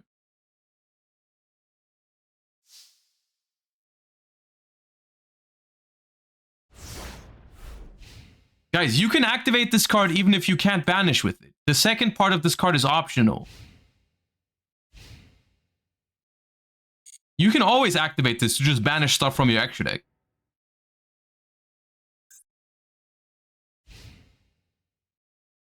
But why are they not I mean, sure.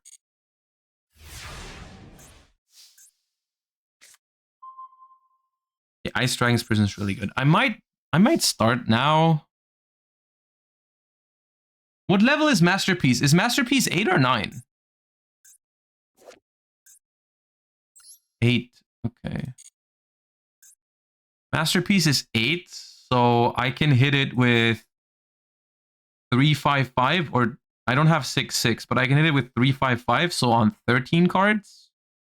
And I can hit it on 444, which is 12 cards. So I can hit Masterpiece on 12 or 13 cards. 12 or 13 cards. Right now I have 9. They have 5. That's 14.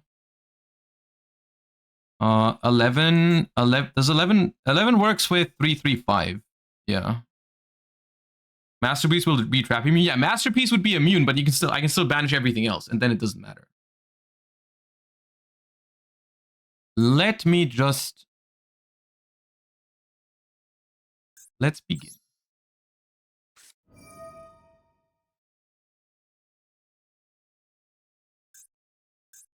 I'll send the True Draco Apocalypse and reset monster.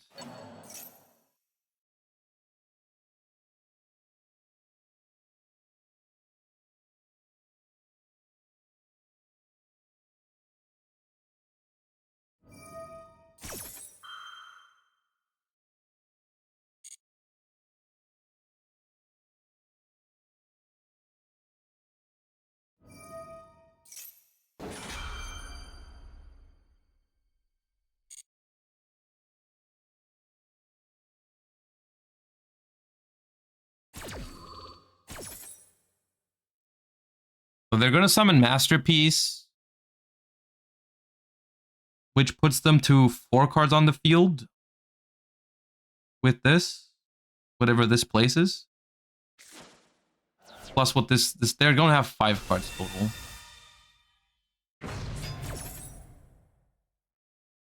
They're gonna have 5 cards total.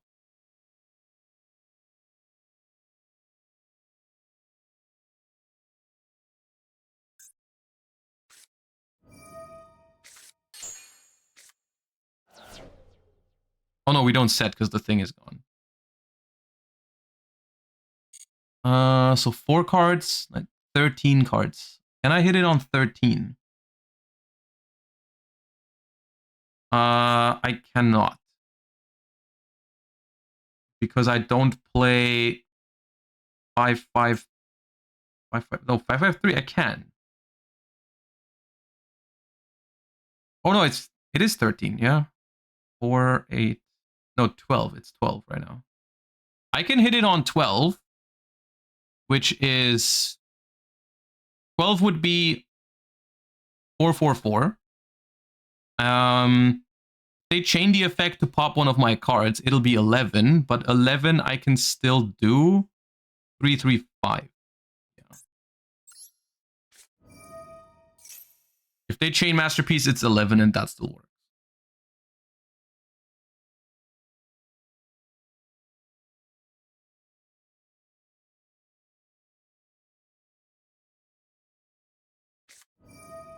That doesn't matter.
Bro got absolutely smoked.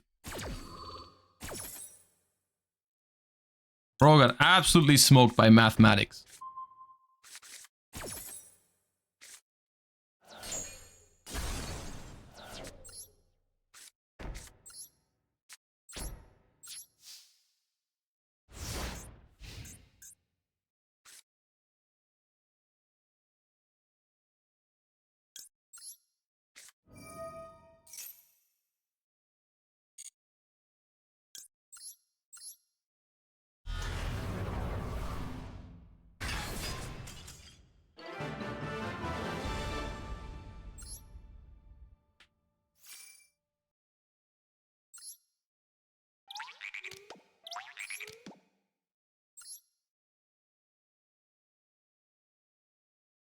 This deck is good, I think.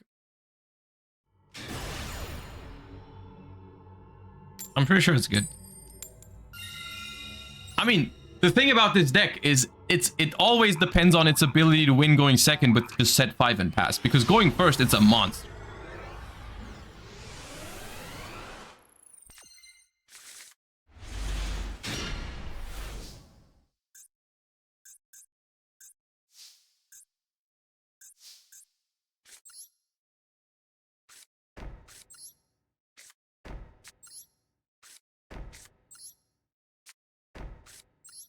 So every deck in the game?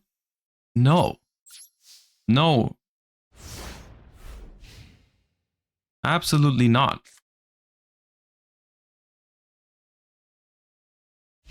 You recommend building Lab for the Duelist Cup? I can't tell you if it's the best deck, but it's definitely viable for a second stage, I think. You can definitely do well with this deck. I would not be surprised if there was a couple of people towards the top of the ladder that played mostly Labrynth. But the thing is, there is other decks that are also quite good. Okay, Sangan Summoning is scary here as a hard open. I guess we don't have to be afraid of Black Rose Dragon because Lord is active. Maybe it's not so scary, actually. It's probably not so scary. The situation seems fine.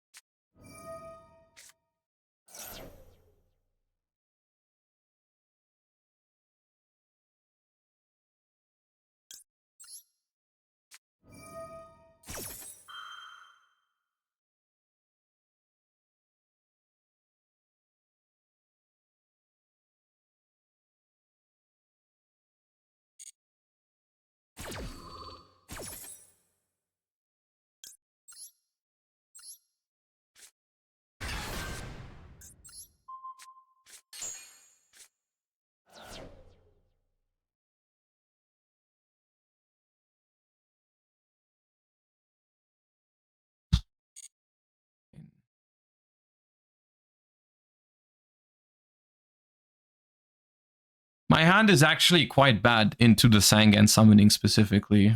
Like, yeah. Because if they just climb all the way into the rank 10, into the level 10 before the battle phase, I think I just die.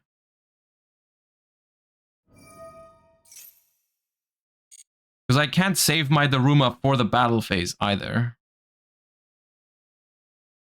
And because it's Trap Trick specifically, I'm going to have to Trap Trick for the Daruma cannon. And then I can't activate any of my other trap cards, is the problem.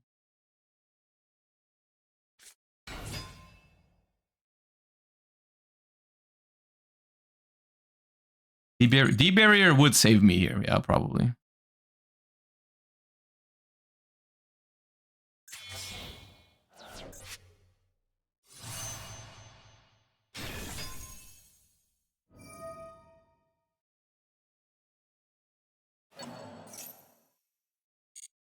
I think we need D-Barrier. I don't think we need D-Barrier, no. I think losing a game because you don't have D-Barrier does not equal put D-Barrier in your deck immediately.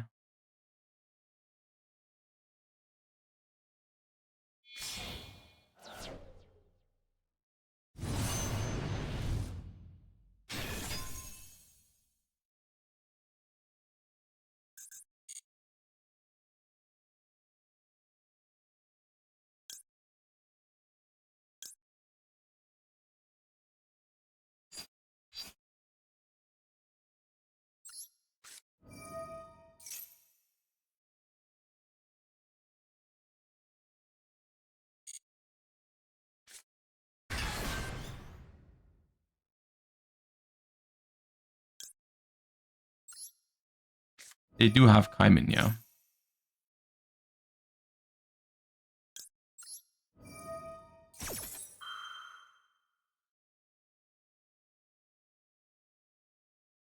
It's just Trap Trick is really annoying in this deck. Maybe there's a way to play without Trap Trick. Because the problem is very often you're going to be forced to use your trap trick first, and that sucks.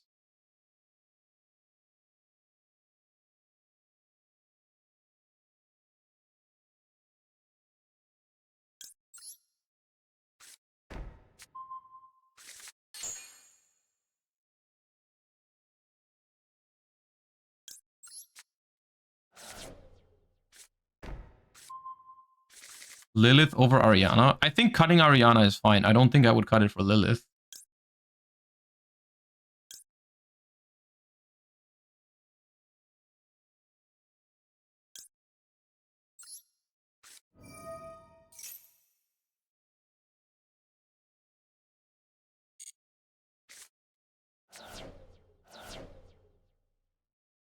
Maybe there's a chance. There shouldn't. There really shouldn't be.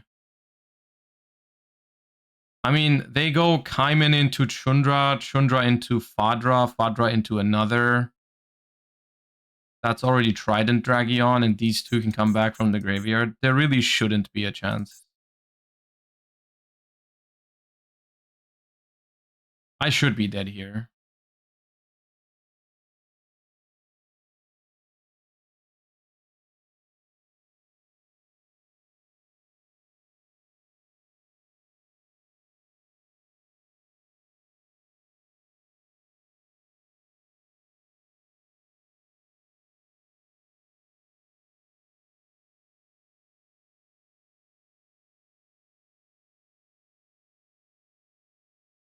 Are we supposed to Karma before they go into the 10? So they don't have it in the graveyard? Maybe.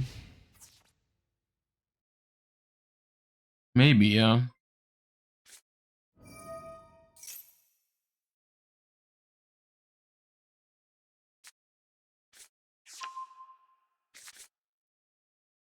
They weren't gonna scoop, I don't think.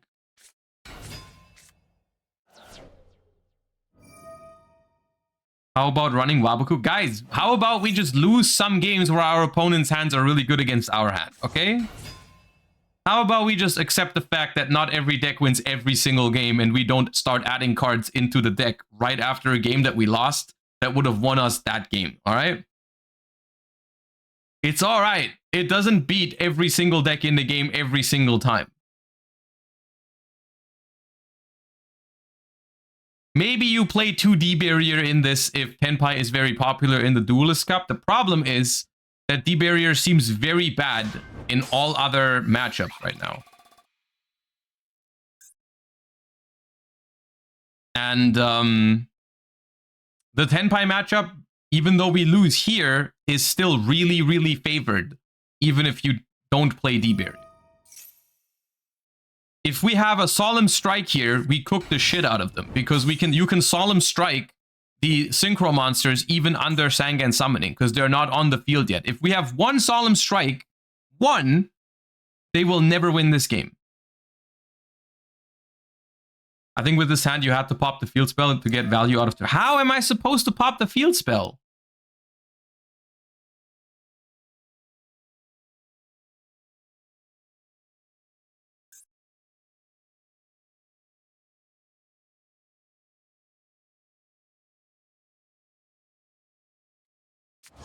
With Big Welcome, but Big Welcome only pops if you have a way to bounce another monster. I didn't have one. And I can't summon Lord first, because then I would have to activate Big Welcome, Torrential, or Trap Trick first.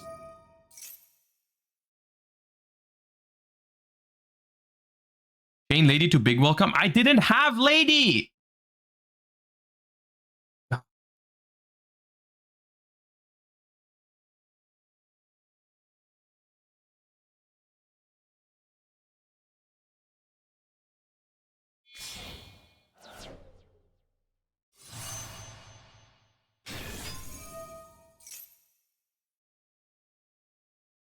Okay, they are on the way to do some real weird stuff right now. I don't think it's enough. I think we still lose, but they're doing a lot of weird things right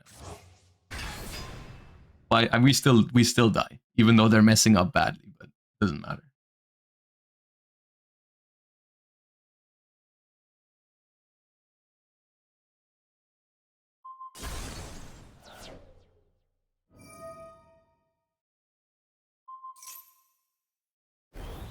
We still die. It's irrelevant.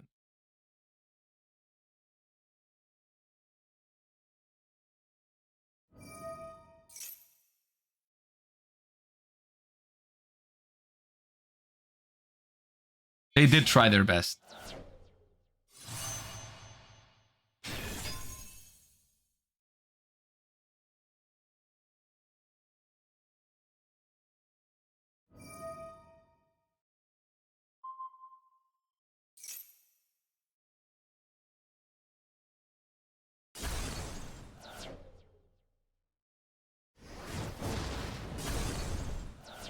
They couldn't quite find a way to make me win.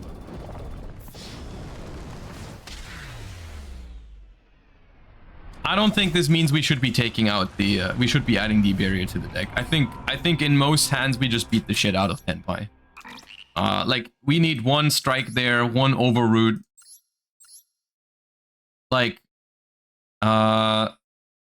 if we hard draw Karma Cannon, it's also super easy because then we don't have to disable our other trap cards with the trap trick. Like if we have Math Cannon, Solemn Judgment, Solemn Strike, Karma Cannon, Welcome Labrynth, Overroot, we always win this game. The only combination where we don't win is if it's too useless, if it's like a second copy of Big Welcome that's useless, a Torrential that's useless against the field spell, and Trap Trick, and they hard open the field spell. All these other scenarios were fine. Even Ice Dragon's Prison stops him from going into the rank 10 because it steals the target from the thing.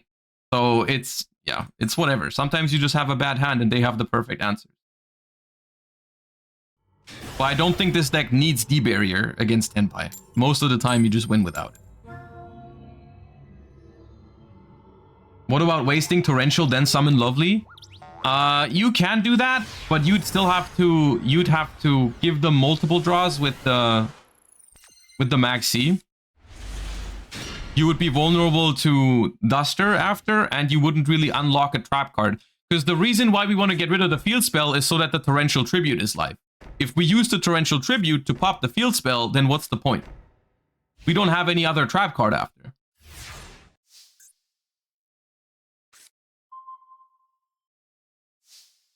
Okay, if this is a mirror match, that's going to be painful.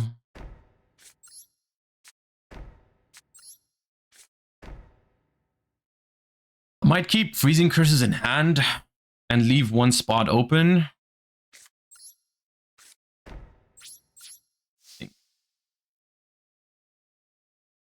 Okay, nothing in end phase is huge. That's pretty good for us. They might not have engine. They might not have engine.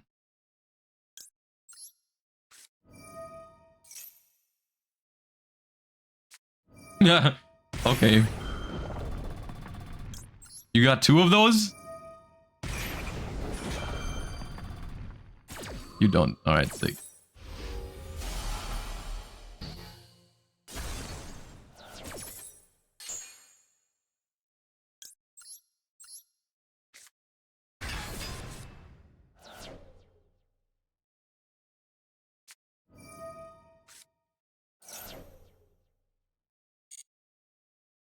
What does this mean?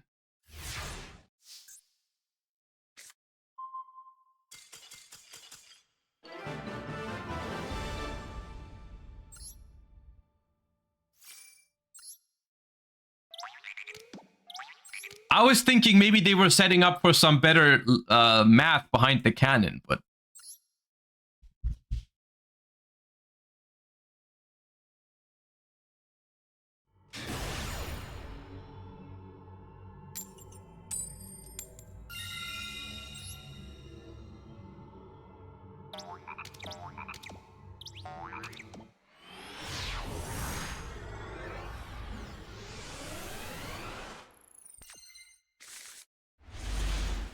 Alright, this hand is broken.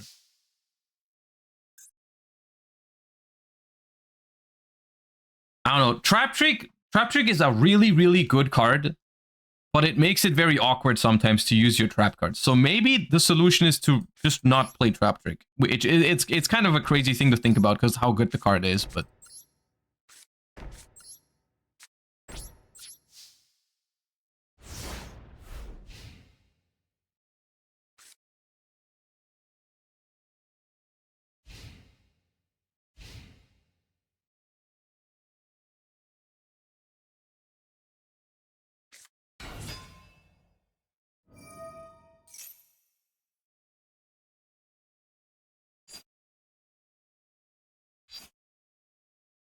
That's fine.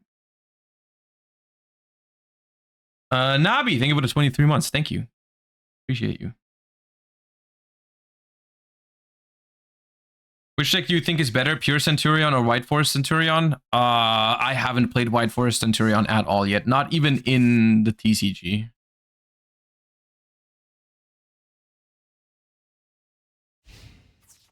All right, come to the battle phase. I'm waiting for you here.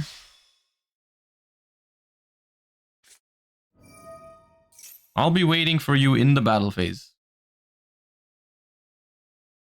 Sure.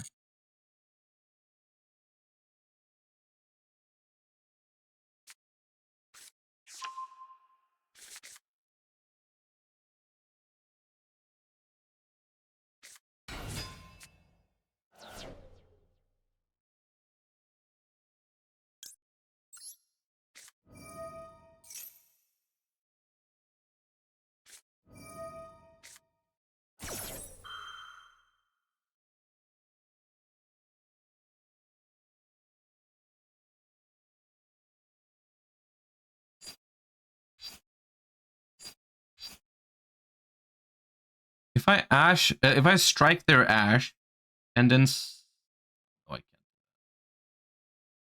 I can't strike this. I have to strike the Tundra, I think.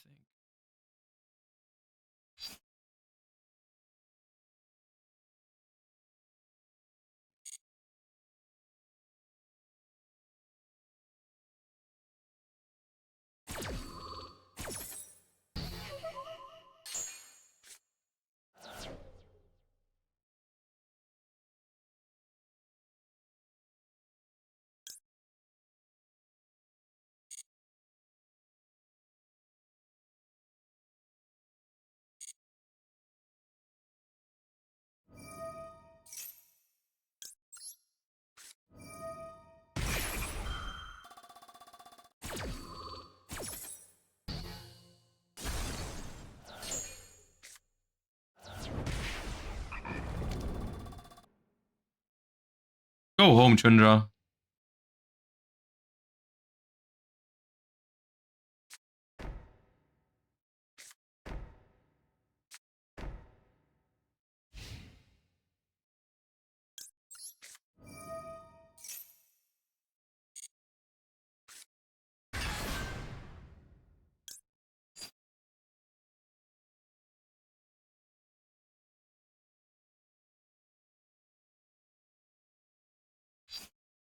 By destruction and then cannon, it's still not gonna be like there's just too few cards. I'll swap the cannon for a different trap card.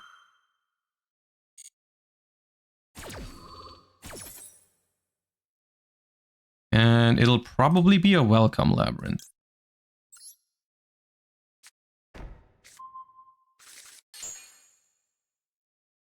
We'll get rid of 4 for this. And we can't return.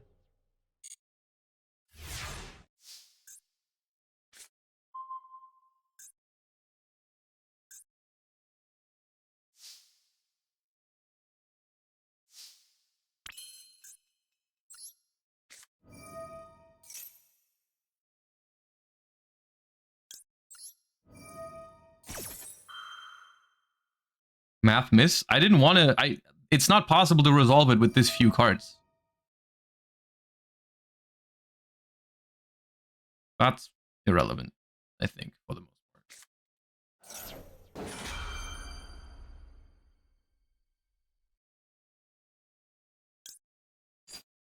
I'll save it.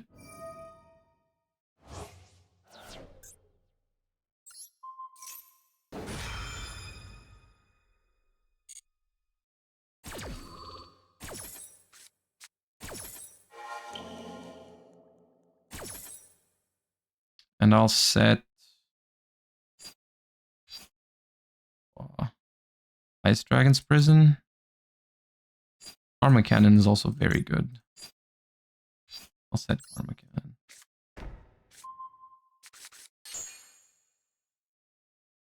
Summoning this. Although I am fully expecting it to just get impermed. There's no way this card here is imperm for sure. They might both be imperms.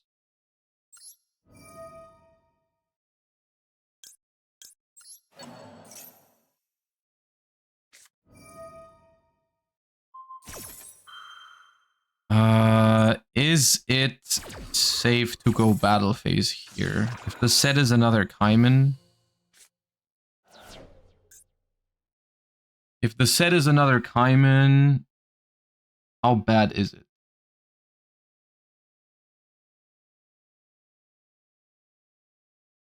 Risky? It's probably too risky. I could just do this, then I won't have a battle phase. But then I know what the set card was, and I know they can't imperm me next turn. If it's Kaiman, probably okay. I could also hold it for a potential field spell draw. I mean, you definitely bring this out.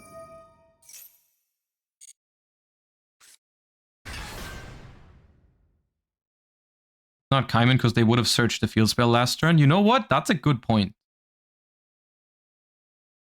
I don't think it is Kaiman. I think you're right.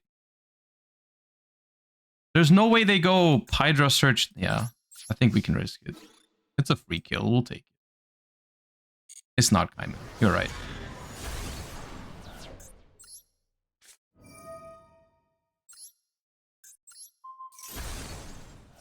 It was Thrust.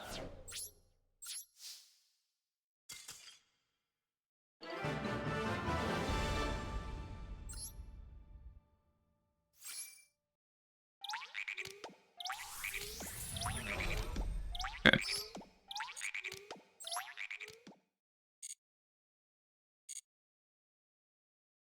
Good point brought up by a chatter.